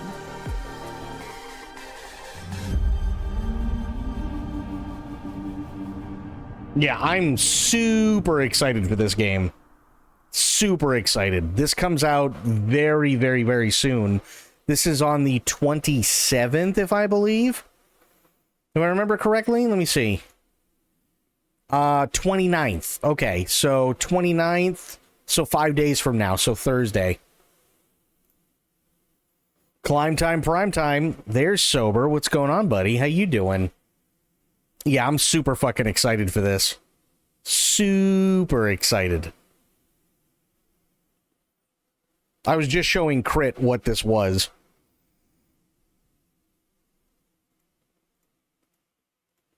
And it is a gorgeous game. It's been a day, but you are alive. Hey, there's nothing wrong with that. I know how that goes. Looks challenging and the scenery looks... Oh, it's gorgeous. It's absolutely gorgeous. Yeah, but it's definitely stress-inducing for sure. And poor A, I had to laugh, but I also felt bad. Because poor Aelin is sitting there going, I feel like I'm going to throw up.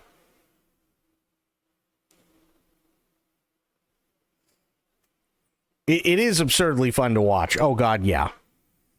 Absolutely. But yeah, I know the feeling, Sober. It's been a few days. We probably just drove Aelin away. See, here's the thing. Here's the thing about Aelin. She secretly loves being here and watching me do things that would probably otherwise she wouldn't do.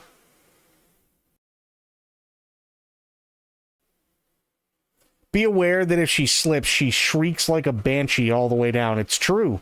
The protagonist, I mean, not Aelin. I mean, well, we let's just hope we don't have to find out with Aelin, but, you know.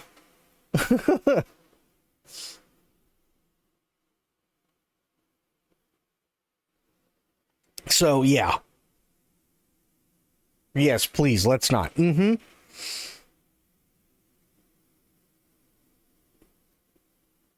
Yeah. This comes out 5 days from now, so I'm excited about that. So Thursday, we're going to be playing this. 1,000,000%. We will witness many splat moments, I think. Probably. And then there is this that's coming out, which I'm really excited for. Star Trek Voyager Across the Unknown. Here's the new trailer.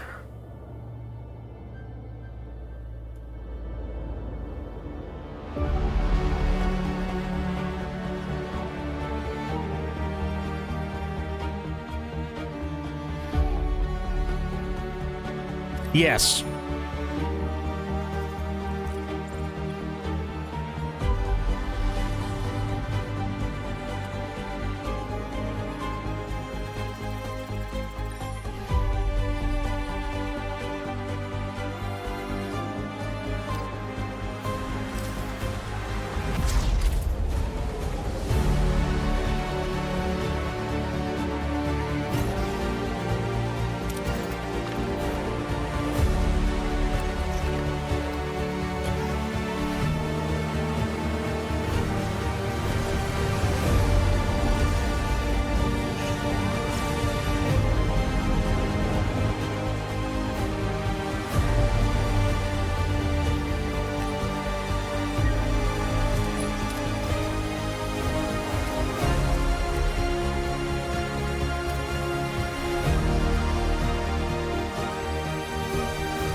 It looks pretty awesome. It looks pretty fucking awesome. Also, by the way, and I don't think you saw this, let me bring up YouTube. They did actually have another thing here. Star Trek Voyager Across the Unknown. There was a new thing that came out 11 days ago. Yeah, the Combat Deep Dive trailer. Hi, I am Tim from GamingSide, working as a game designer on the space combat of Star Trek Voyager Across the Unknown. When designing the space combat, we looked at both how it works in the TV show as well as how other Star Trek games handled this pivotal part. We took inspiration from Starfleet Command, Bridge Commander and Star Trek Legacy, but also had a central power fantasy in mind, that you are the captain. You do not fly the ship, you have Tom Paris for that. Nor do you manually aim and fire the phasers. This is Tuvok's job. Instead, you give commands to your crew, which enemies and subsystems to target. You're doing this via the radial order menu, and especially the attack and defend options. A key point in Star Trek combat is the positioning of your ship in relation to the enemy, as there are different subsystems located on each side, and the shields on each side are weakened but also recharged independently. However, in order to hit the respective side, you obviously need a clear line of sight. By selecting to attack the enemy weapons located in front, your helmsman will try to maneuver Voyager in front of the enemy to give you security. See, here's the question. Here's the big question for this, because we all know it's coming. Do we or do we not, for the first run of this game, do the Tuvix run? Security officer a clear shot at the desired subsystem. Note that while he will continue to fire regardless and hit other sites, he can only wear down the front shield and damage the weapon subsystem once the relative position is reached. The same, however, is true for Voyager. If enemies target the ship's warp core and the port shields are close to failing, you might consider using the defend the port order, so your helmsman turns the ship around. What do you think, Once Sober? the currently selected enemy is no longer able to shoot at your port shields, they will slowly recharge and you can make some necessary repairs to the underlying subsystem. Again, your security officer will keep firing, but is likely no longer able to hit the enemy's weapons due to a lack of direct line of sight. So, are you risking taking critical damage to deal the final blow, or will you abort the attack?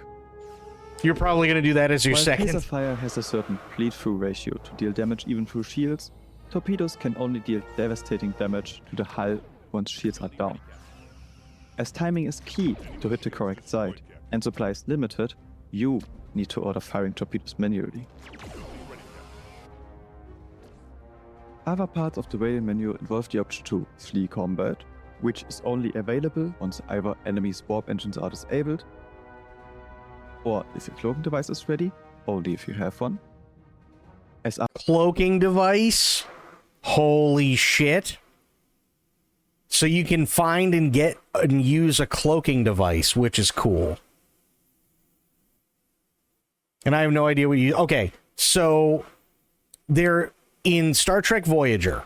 Basically what this whole game is they put you in the captain's seat as Captain Janeway, right?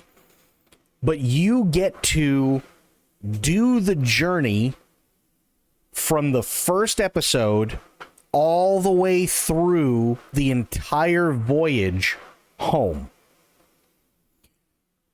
But you get to do it your way.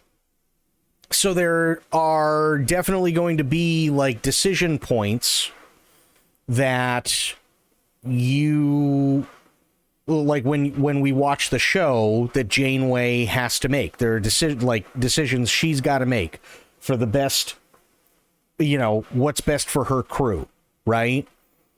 You get to make those decisions this time around. So for instance, there is an episode where Tuvok, the Vulcan security officer, and Neelix, the cook, they are down on a planet and they're picking some shit up, and there is a flower that it's a petal of a flower that ends up being transported with the both of them and gets caught in the transporter beam. And when they beam back, they are now one person. Tuvok and Neelix are gone. And instead, there is a completely different person on the transporter pad called Tuvix. And Tuvix doesn't know anything. He doesn't know who he is. He doesn't know what he is. He doesn't know much of anything. He's very scared, and so on. And one of the memes that surrounds Captain Janeway is that she's fucking ruthless. And the reason they say that is because she had to make a moral... She had to make the choice of a moral dilemma, which is A, do I allow Tuvix to live and forsake my two people who died in a transporter accident for him to be created, or do I reverse what happened in which Tuvix gets killed, but I get my two people back? She made the decision to get her two people back. So everybody and their mother comes out of the woodwork, go, oh, she killed Tuvix and she murdered him in cold blood. And it's not like she put a phaser to his head and just vaporized him, right? It's just they're stranded 70,000 light years from home. She needs all of her people where they were, right? But that was the start of Janeway is ruthless. Well, you get to make that decision this time round. Right? So do you keep Tuvix and see what happens? Or do you get your 2 crewmen back? Otherwise they would follow you easily. Or the option to surrender by giving you enemy resources. However, be aware that not every enemy would accept a surrender. In addition to the command menu and the manual firing of torpedoes, you also need to give orders to your bridge crew when to use their special abilities. Before each fight, you select up to 3 from a broad variety. Paris, flying an evasive maneuver to dodge incoming attacks. Belana, overcharging the warp core to give you more energy to use. Or even 7 of 9 firing a more confused torpedo. But there are many more to explore. As skills have a certain cooldown and often work best in a certain situation or order, for example, unleashing Tuvok's double shot once Harry hacked the enemy shield frequencies, timing these skills is crucial. The final piece to survive as a starship captain is managing your energy distribution. Each combat room you have built is represented by an empty bar, with the total number of energy bars available depending on your current warp core level. While at the beginning of the game you still have enough energy to power everything, new combat systems such as the warp cutting beam, energy dissipator or the cloaking device will force you to choose your energy allocation wisely. To add a little more depth, certain hero abilities allow you to temporarily overcharge systems. How cool is this? Damage to your warp core, on the other hand, makes your energy levels drop, forcing you to change tactics on the fly. Luckily, you can pause the game at any time and take a deep breath. While space combat is only a small part of our game, it is closely connected to your ship build and develops more depth as you progress throughout the Delta Quadrant. New technologies and increasing hero abilities keep adding to the options you have at your disposal. Depending on your specific objectives within a combat encounter, you can employ very different tactics. Remember that you can always auto-resolve space combat. In this case, the result is calculated similarly to I am never going to auto-resolve space combat ever. away missions or points of interest, with your ship build deciding your chances.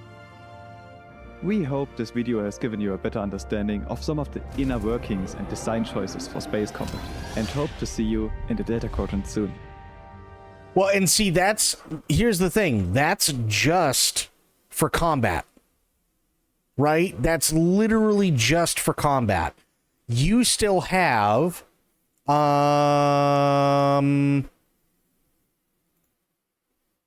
take a look at the gameplay trailer, maybe. Okay. So, Jesus, that's loud.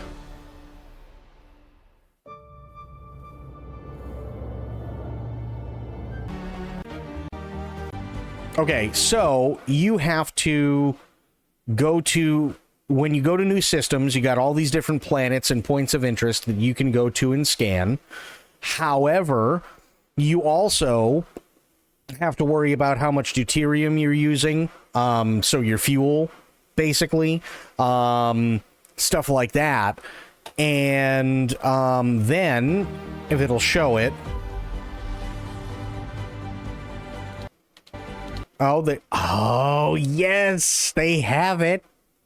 Okay, there's Equinox, there's the Borg. Okay, so another thing that they do is then they bring you into the ship itself, right?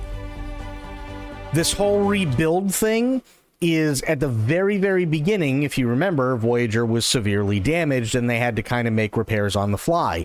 So now you have all 15 decks at your disposal, and you have to build it basically how you need it to be in order to get things up and running again.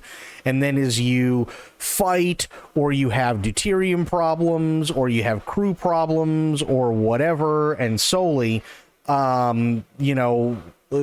like specific issues, like for instance 7 of 9, she needs her Borg alcove, where are you going to put that, things like that.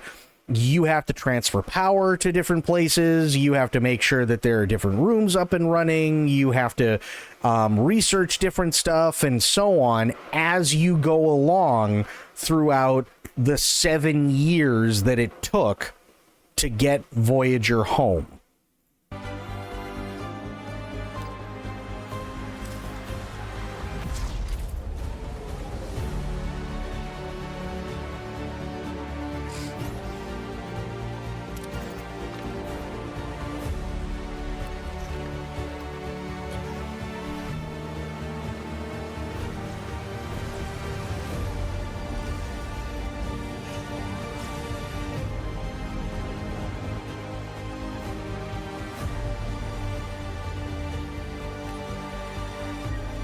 Sober ship ain't yo mama's Starfleet ship. True.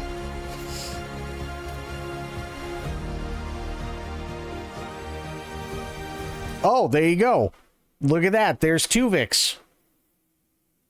And one of the things that this is literally something that he said when he was right before he did it, was, you know, right before she separated them, was, I'm here, I'm me, I'm alive. And he's like, he's trying to beg for his life while they literally have him basically at gunpoint on the transporter pad. And you have to make the decision, are you going to perform the separation and Tuvix dies and you get Tuvok and Neelix back, or are you not going to and you permanently lose Tuvok and Neelix, but you have Tuvix?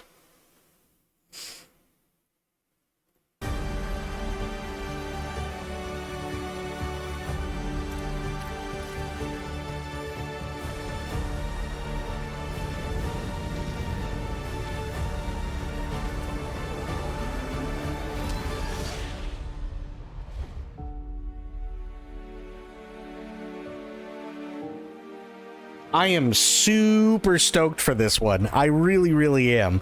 I think this one's going to be a lot of fun. Hang on, let me put it on the BRB screen really quick. I do want to check something. Really quick.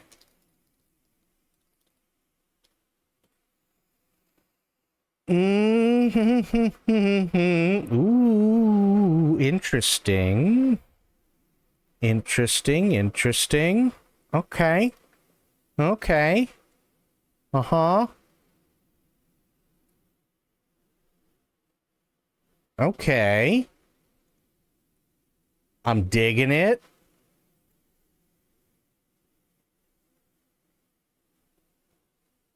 Spoke like Dr. Dala. Shush.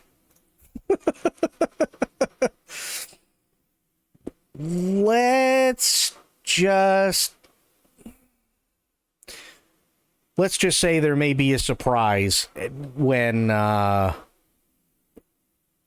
this comes out. This comes out, by the way, February 18th.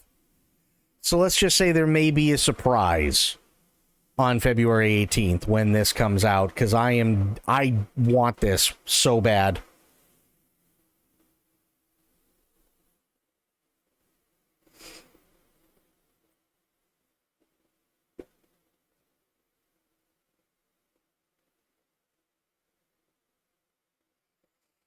Yeah, I think this one will be a lot of fun.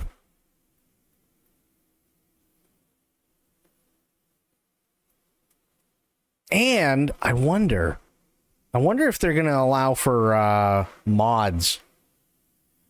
Yeah, okay, Brain in a Jar, I'm on to you and your sunjaculations, oh god. If you dress up as Janeway, I'm screenshotting. Okay, first off, I can't dress up as Janeway. I don't have the hair for it. Second, I'm also not a woman. So there's that.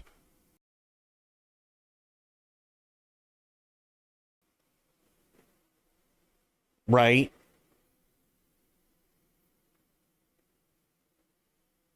How has that stopped anyone? Well, I mean, okay.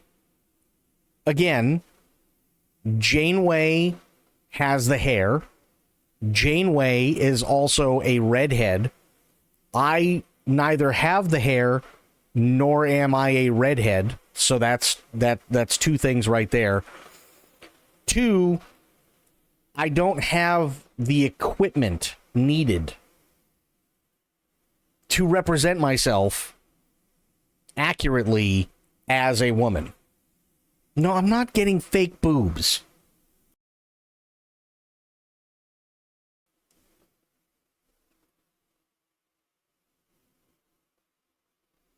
No, I'm not getting fake boobs. No, no, no, no, no.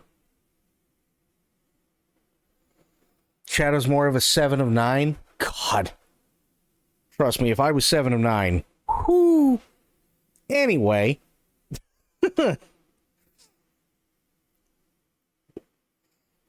Sends a red wig and fake boobs to Shadow on... No, don't send... Okay, first off, I have to tell you something about Throne.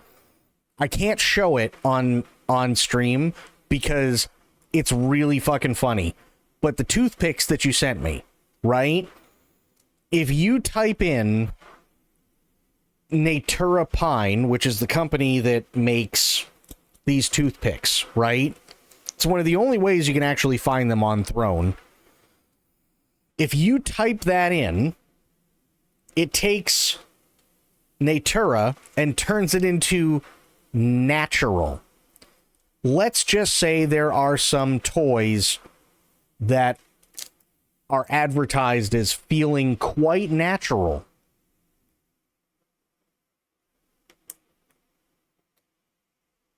You saw it when you tried to find more. Mm-hmm. Yep. Oh dear. Oh yes. Oh yes. Yeah. They're not kidding when they say that they have everything on that site. They are not kidding even in the slightest. Shadow's a cook. How about a Neelix cos? No, I'm not doing a Neelix cosplay. That would be kind of terrible. You know how much... First off, I'm decent at painting. I'm not decent at doing makeup. And I don't have the prosthetics for it that I would need to put all over myself in order to cosplay as Neelix. That would be really tough. That'd be really, really, really tough. But let's just say that there very well could be things. There could be something that happens when I get it. And when I play it.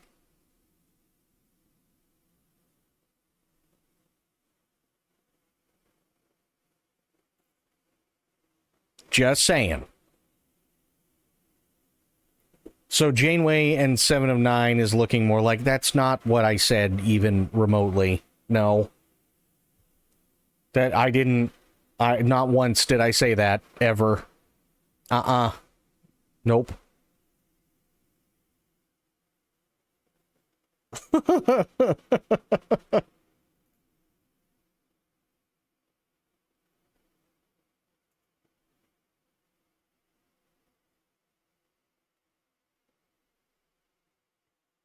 I heard him say that. No, you did not say. You didn't hear any of that whatsoever.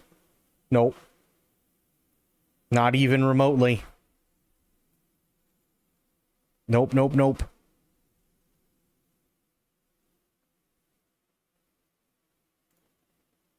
As soon as I text spoiled, she will have been here all along and also heard. No, that's false. That is patently false. We know it.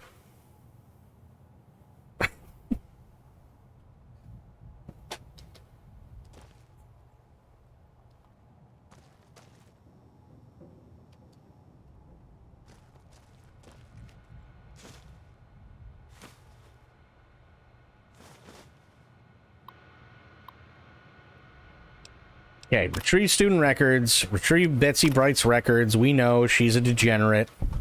Now I got the 2 dogs.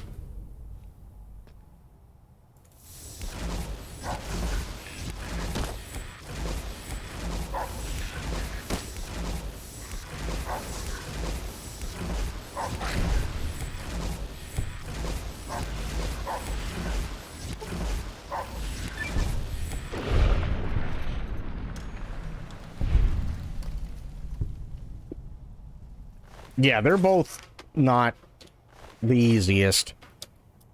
I'm looking for a key, but I can't find the damn key. And I've looked literally everywhere, and I can't find it.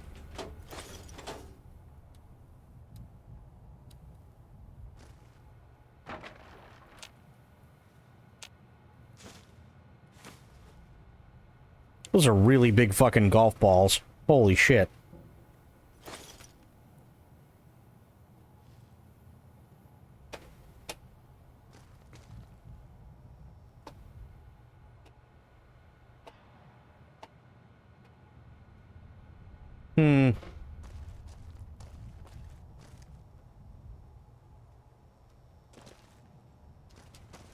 Okay, those are all empty. That's empty. That's empty. I don't want to go through here just yet.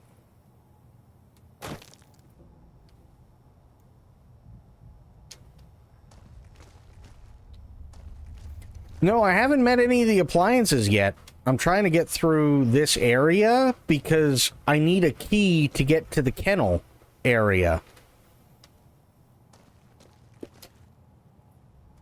And this was the first stop, unfortunately.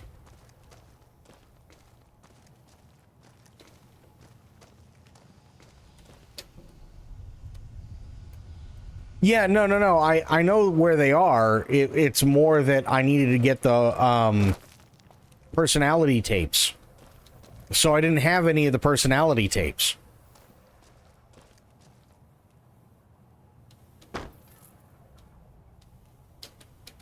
Yeah. That's the thing that's setting me back. And I needed to go here first. But I'm not done with this area because I need to get a key to be able to go into the kennel area, but I can't find the fucking key.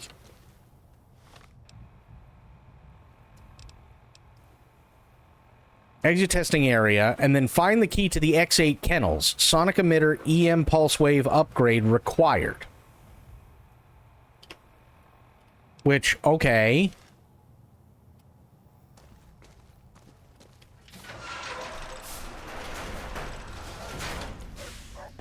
Yeah.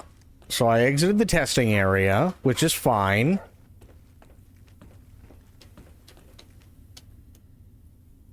My favorite DLC, but it does get a bit convoluted. I mean, that's totally fair, actually.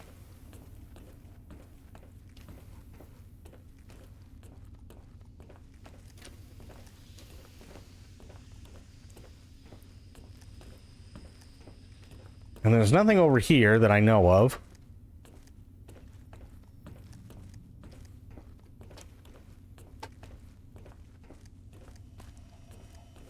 Yeah. Gabe was in here, and I killed Gabe. He's dead. Gabe lasted all of about 15 seconds.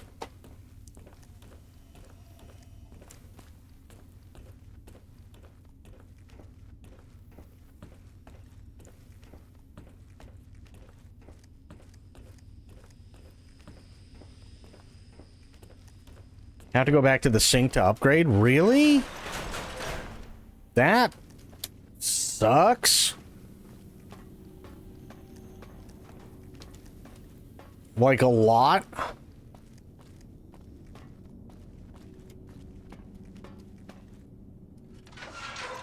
Well done, Lobotomite. Soon the technologies will be safe. If you think braving the cyber dogs of X8 makes you brave, intruder, it is no use. All cyber dogs are under my command, and they will bite you.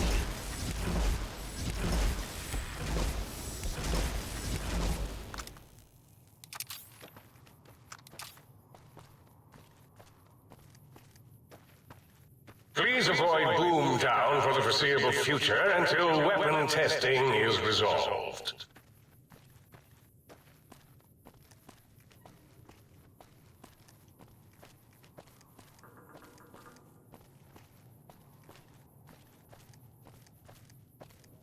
Okay, so I just have to make it back in there.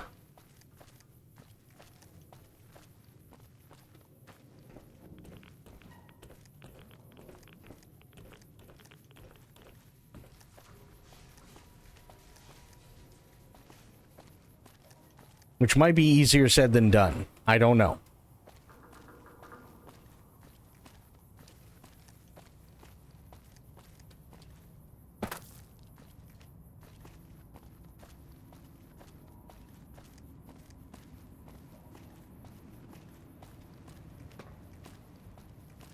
Where the hell did Ow! it come from? What in the fuck?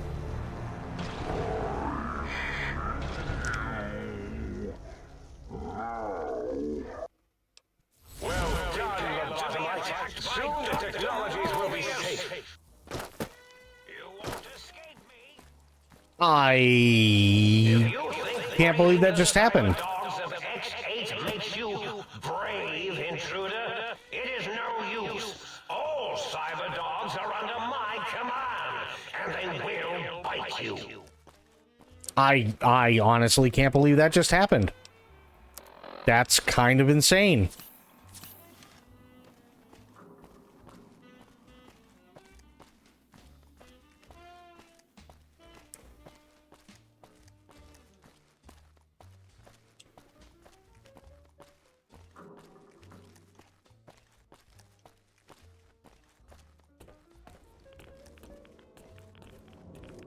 Schlooped out of nowhere and ate your legs. Yes. Yes, it did. And I didn't like one bit of it.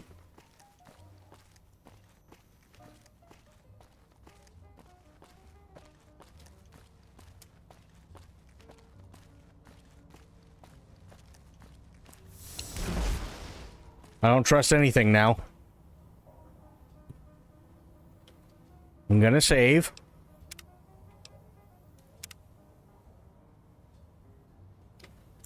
Okay.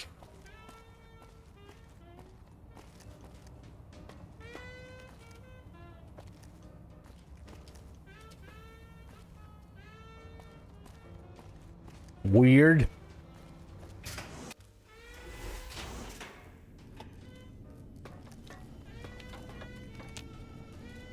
Might I be of service, sir? Need my equipment repaired. Very good, sir. That's one.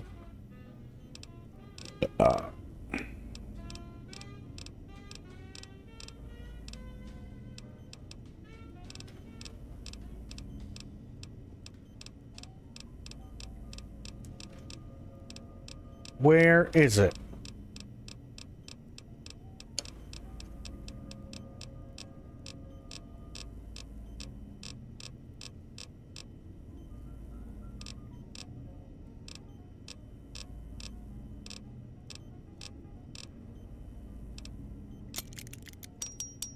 Okay, there we go.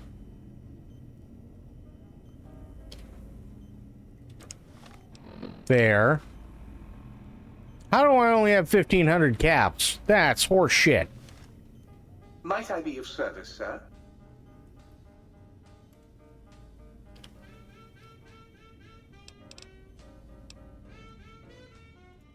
Very good, sir. Workbench.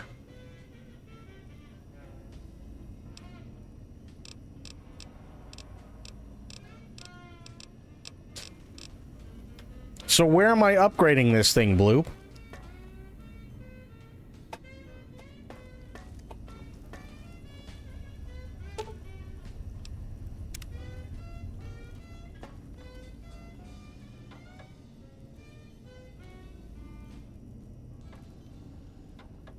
Would say it was Fallout that taught me to save scum and regret nothing. Fuck yeah, absolutely.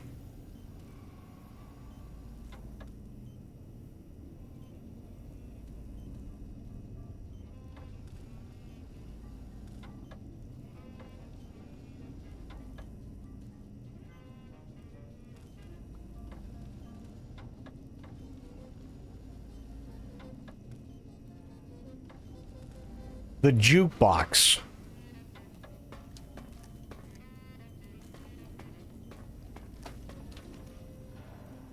I'll find it eventually. There it is.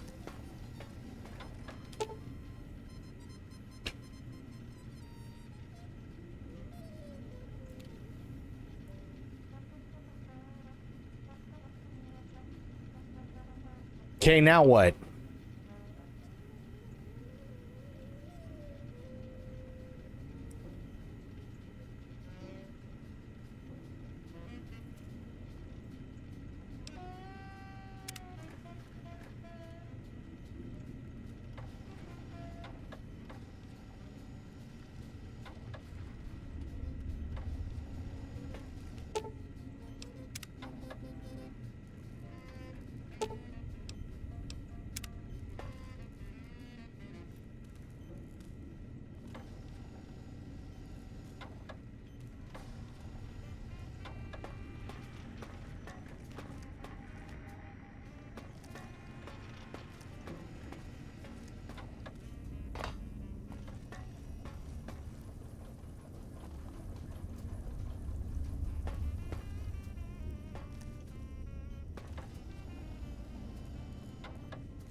Perhaps Sir would care to put Sir's feet up, and I might serenade Sir with the dulcet tones of a light opera.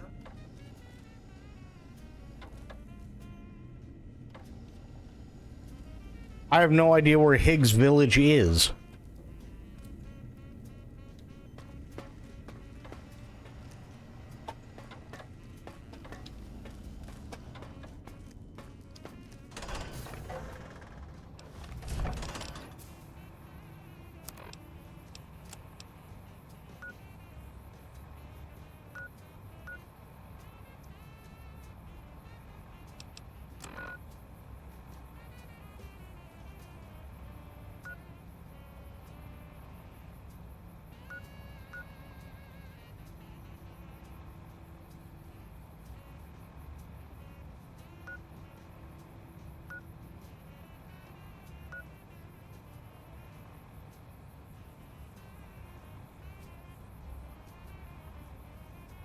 Well, this would definitely be south.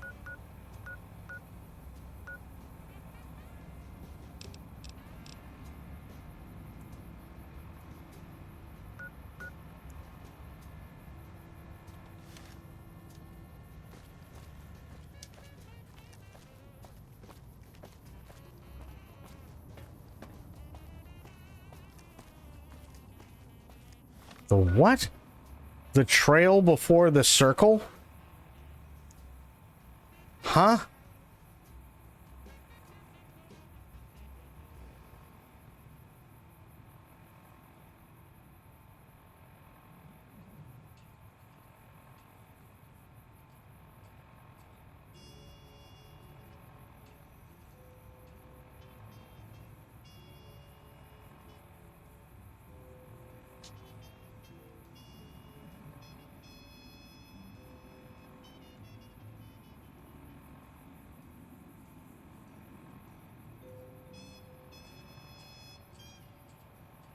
So going to X2 array, go east trail. Oh, you mean this one?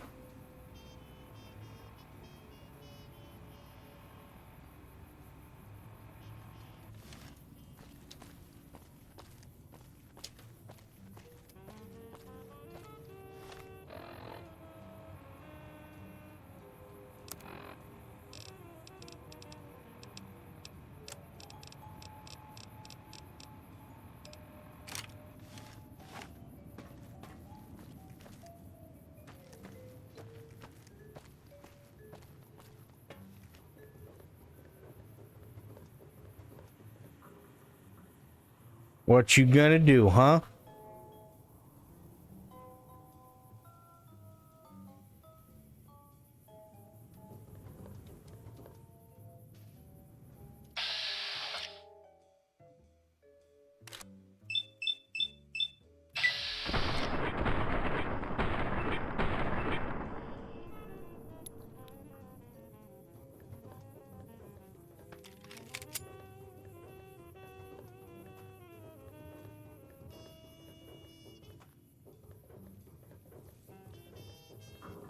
What the hell is this idiot? Oh, God.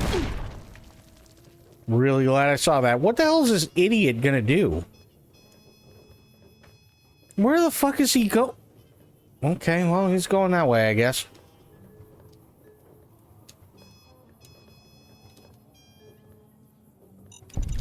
Oh, oh, that was close.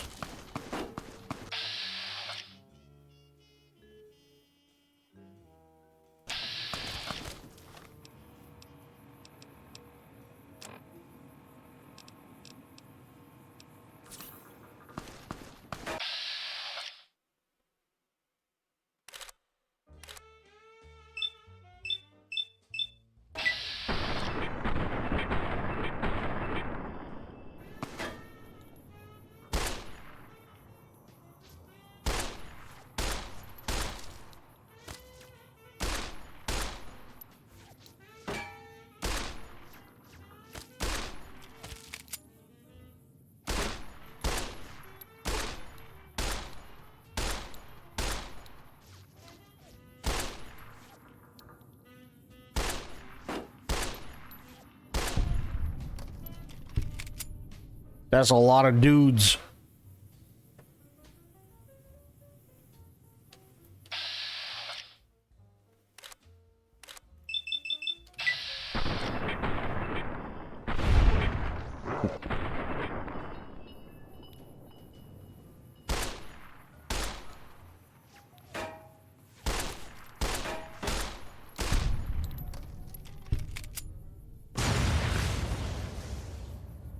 What in the fuck was that?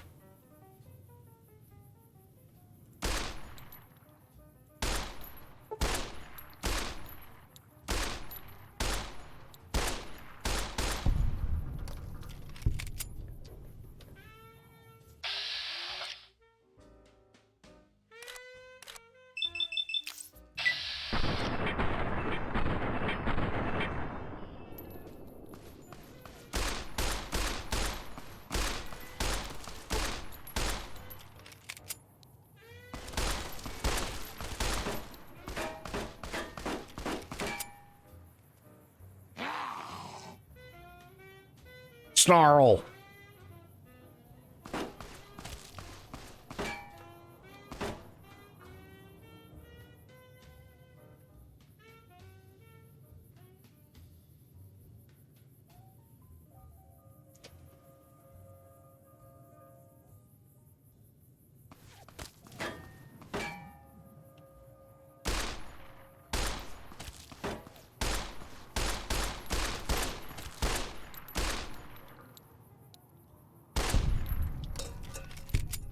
Go, my mighty robo scorpions. Don't. Crawl in search of intelligence. Then sting said intelligence. No, don't do that. Yes, sting it.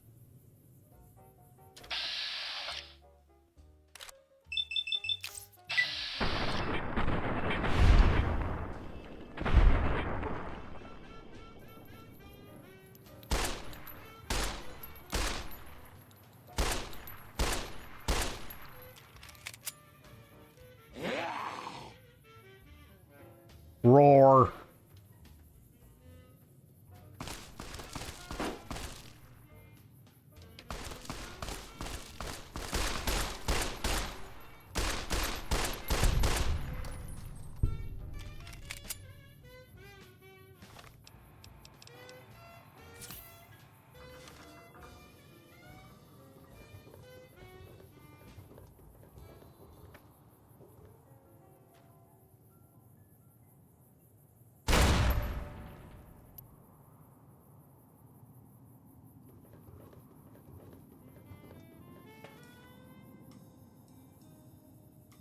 Okay, there's still a guy over there.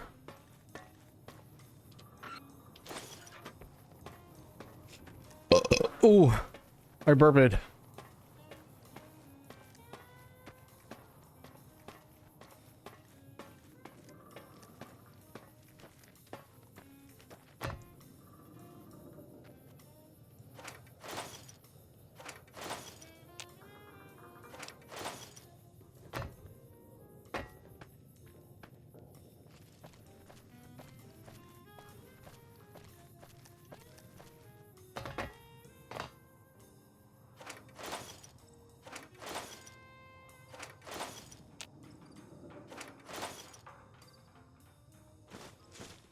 Okay.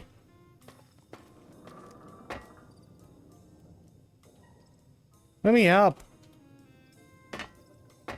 God damn it.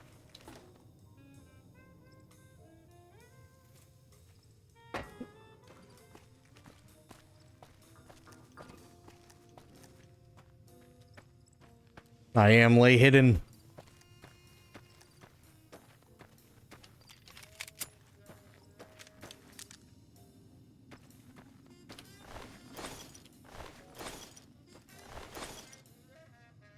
Come on.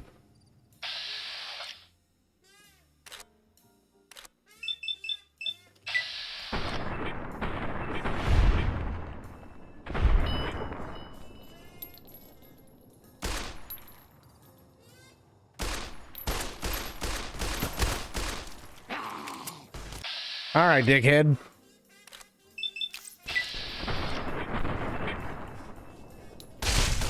Oh!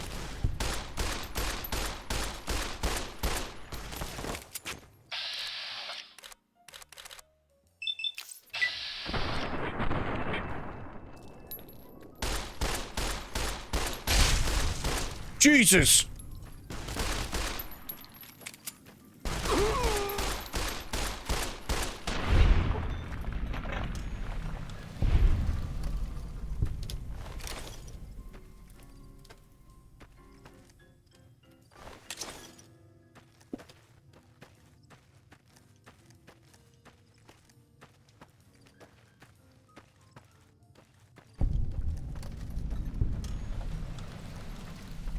I discovered Higgs Village. Yeah, I don't know if I want to know Higgs Village. I'm gonna be honest.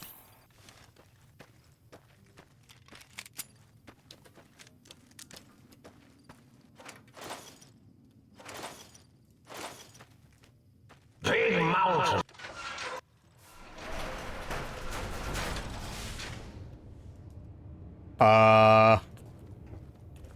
Not what I was expecting.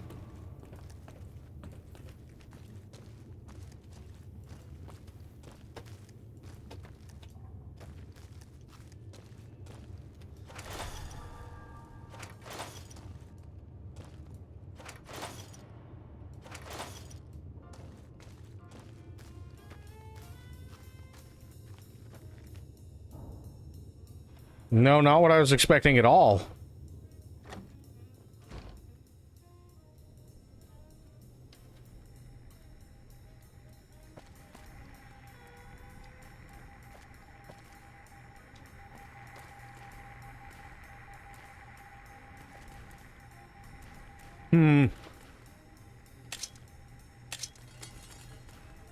Yeah, they really don't like Mr. House.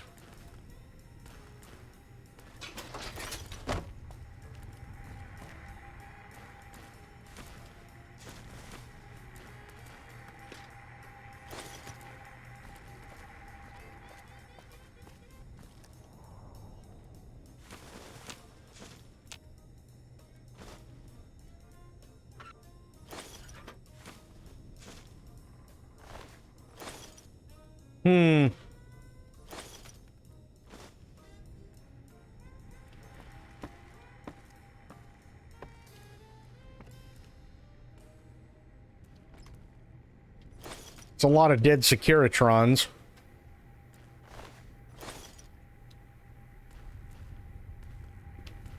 Question is, why are they dead?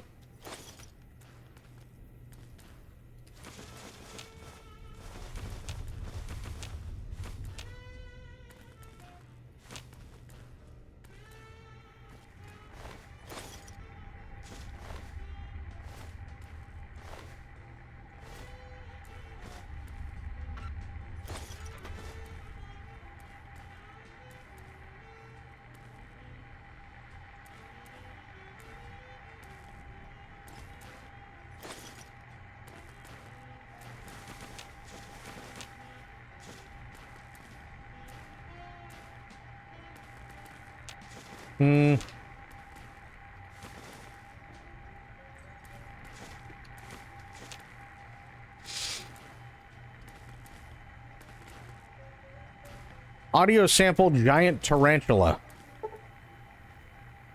You found a recalibration file for the sonic emitter. Take it to the jukebox in the sink. Recalibrate the sonic emitter for new effects.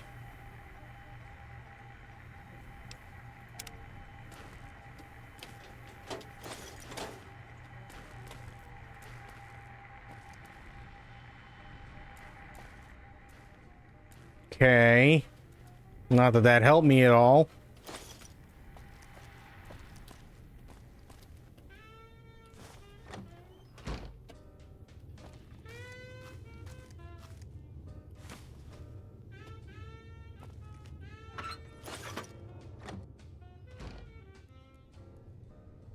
Uh-huh.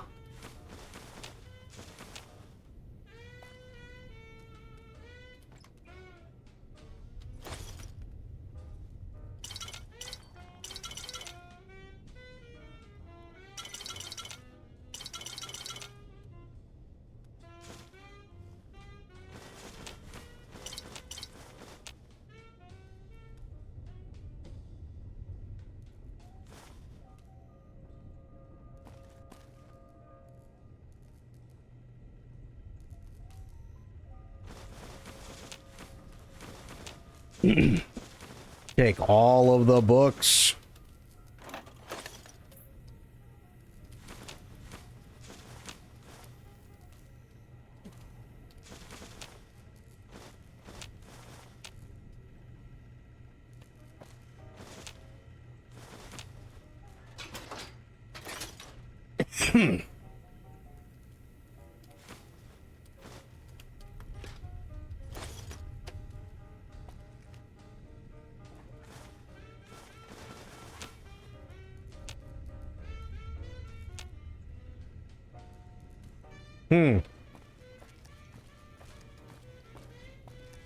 Still not finding anything.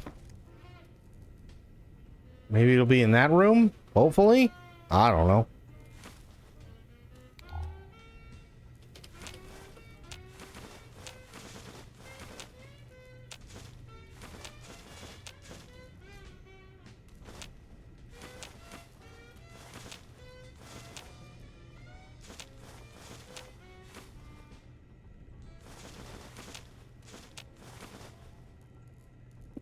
Ooh, you know what I just thought of, Sober?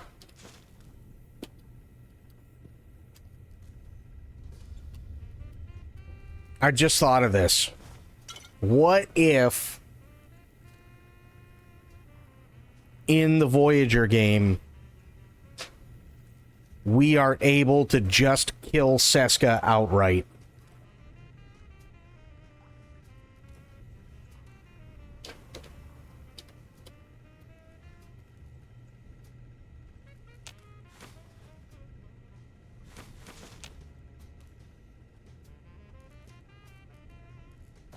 Do we, like, skip all the Kazon bullshit if we do that?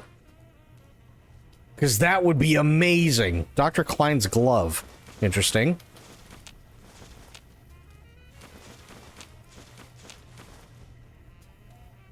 So many what-if possibilities. That's what I'm saying. Sync Project. Book shoot. That's not the jukebox.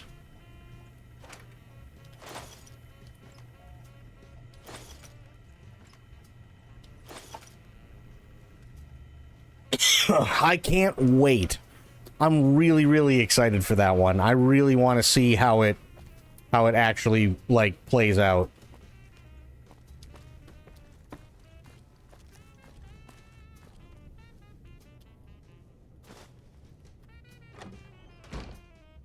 Or, oh my god, wait a minute. What happens?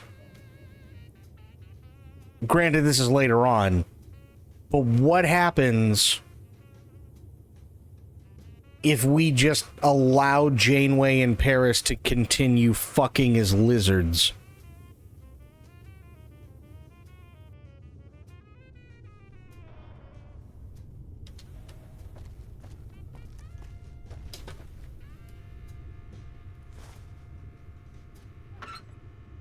These are important questions. I agree. Or, here's an even worse... I don't even know if it's a worse thought. No, it is definitely a worse thought.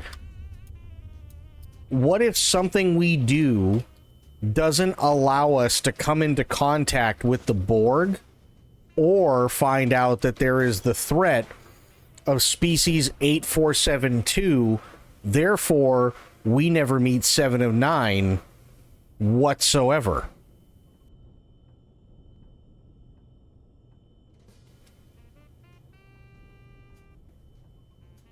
The whole Kazon goes a whole lot of nowhere beside explaining they're not very subtly their weird-ass culture. Yeah, well, so, okay. They make fun of this, by the way, and I do have to, I do have to agree with them. The cast did, I think it was only a couple of years ago, they did a, like a Q&A thing at a convention, right? And they specifically said that to them, the most annoying alien that they ever had to deal with was the Kazon. Not because the Kazon stories themselves were stupid. However, it's because the premise of the Kazon made no sense. They can build spaceships, but they can't find any fucking water?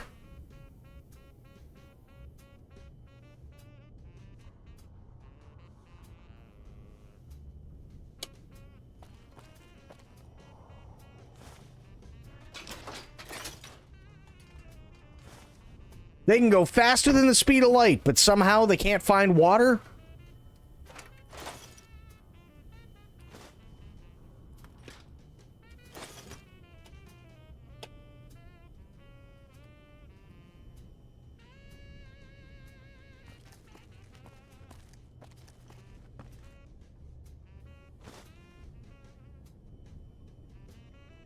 I mean, when you think about it that way, you really do have to sit there and go, yeah, that is pretty fucking stupid.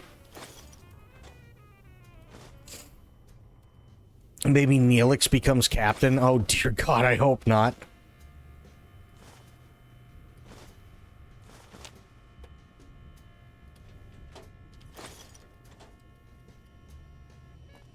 I am Captain Neelix of the Starship Voyager.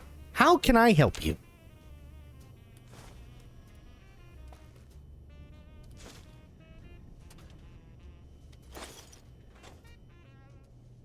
Neelix, where's Janeway?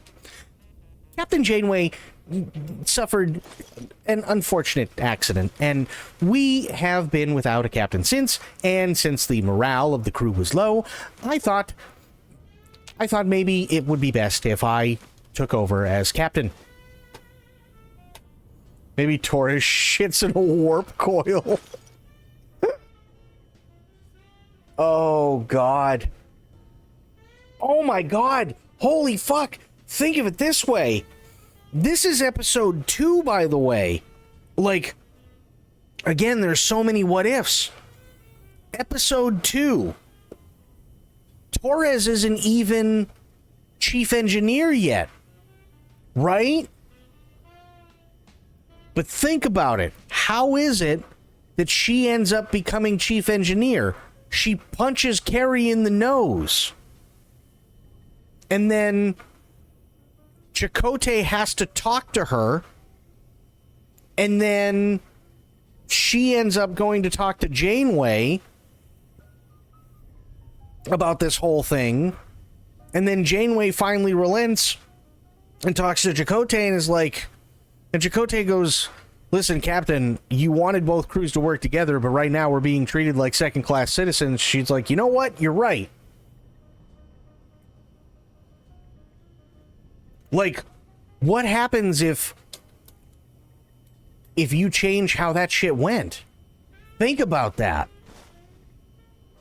What if she never becomes chief engineer? O'Brien comes in just to suffer. Poor O'Brien. I always liked O'Brien. But DS9 and like, he didn't have many episodes, but my God, on DS9, it was definitely the, every time there was an O'Brien episode, you're like, oh no, this poor man is going to suffer even more. God damn it.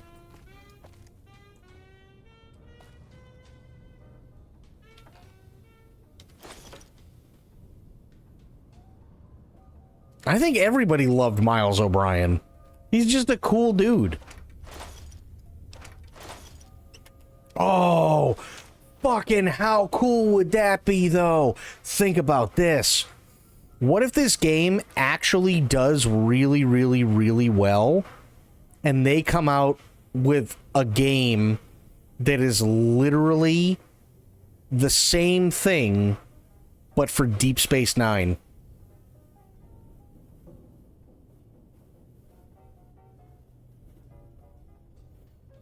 Harry Kim is finally promoted and the power goes to his head and he becomes Captain Imperator Kim, the Voyager slowly descending into rebellion and blood. Oh, God.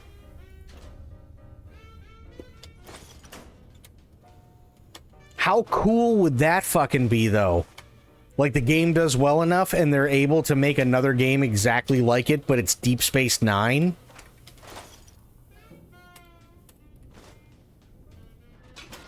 And they're able to also go back and do, like, TNG, Enterprise, TOS.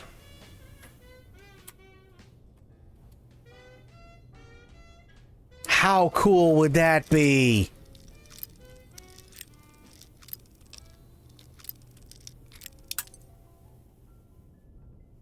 I think it's already planned, if I had to guess, hinged on how well this does. I mean, it's gotta be, right?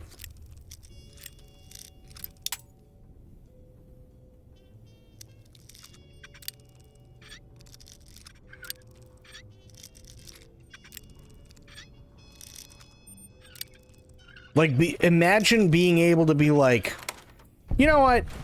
Fuck Gul Dukat. And just absolutely vaporizing him and therefore we don't have to worry about Cisco not coming back at the end.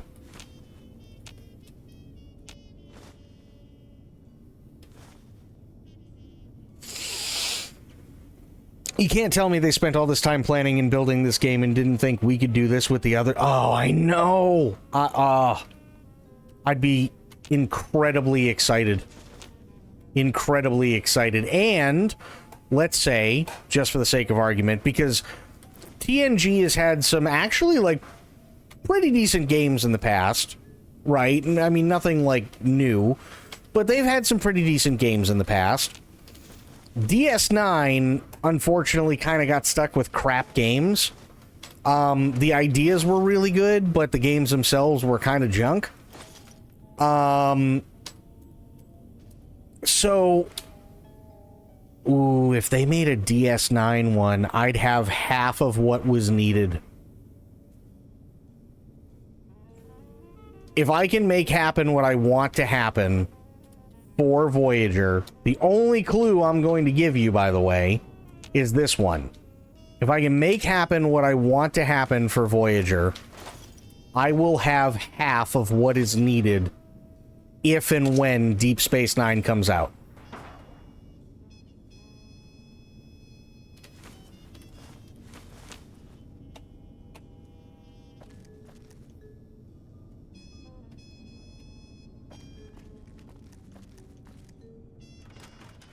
And then if Deep Space Nine does come out, then that also means that I will have, depending on how they take it, half to 2/3 of what is needed for TNG.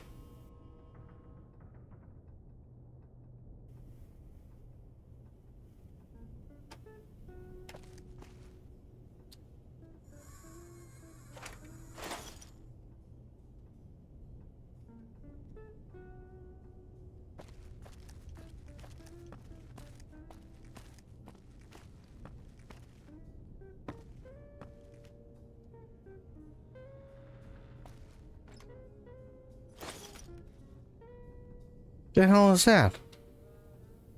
I don't even know what that is. Huh.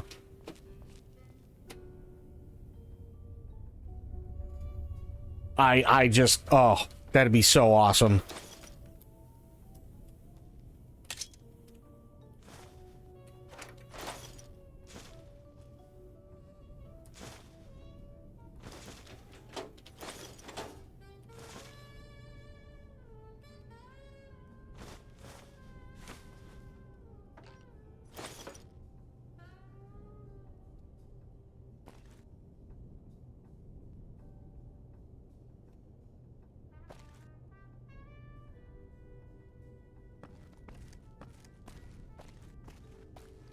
Cryptic. I know it's cryptic, but I can't... If I say anything else, I will immediately give it away, and I don't want to do that because if I can make this work, if I can make it happen, I think it'd be really fun. I think it'd be really, really fun.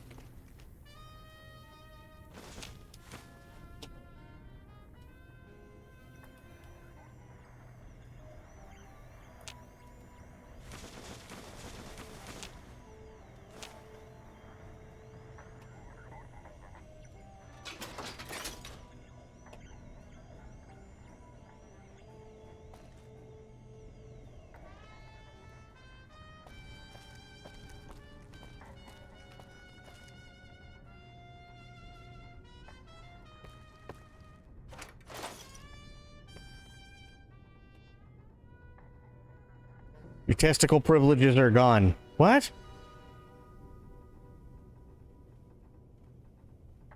Huh?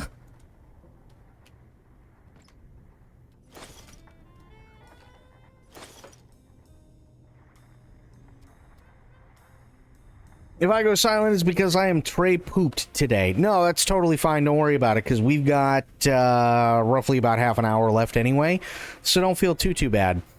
But I'm really, really happy that there are more people now, like you, Sober, and Bloop, who are also, like, looking forward, or at the very least interested in seeing the Star Trek Voyager game and seeing what I possibly have cooked up.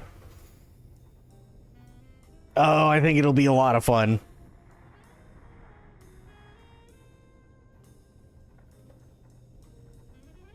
Been stoked about it since you played it. Dude, it was so good, wasn't it?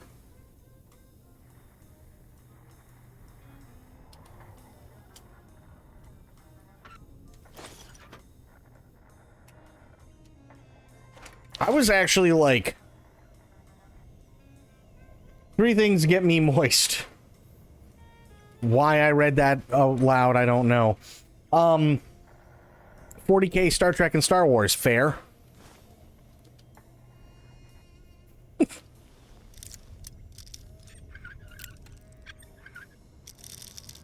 Oh, and Indy. I mean, that's fair. I think Indiana Jones gets everybody moist.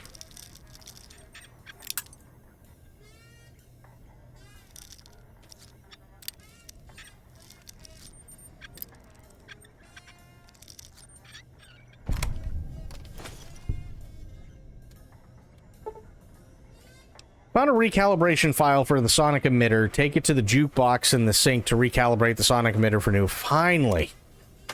Well, maybe. I don't know, because... fuck. Because I don't have any of the shit to use the jukebox. I don't have the fucking recovery tape.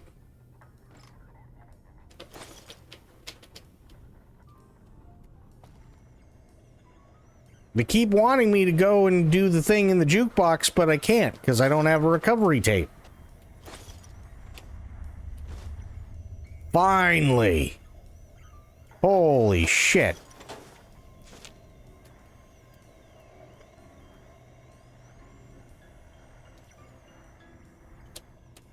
Moister than an oyster. Fair.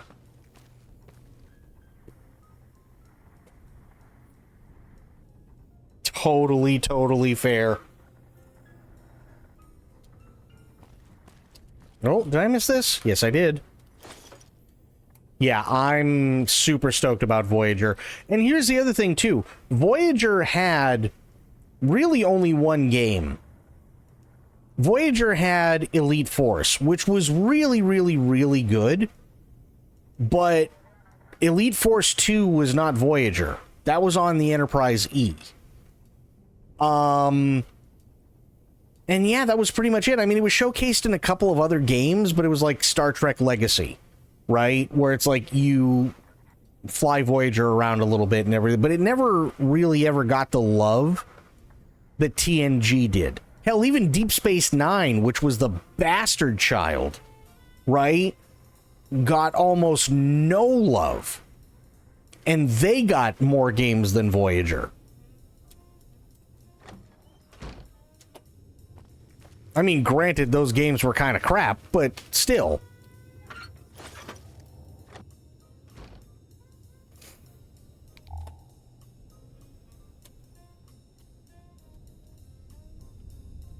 So, like, I am super stoked because I'm going to be honest. TNG, DS9, Voyager, and I'll even throw Enterprise in there. That really was the golden age of Trek. It really was. I know that there were a lot of problems with making the movies and a lot of problems with the shows, and Harv Bennett was kind of a dickhead, and there was another one that was like a massive dickhead, and you know, it was just a really hectic time for a lot of people, but like, fuck, those shows and movies were good. They really were. I miss storytelling like that so much. I actually started watching, believe it or not, you know what episode I watched last night of TNG? I watched the season 2 episode of TNG where Worf met Kalar for the first time, and they fucked, and she never told him she was preggo, but the entire story was she was an ambassador for the Klingon Empire, and you had the Klingon sleeper ship where they had to make Worf, Captain Worf, in like full Klingon attire.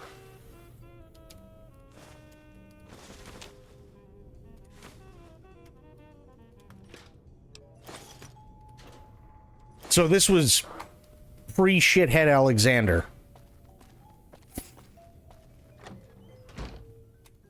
Also, let's face it, Worf definitely ain't getting points for Father of the Year. Like, ever. I love Worf. He's one of my favorite characters of all time, but goddamn, dude.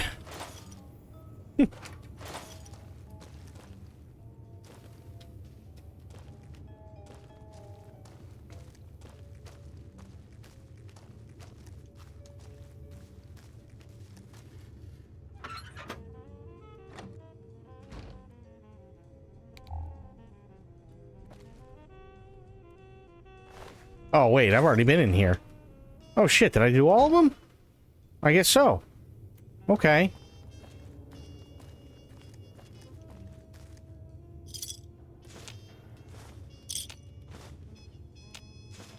I am definitely going to take all those caps, though.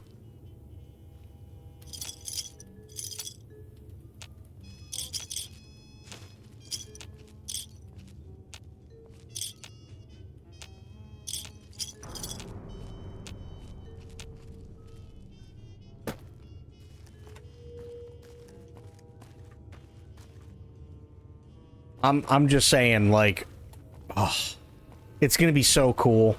It's gonna be so fucking cool to be able to go back to that, to go back to Trek and just kind of relive it the way you want to live it.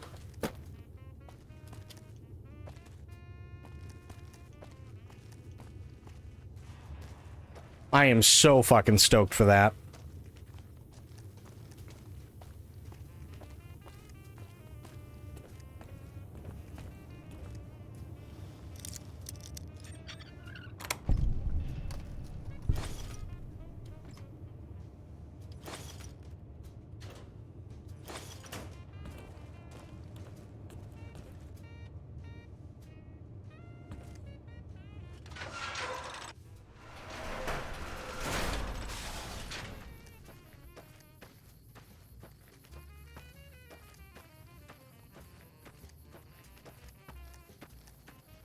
Attention, Big Mountain. This is an urgent message. If you happen to see a gecko... Echo... Echo? Echo... Echo...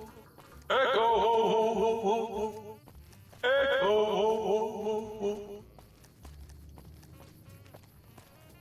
Yes, if you happen to see a gecko... Alright, he got sidetracked. Well, fuck me.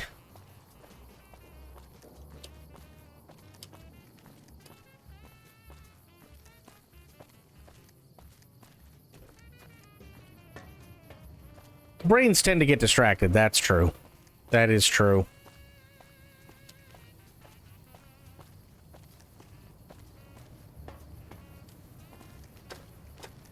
Oh my god, I just thought of something. If this game does well, and if they end up doing a Deep Space Nine, not only is there the possibility that you could actually kill off Gul Dukat, but if you kill off Gul Dukat way before anything happens, that means Jadzia might never die.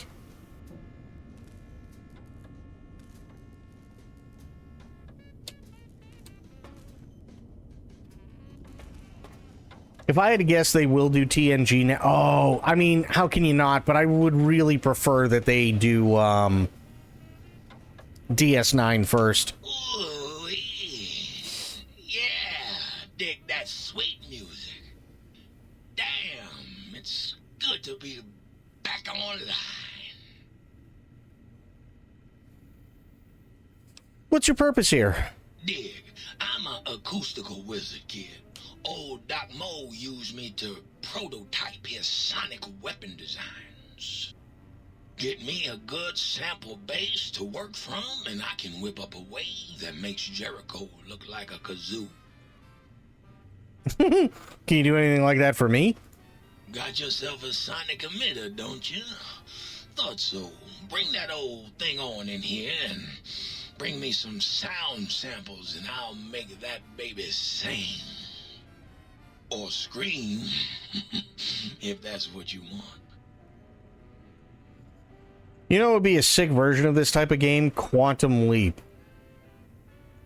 I could see that, sure. Found a Soundwave file. Right on, Daddy-o. Just plug it in and I'll mix you up a sweet, sweet sound. Okay.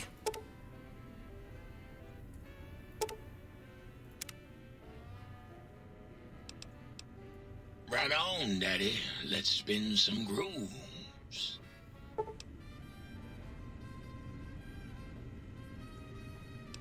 Revelation. Oh, so what do these do? Voyage is a perfect choice for the first one, it being a journey. Oh, I totally agree. I totally agree. And I feel like you're probably right with it most likely being TNG after the fact, only because if there's one other show that's a lot like Voyager, in that sense, it's definitely got to be TNG, because again, it's another journey, right? It may not be the same end result that, or the same end goal that Voyager has, but the fact that they're out there and it is a journey and it is a trek through the stars makes complete sense.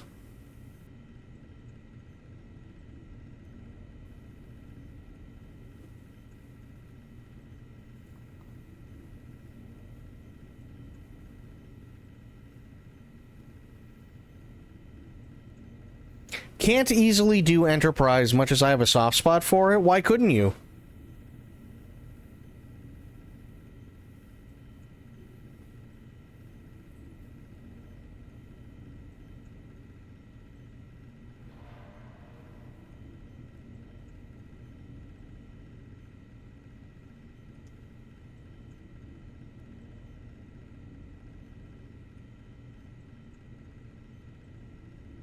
It's good to sort of think of it as not having as much content somehow. Okay, so to be fair, I see what you're saying, and I don't necessarily think you're wrong either. However, what I will say without spoiling anything for you is that they tried to do some stuff that they did really well towards the end with Deep Space Nine. So for instance, like the first couple of seasons of Deep Space Nine was definitely episodic, right? But then it got more serialized from basically season 3 onward. They tried to serialize Enterprise, and to be honest with you, for the most part, the serialization of Enterprise actually worked out rather well. But then they kind of ran out of stuff to do with that serialization. And that was pretty much the end of it. And then it just kind of went back to being the way it was initially. I still think you could do it. I still definitely think you could do it. But, I feel like the best thing for them to do would probably be to like go heavy in on the serialization and maybe, you know, create missions here and there that we don't see on TV. Because you know how it is with Star Trek, right? It's not like you have TNG and Captain's Log, Stardate, and like he does this whole thing, right? And then they do an episode, and then let's say Christmas break happens, so we're without Star Trek for over a month. It's not like they've just been traveling for a month with nothing happening. You know what I mean? So they could easily, like, fill stuff in and make it maybe a little bit more serialized. Just blue sky imagining here, and this will never happen, but imagine a moment this type of game in the Horus Heresy Pick Your Legion.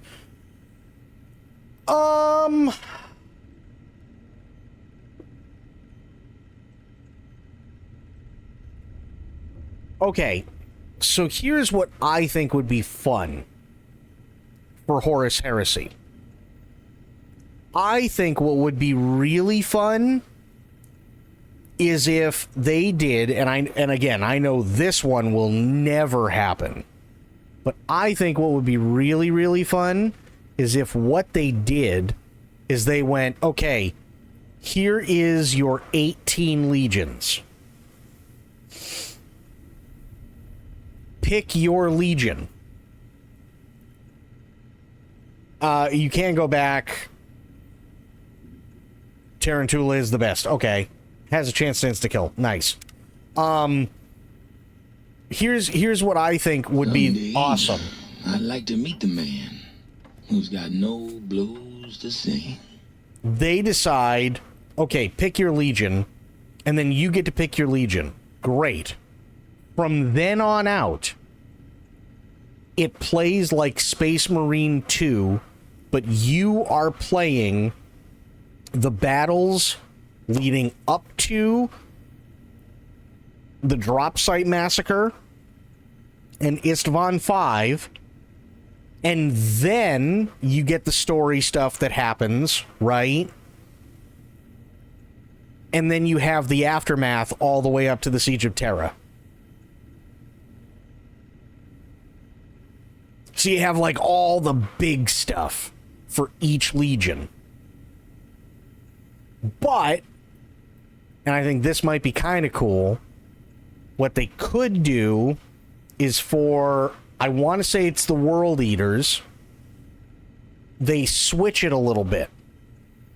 So you get all the way up to Istvan 5, and then it switches to Nathaniel Garrow. And you have to go through the Flight of the Eisenstein.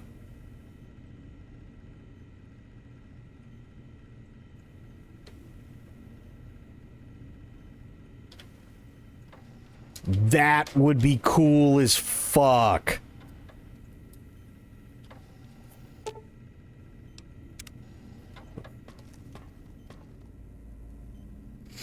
So then you have to do the Flight of the Eisenstein, but you find out, okay, yeah, the World Eaters and shit, you know, they're chaos now. We know that. They're heretics and so on, right?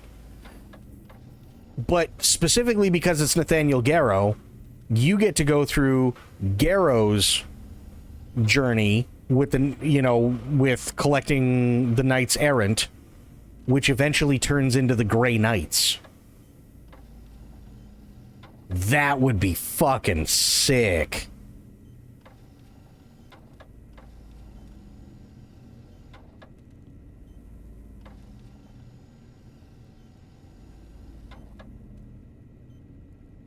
That would be so fucking sick, right? And, in my opinion, don't allow anyone to be a Primarch. Don't. You want named heroes? Fine. Like Nathaniel Garrow? Perfectly fine. No issue with that. Don't allow people to become a Primarch. Don't allow them to play as any of the Primarchs. Interact with them? Sure. Take orders from them? 100%. Fight alongside with them? I'm there all fucking day, all goddamn night. Do not allow them to play as a Primarch.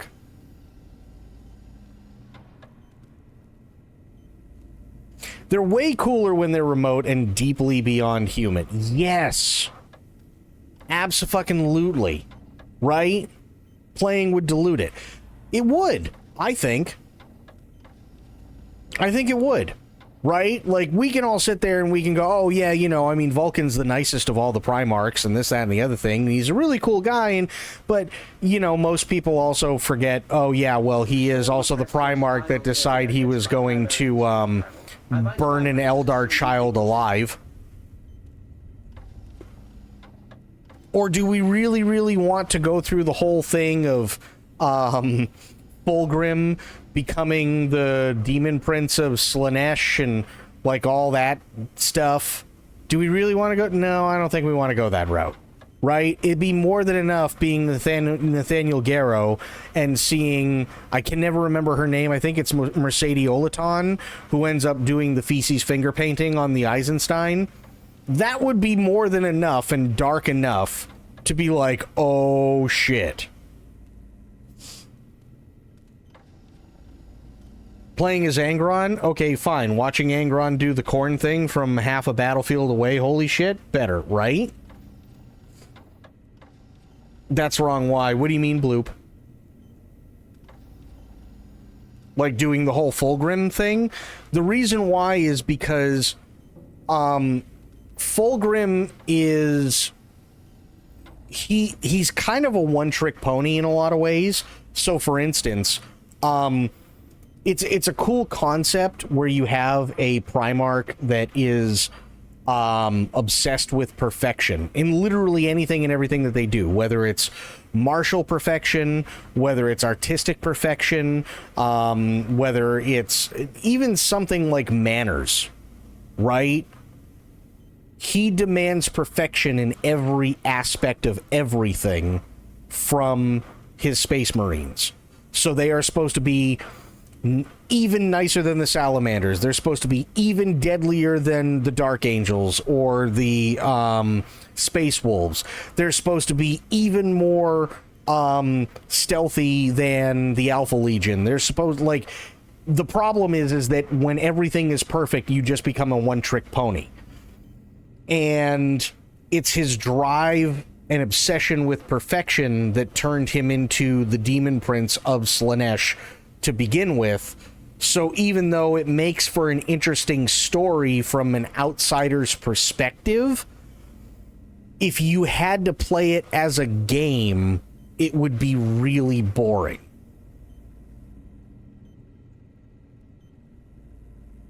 It's a similar thing to when you watch a series where the main characters have energy and everyone wants to get them together like everybody, but if it happens suddenly boring, once you hit that unattainable, it's ruined.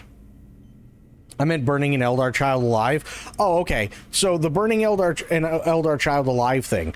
The reason why is because we already go into everything knowing that there is no good in the 40k universe. There is only varying degrees of how much of a piece of shit you are in the 40k universe, right? Now, having said that, Vulcan, when it comes to humanity and when it comes to the people that he loves and the people that he protects and everything like that, really stand-up guy. Really, really stand-up guy. If, let's say, one of his people got injured or something like that, he'd literally do anything and everything to protect them as an innocent because they can no longer fight. But he would do, he'd never ask any more of his Space Marines than he would do himself. The problem is, Vulcan is also immortal. He cannot die. Vulcan has been stabbed, tortured to death, shot, blown up, nuked, vaporized, suffocated in the webway, suffocated in the warp, gone through the atmosphere of a planet like a Scud missile and hit the ground at 17,000 miles an hour and still lives. So now he's one of the nicest guys in the Imperium, if not the nicest guy in the Imperium. He cannot die, and you want to root for him the entire time, only to be brought back around to the realization he is just as much of a piece of shit as everybody else because he is incredibly xenophobic and had no problem looking at an Eldar child who was begging for their life and literally burned them alive with a flamer, specifically because he is a xenophobic piece of shit.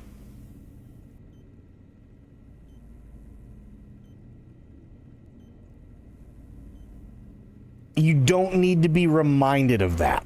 You see what I mean? And honestly, it was a pretty gruesome story. It was like really, really, really gruesome. Like, if I remember correctly, they literally described how, like, the flesh was stripped from this child's bones while they were screaming, because literally they're burning alive because he sprayed fucking napalm on them full blast.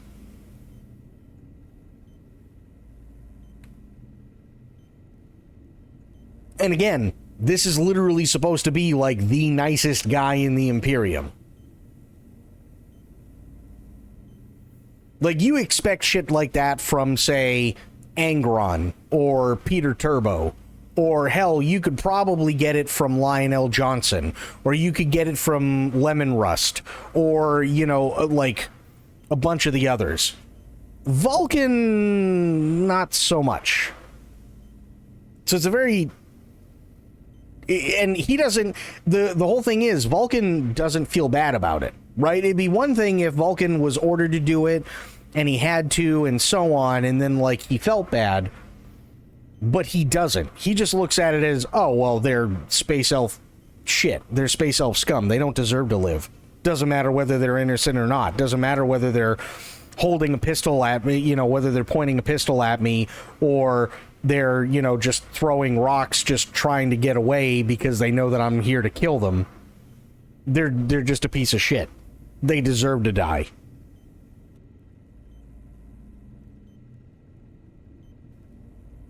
You see what I mean? Like, it doesn't hit the right way. It really doesn't hit the right way.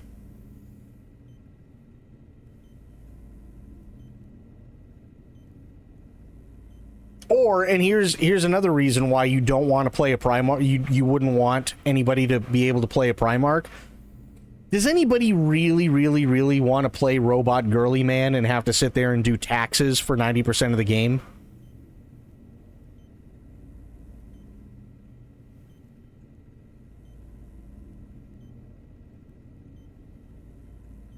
You know what I mean? Like, that just sounds kind of boring.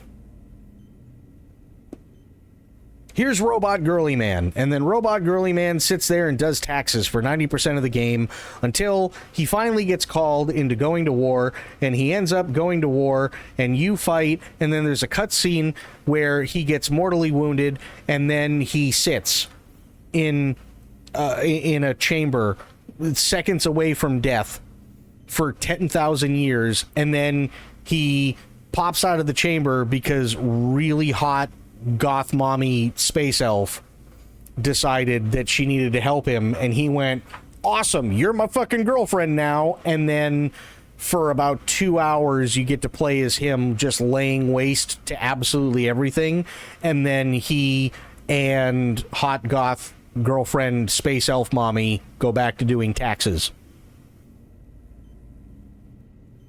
That doesn't sound like a whole lot of fun, does it?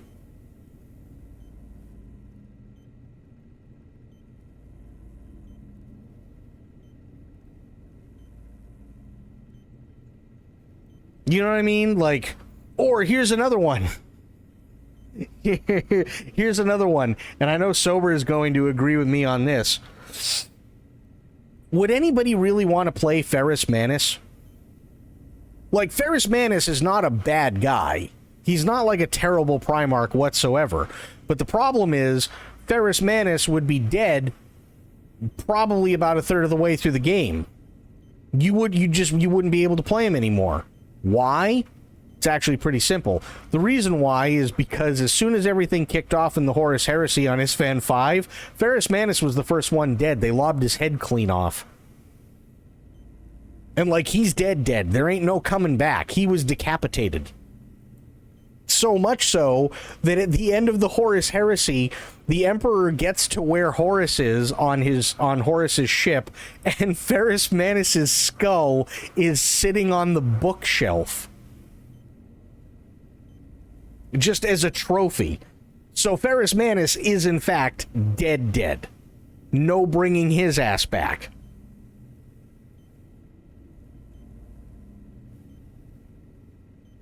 So it's just shit like that. It's like, do we really want to go that route?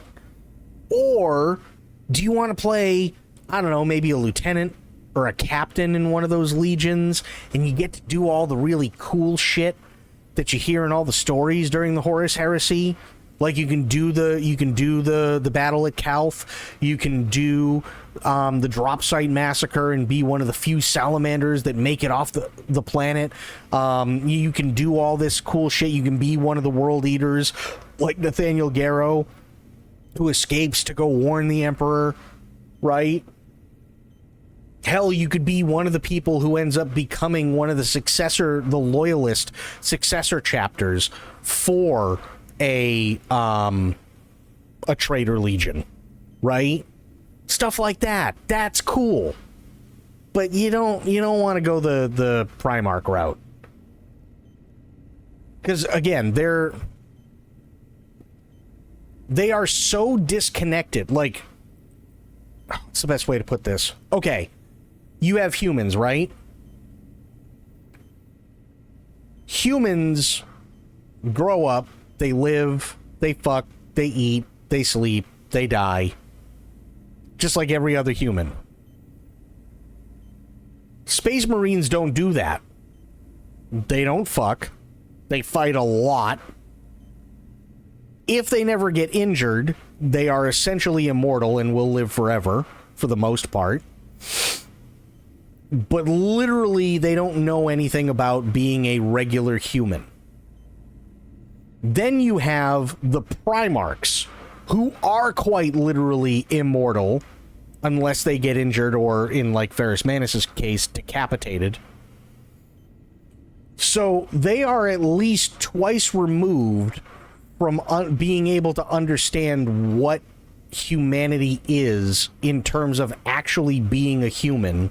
They're actually more akin to, in Christianity, they're actually more akin to angels that are there to protect humanity and protect humans that don't understand what humans are or why humans were given all these gifts, such as free will and choice and everything else,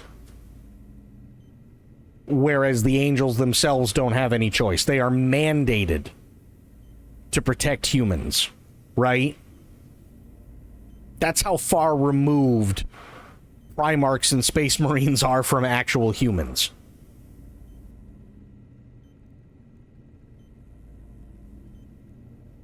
So yeah, it's interesting. It's really, really interesting. But me personally, I'd say don't go the Primarch route. Don't allow anybody to actually be a Primarch. Fight alongside them. Yes, take orders from them. Yes, interact with them. Yes, all of that. Great shit. Don't allow them to actually be a Primarch. That would be stupid in my opinion. But that is it for me for now. Today is Sunday. And it is also my day off, and I'm going to take that day off. As I said, though, starting this week, we are going to be kicking off a lot of really, really cool stuff. We've got Cairn coming out on Thursday, which I'm definitely going to be playing. We got Star Trek Voyager coming out soon after. We've got Yakuza Kiwami 3 coming out. We also have RE9 coming out. It's going to be a blast. We're going to have a lot of stuff to do, and it's going to be a lot of fun. So, I'm definitely going to take today off, for sure, and enjoy it and everything else. To everybody in the States who is going to be going through this storm, please be safe. Please stay warm. And yeah, here's to hoping that this week is better, but we'll see. We had Bloop, we had Sober, we had Aelin, Spectre was here for a little bit. We had a bunch of awesome people. We really, really did. So thank you everybody for being here. And yeah, I will see you all on Monday, but until I see you all then. Oh, we had Crit. Can't forget Crit. But until I see you all then, have yourselves a great day, great night, wherever you are. Be good to yourselves, be good to one another. Stay safe, stay frosty, and of course, the number one golden rule around here: try to remember some of the basics of CQC. Don't forget, we have the 40K stuff going on for the community project in Discord. So if you have any questions, feel free to ask them in the Discord. I'll be more than happy to answer them and help you out as much as I possibly can. And yeah, we got more fun stuff coming very, very quickly. So that's it for me. Thank you, everybody. Have yourselves a great night and a great rest of your weekend. I'm out.